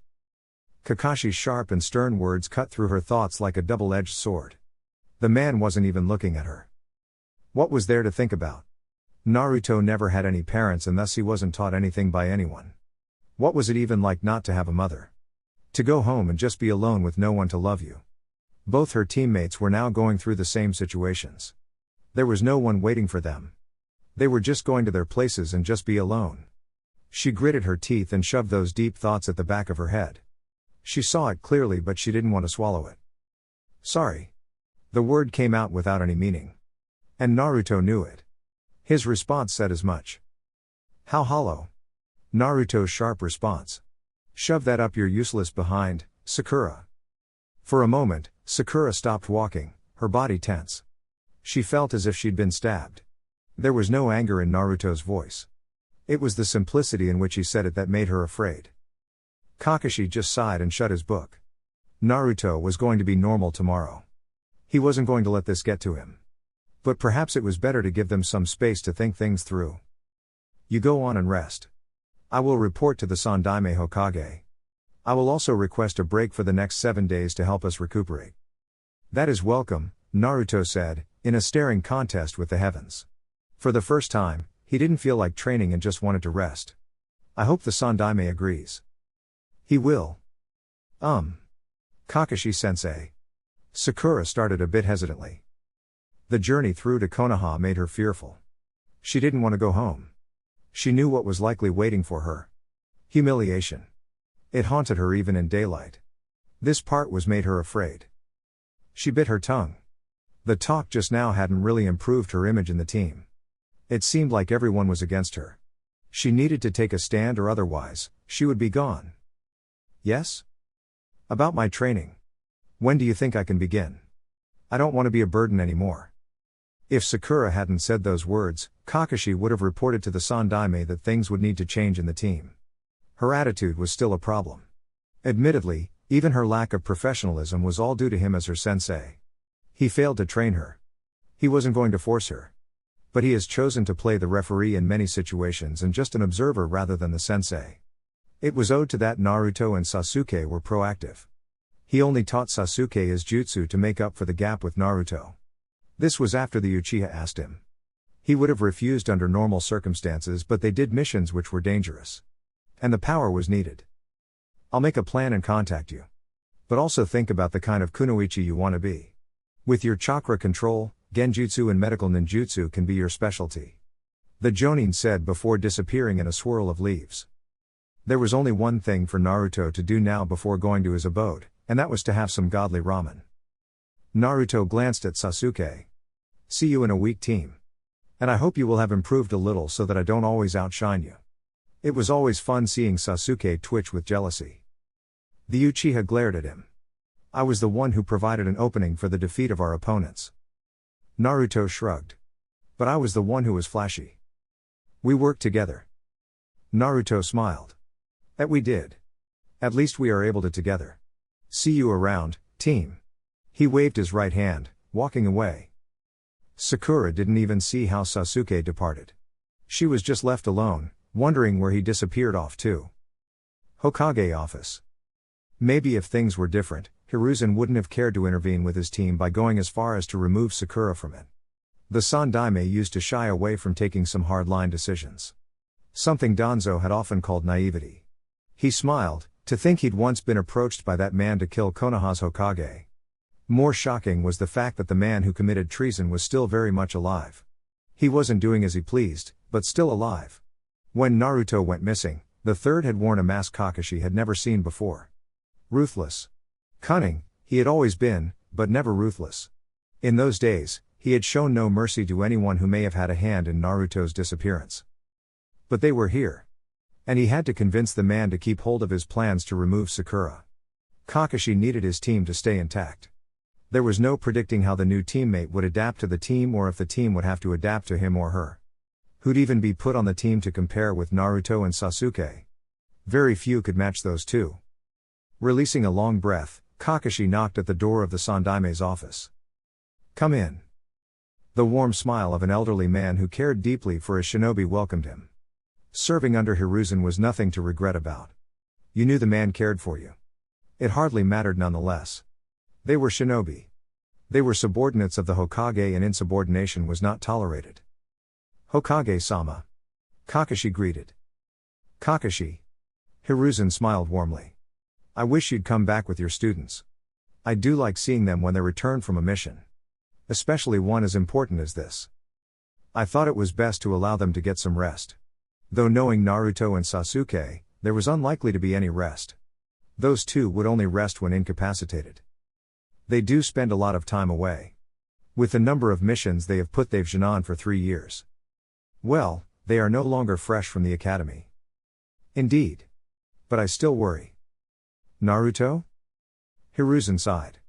He was not as close to Naruto as he would like. Their relationship hadn't taken a knock after Orochimaru happened. Naruto was just never willing to talk into detail about it. But since some heartbreaking discoveries, Naruto no longer looked at him as his Gigi. He no longer just wandered into his office to complain or try to drag him out for ramen. It was usually just work and nothing personal. Naruto was disappointed with me knowing that I knew why he was hated but kept it from him. For whatever reason he deemed rational, Hiruzen had done what he did. It was stupid. And he couldn't even try to justify his own actions. But there has never been that talk with Naruto. They just brushed past it. But it was never about the details. Maybe Naruto thought he'd deceive him again. It was a tragedy but a fruit of his stupid choice and he had to live with it. Well, not surprising, but he doesn't seem to hold grudges, against the villagers at least. And even with Sakura. She was rude. But he was still going to chat with her tomorrow as if nothing had happened. We should be thankful for that. Konoha has not done him any justice. If he were anyone, he'd hold a grudge against everything that has been done to him. The sad part about it would be that it would be rational to do so. It was just that hatred never led to anything peaceful. It was always pain and suffering. And to Orochimaru. There is no doubt that he hates him more than anything, Kakashi added. Yes. That is a problem. And after reading your report about your encounter with him, it makes it more pressing of an issue. Problematic, but that was why he had to get rid of Orochimaru. He was going to come back for Naruto. He had already caused enough pain and suffering in the elemental nations. He expressed particular interest in Sasuke as well. He just didn't show it outwardly. I think Sasuke may have been his target. Hiruzen leaned back to his chair and thought deeply. When we raided Orochimaru's hideouts, we came across some valuable documents.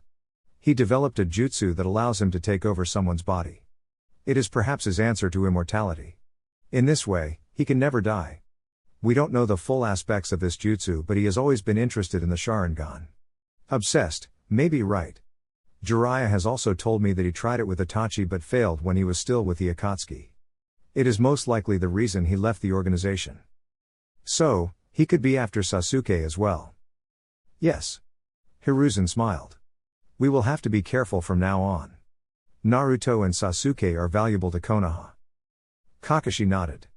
Naruto was using Mokuton more frequently. It may have something to do with Orochimaru. But his usage surprised me. It is at a higher level than that of Yamato. Hiruzen kept his smile. He wasn't surprised about this. Naruto had even said that he didn't use some jutsu because they were not perfect. He has been training since we found him. And diligently so. How strong do you suppose he is? I cannot tell. Naruto hides some of his power. I assume this is so to manage Sasuke. If Sasuke realized the gap was too big, there is no telling what he would do. The Sandaime Hokage sighed at this. You need to get his emotions in order. But how glad he was that Naruto was growing stronger. Yamato was a user but not in the same scale of the Shodai Hokage. In fact, the man did average things. But Naruto had the potential to reach the heights of the first. He had the massive chakra outlay to learn jutsu that Yamato couldn't learn. He was still young with the drive and desire. It is going to be difficult. Only if you gave it time. You don't try hard enough. The third replied in a stern tone. What of your other student? I recall saying this could be her last mission with Team 7. Sakura doesn't take being a kunoichi seriously. She relies too much on her teammates. She is smart and can learn, but it is not her focus. None of her teammates would be cry if she was removed from the team. They are not close? Hiruzen replied with a raised brow. Sasuke, he could understand but not with Naruto. They are. Kakashi paused, trying to think of what to say next. He did believe that the third trusted his judgment, hence he was saying bad things about Sakura, no matter how true they were, despite what he was going to request. But both are reasonable. By that you mean both thought of the situation rationally? Yes. Coldly so, Kakashi said. I would still like to keep Sakura in the team. It is my fault for not training her. I'm lucky that Naruto and Sasuke have ambitions. They don't need me to tell them to train. And they are mature enough. I should have been helping Sakura but instead, I just watched and ensured she stayed afloat rather than teaching her how to swim. It is good that you have realized your own negligence. The third said flatly. Let us hope she improves. Who did you have in mind to replace her? Hiruzen shook his head. I had a feeling you'd work things out. It is not just for Sakura, but for you as well. You hesitate to teach your students the necessary skills because you think there is no need as we are not at war and you want them to live normal lives. Good deeds. But it is misplaced and quite frankly dangerous. Naruto cannot live a normal life. His life has never been normal. He is a Jinchuriki. Sasuke had his entire clan wiped out by his elder brother. Now, in that situation, what normal life do you want them to live? You saw hardships, Kakashi. But they have also seen their hardships as well. And neglecting to give them the tools to face their futures only places risks in their lives. We might be at peace, but know that this is the shinobi world, anything can happen. I understand, Hokage-sama. This is only temporary. What? But you said you didn't have anyone in mind to replace her. Not now. Not tomorrow. But both Naruto and Sasuke are growing. Even if she does improve, she cannot match those two. If they are sent for dangerous missions, she'll be out of her breath. It was my fault for putting her there. Regardless, I will start looking for someone who can work out with them. There is no one currently, but I will think of something. Unless she can serve as support. A team does need that. Indeed. It was always a requirement that when teams were sent out for risky missions, someone with knowledge to basic medical ninjutsu was in the team. But we have lost that. Nobody is taught medical ninjutsu. There were times Naruto wished he was ignorant. Just so he could walk in the streets with a free spirit, not feeling like he carried the entire village on his shoulder. Sometimes, it did feel like the Baijuo within him was dragging him, forcing him to crawl along the streets. It wasn't that he had done something wrong that he could beg for them to forgive him. There was no need. And he wouldn't apologize to anyone. But he did want them to like him. Sometimes, it was just so hard that he couldn't even take a stroll. He could just hop through the rooftops, as he was doing now. Avoidance sometimes worked wonders. What you didn't see didn't hurt you. It didn't take long for Naruto to reach his beloved street. Ikaraku Ramen was calling him. From where he stood, he could breathe the fresh aroma of those noodles. His stomach growled. He quickly slapped it, but it just seemed to get the energy to protest farther. He shook his head and jumped from the roof. He landed on the busy street like a leaf falling off a tree. He smiled, he truly was improving. It was a matter of time before he became a force to be reckoned with. Someone bumped into him while he entertained his hopes. Naruto glanced at the man. A civilian. Whether it was intentional or not was a difficult question to answer. The man hadn't even bothered sparring him glance. He just went his way. Naruto's lips turned upside down as he thought, I don't exist, huh? He shook his head and took 6 steps before settling on a stool. This place welcomed him. It was always fascinating just how he felt right at home while here. Even other customers who'd turned away because they saw him now sat with him. Those who used to just ignore him now bothered to nod and then went on to devour their meals. There was no place like Ikaraku Ramen. The atmosphere here gave him hope, that things could change for the better. Naruto, my boy. Tucci greeted him with a warm smile. Old man, Naruto flashed a smile. 2 of my favorite. He went right at it. We don't see you that often these days. Missions. Our team does a lot of missions outside the village. He grinned. This one was a special one. Can you believe it? I'm going to be a movie star. Tucci chuckled lightly. Good for you. But how did you manage that? Being at the right place at the right time. Naruto shrugged. He did have an important role in the movie. But since it was a movie, most people wouldn't dare think it was reality. Their lives had been on the line when they were being filmed and nothing was according to script. Lucky you. I'll prepare your order. Naruto nodded. Konoha could deny what it wants to deny, but they would not stop Naruto Uzumaki from being famous. Since their beloved Sasuke was in the movie and Kakashi, they would no doubt be going after it when it reaches the cinema. After a couple of moments, Tucci returned with his order. Naruto said his prayers and then dug in. The old man didn't go but kept staring up at him. Something wrong? Tucci shook his head. I've just been hearing rumors about you. Everything good, I hope. Of course. Tucci smiled. It makes me proud that you have not given up, Naruto. If you keep this up, you will become the talk of this village in no time. Words of hope. But Naruto would nonetheless not forget that this cruel life could be sadistic at times. It could throw hope to whoever cared to catch, and then puff you up with signs of wonders. Just when you were thinking it was going to happen, it would remind you of its true nature and crush that hope to pieces, leaving not a shred of its existence behind. After finishing his meal, Naruto thanked the old man and braced the cold atmosphere of the streets. He left with a bright smile. It wasn't so bad. Not like before. Pathetic. The hateful voice of the Kyuubi almost made him jump. Naruto wasn't used to the Baiju'u talking to him. While in the hands of Orochimaru, the beast had settled for merely working hard to heal him. It had made it clear to him, if he died, it would also die. Maybe what was more pathetic was its cries to give it his body while he was at Orochimaru's mercy. The Baiju'u had told him, if he gave it control, it would destroy Orochimaru and then move on to Konoha. He had considered it. But Naruto had decided against it. Maybe if Konoha hadn't found him when it did, he would have already given up. Orochimaru hadn't as much focused on trying to turn him, but he was most focused on trying to prove his hypothesis with the perfect subject for experiments. Naruto quickly shook his head. He was going to have nightmares now. Those treacherously painful days where he inwardly cried for help but it did not come. Orochimaru had been gleefully cutting him up, just to test his healing powers. He had commented on the Uzumaki gene, saying it was most superior compared the Senju in terms of its life force and superior chakra. Are you growing bored these days that you must taunt me like this, Kyuubi? There is nothing better. Who must I speak to if not my warden? The Baiju'u grinned. While this all satisfyingly, I must admit I'm impressed that you have yet to break. Your repressed memories with Orochimaru nearly showed themselves while at the mission, but you didn't show a hint of it. Naruto's smile slipped. When you have lived your life hiding your emotions, wearing a mask becomes easy. I wonder how long you can hold on.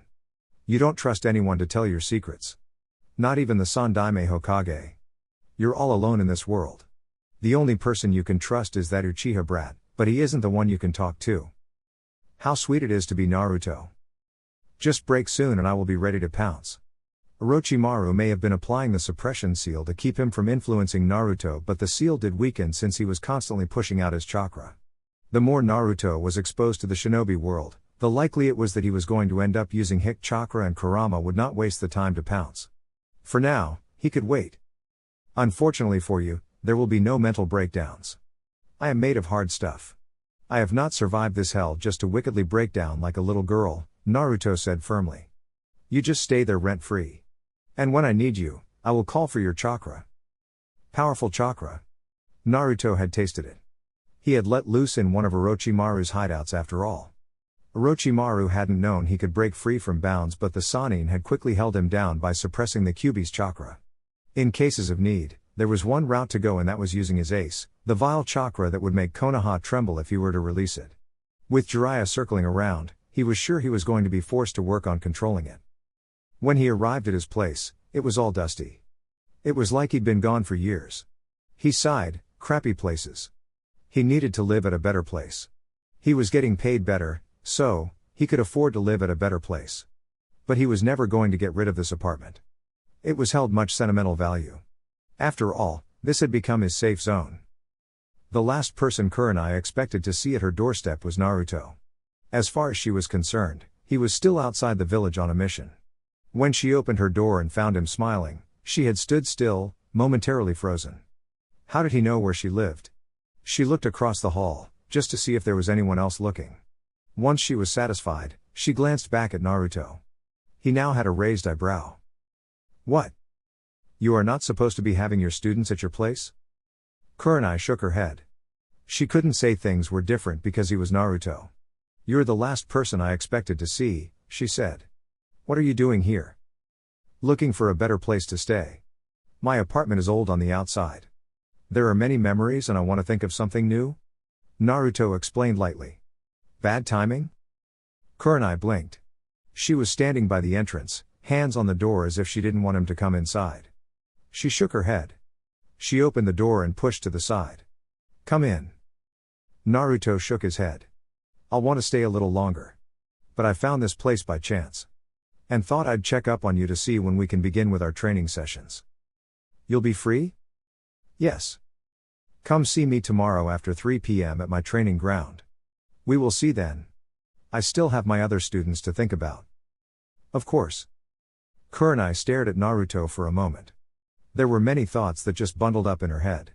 With everything the Sandaime has said, it made her want to treat this delicately. You sure you don't want to come in? Oh. I want to come in. But I have other things I need to do. Like I said, I was just passing by. Maybe someday, he said, waving his right hand before turning away from her. Following day. No wonder I felt itchy, Naruto said as soon as he opened his door. Ino was standing there, hands around her waist with a look of impatience. As if she'd been standing there for a couple of hours. Ha ha ha. Ino fake laughed and then stared. Are you going to let me in? Naruto returned the stare. He got along quite nicely with the Yamanaka. He could even go as far as to paint a picture of friendship. Like Shikamaru, Ino expressed understanding. He had already judged her motives. But still, it didn't explain she'd just come to his place like this. For what purpose? He smiled slyly. I didn't think our relationship was like that. Ino rolled her eyes, now folding her hands across her chest. In your dreams, Uzumaki. She replied in a snap. Are you really not going to let me come in? Not unless you state your intentions.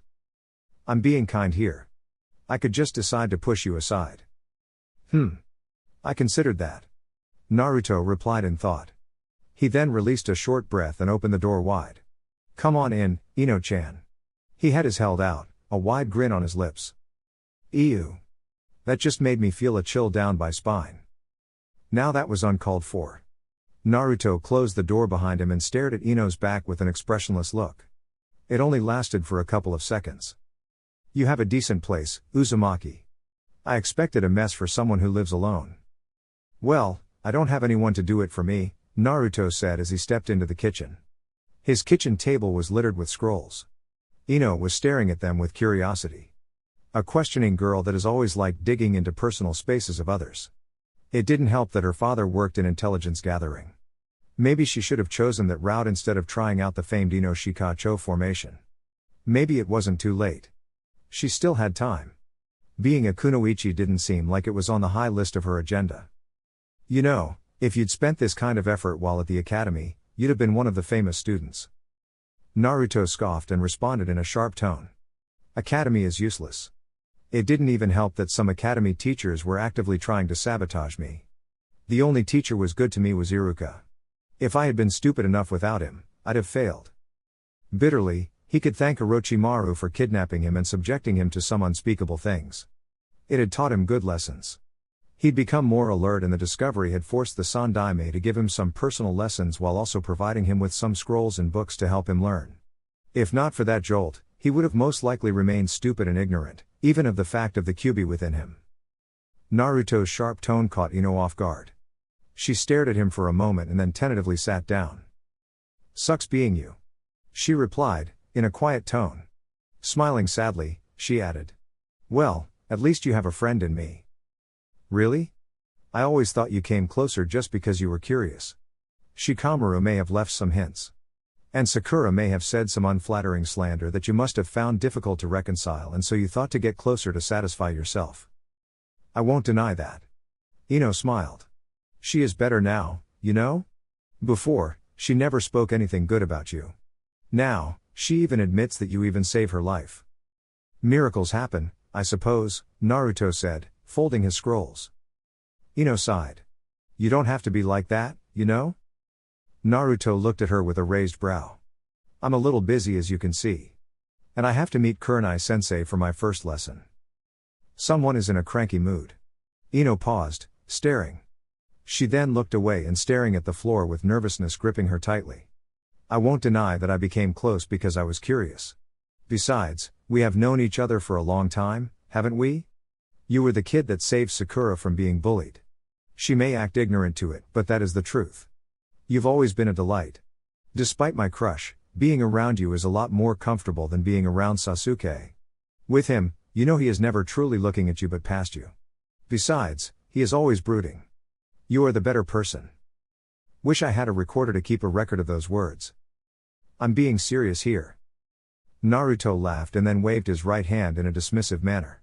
I know.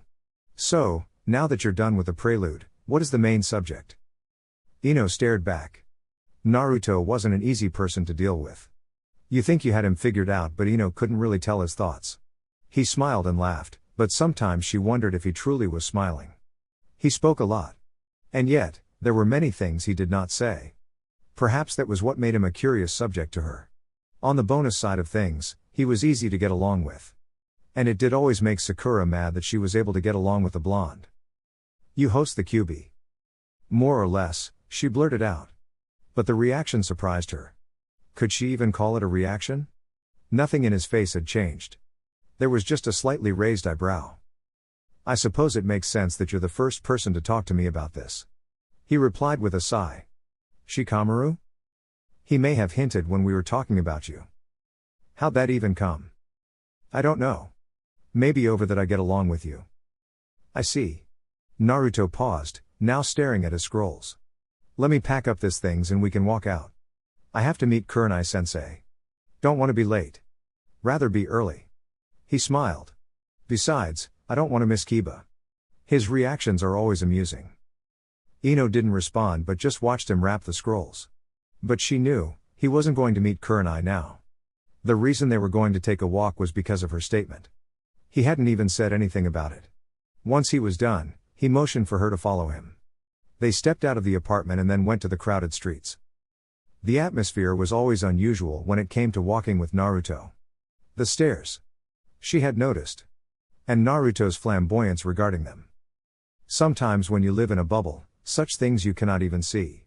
It is surprising that despite being my teammate, Sakura does not know yet. She is even ignorant of what surrounds us as we walk along the streets. Admittedly, it is better now. Before, even a blind person would see it. "That bad, huh?" Ino said with emotion. "I can imagine being in that situation." "You don't have to. But like I said, things are different now. It is a little more subtle. But you'd still expect Sakura to notice such things.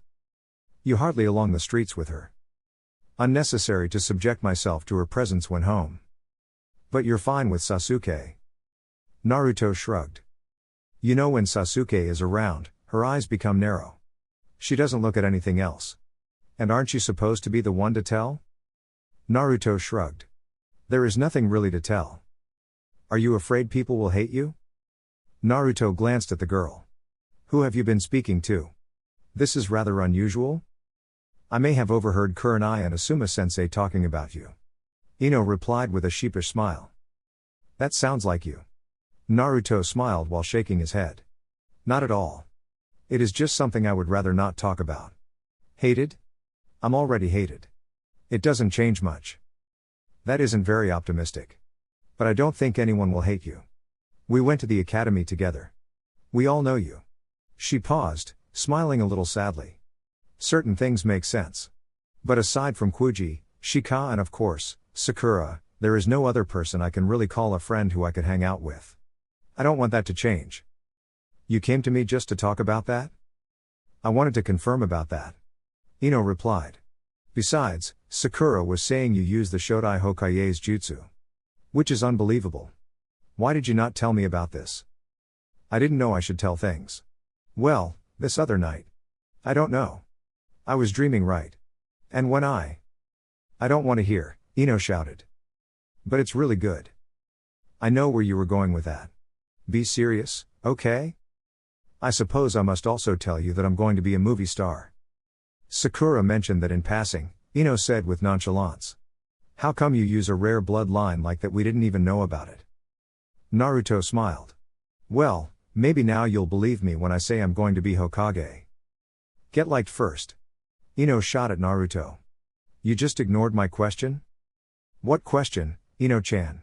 Naruto had a smile, sly look on his face. "Did I mention that I missed you very much while away?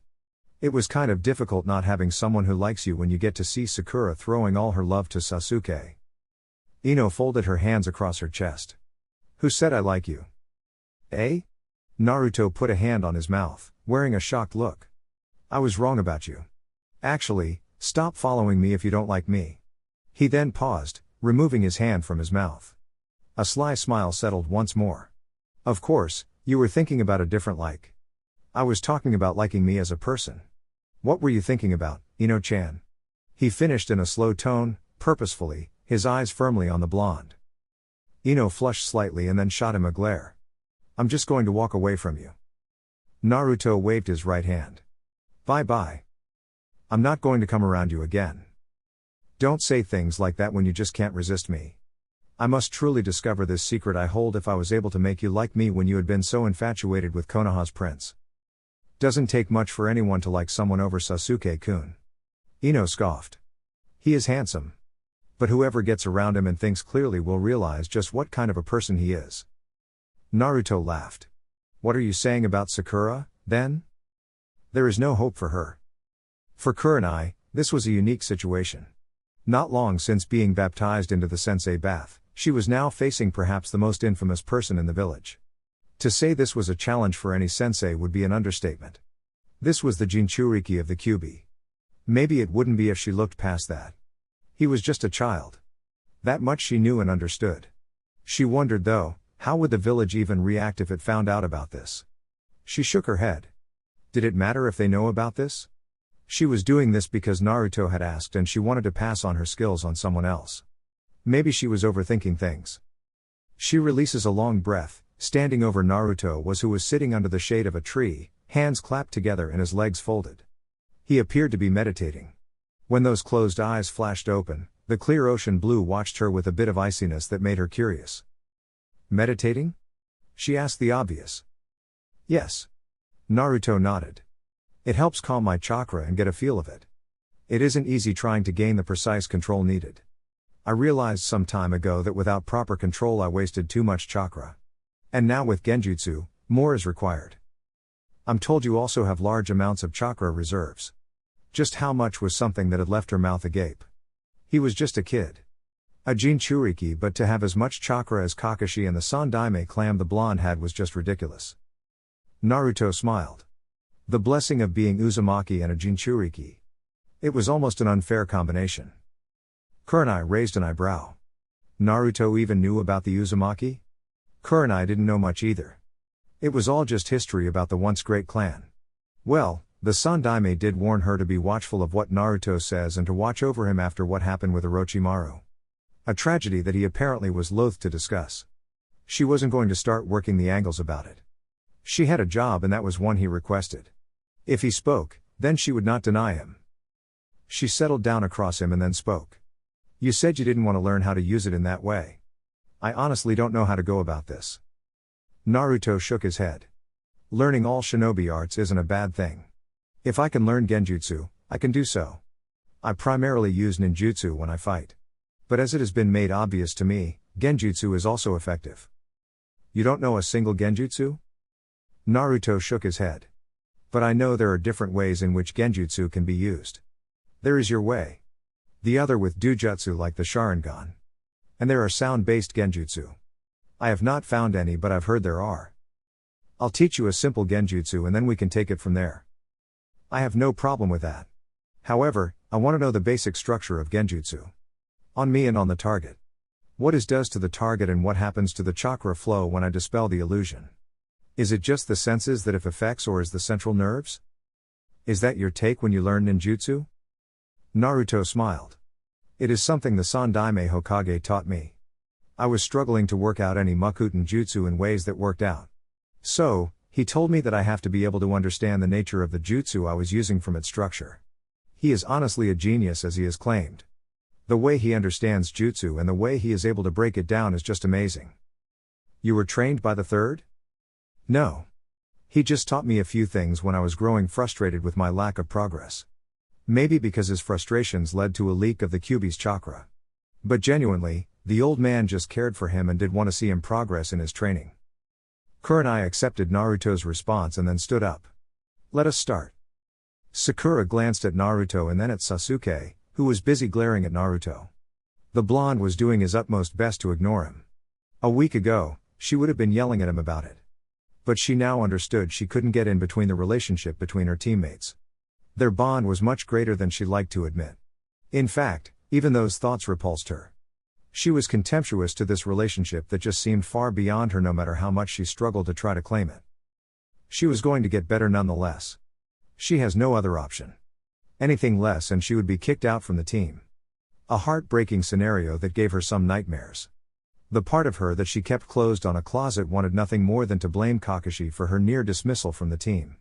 He was the one in charge. She was a reflection of his lessons. "Do I owe you something?" Sakura blinked, feeling that Naruto was actually speaking to her. She'd been staring, she thought mildly. Sasuke was still glaring. She wondered if it was right to respond. After a moment, she shook her head and then answered. "No." She frowned deeply. "What have you been busy with? I haven't seen you over the past week." "Busy?" Naruto raised an eyebrow. "You wanted to see me? Why do you sound surprised?" "Well, since you are taking things a bit seriously, I'd imagine that you'd also take an extra step with Sasuke. I mean going after him to help you train. Who knows? You could have bonded." Why hadn't she thought of that? Sakura quickly crushed her thoughts when Naruto's amused look threatened to turn into a laugh. "Very funny." She glared. Naruto shrugged. "Thought so." He paused, looking at her keenly. "You making any improvements? I figure out vacation is going to end very soon." "Vacation?" Sakura rolled her eyes. "I'm still working with Kakashi-sensei on the best way to train." She paused, trying to gather her thoughts. "Say, Naruto, would you have fought for me if I was to be taken out of the team?" Naruto smiled. In such cases, there was one right answer. Lies, of course. But sometimes they worked wonders to butter up someone. Still, Naruto disliked feeding Sakura lies. She would not grow. Perhaps he was at times brutally honest with her. Would he have fought for her? A waste of time. Irrational even. There was nothing to gain. Sakura was not his best friend. She had attitude problems and could not appreciate his worth. That is an interesting question. He glanced up at Sasuke. "What would we have done, Sasuke?" "Don't drag me into it. Aren't you her teammate as well?" Sasuke glared down at Naruto. He wasn't too mad not to notice what the blonde was doing. He would not fall for it. Not this time. Naruto didn't want to answer. He wanted him to give an answer knowing that he wasn't going to lie. But in this case, anything brutal from him might kill the girl's spirits and she might even become more of a burden. Or maybe not. She could be more motivated to prove them wrong. In any case, whatever happens, Naruto wouldn't complain. And it wouldn't have been his fault. "Now, that isn't a nice look to a teammate, Sasu-chan." Sasuke didn't reply. Naruto faced Sakura. "Tell me, for what reason would I fight for you? We are teammates." Naruto stared at her and then laughed. "Stop joking, Sakura. When have you ever treated me like a teammate? Besides, what good are you in a team?" Kakashi appeared in a puff of smoke to stop any farther talk. "I see you are all here," the Jonin said with an eye smile. "We going back to missions?" Kakashi shook his head. "An invite came from Iwagakure for participating in the Chunin exams. Konoha has intentions to send teams to the nation. But nobody is forced to go unless it is a mission. If you participate and do well, you can be promoted to Chunin. If you are interested, we can go there." Predictably, Naruto was the first to respond. And Sasuke supported his motion. "There is no need to even ask. Sensei. I think we are ready to become Chunin. Maybe we will do better missions." The glaring question was Sakura. But Naruto wasn't going to say a damn word about it. Nothing was going to ruin this chance. It would be good to test ourselves against others from other villages. Sasuke failed to contain his grin. Sakura was going to take whatever her teammates decided.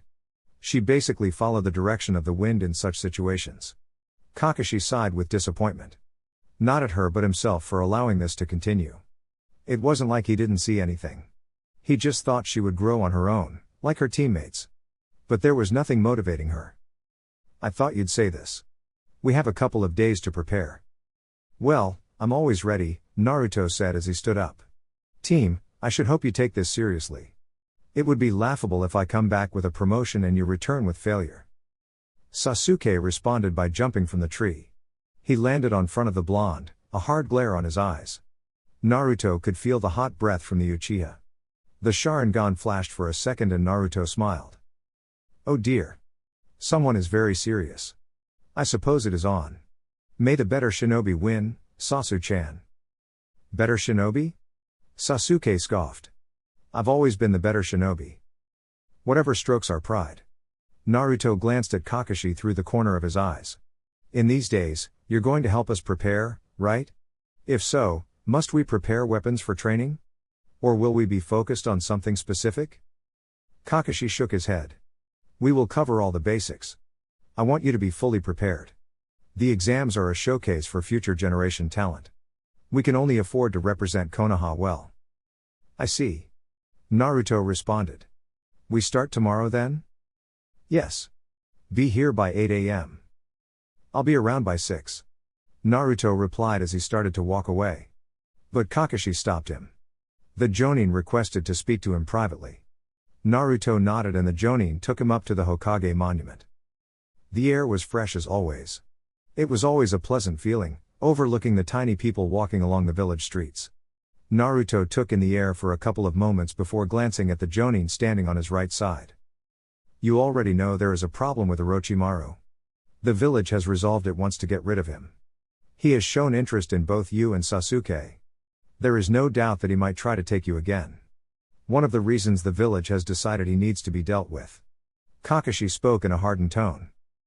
They were talking about Orochimaru. So, it was understandable that the Jonin could speak about getting rid of him so simply as if it would be like batting a fly. So if we leave for the mission, there are chances he might make a move. Yes. Naruto disliked this kind of living. Konoha was safe but he couldn't be confined in this place. He would go insane if that happened.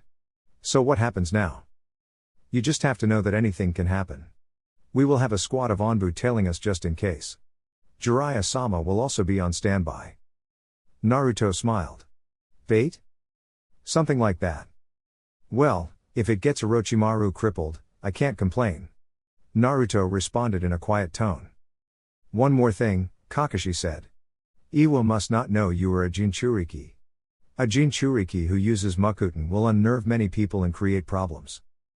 They'll be more worried if I do too well without revealing the power and they later learn I'm a Jinchuriki. And I intend to decimate all my opponents. He paused. Is Sakura going? She isn't capable to chase after promotion. She is. But I could get someone else if you don't want her. She isn't the least ready. People die in the Chunin exams. Taking her with you means taking a burden. Naruto smiled. Well, better. If we leave her behind, she is never coming back into the team. But if we take her with us, it will be brutal. She will suffer. There is no better teacher than experience. We've always shielded her. It will be best if we let her suffer a little. Get her to that situation where she is at a corner and neither Sasuke or I are there to save her. Once she experiences this, I tell you, she will repent. If not, prepare a report to send her back to the academy. A collapsed building. Destroyed with just debris flying before her. Tsunade released a long breath and then stared down at the two shinobi lying, dead before her. They'd suddenly attacked, setting off an explosion that would have been dangerous had she been completely out of it. If they had been smart enough, they could have waited. For the moment she could do nothing but just roll over with her brain intoxicated by alcohol, depending on Shizune for security. The shinobi were just simple rogue things. But more danger was about to come. If Hiruzen was serious, he would send a shinobi. Or maybe even Jiraiya. But the fact that she was in this situation just meant that she was already in the bingo book. A rogue shinobi, she'd been marked. It was ridiculous. Something had happened to her sensei. Old age hadn't made him take the necessary decisions. Timid and naive. That was what his old age brought out in him. Not this. More shinobi are going to show up, Shizune said. Undeniably.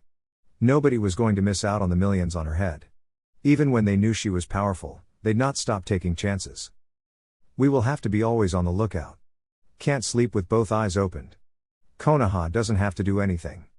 We are going to be hunted wherever we go. What do we do? What do you think? Tsunade snapped, unintentionally. It was just frustrating that she had to be forced into this situation. Boom. What now? It was a smoke bomb. Shizune was on alert as the smoke filled through her, blinding her. There was no time to do anything.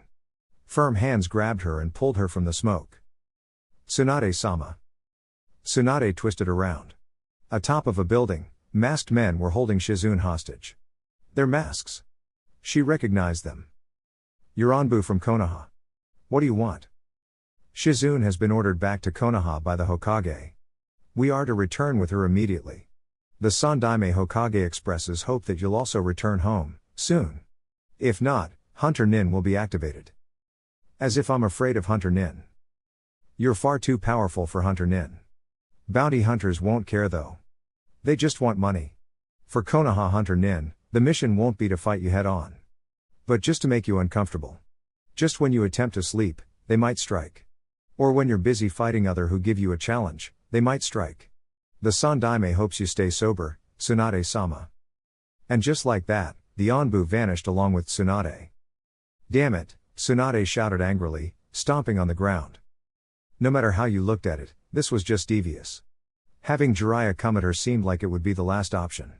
But for now, that damn old man seemed content to make her uncomfortable enough to return to Konoha on her own without being dragged kicking and screaming. She hated this. After everything she has done for the Leaf, this was how her sensei was going to thank her? Alright guys, that's it for the video. If you enjoyed it, please feel free to leave a like and subscribe.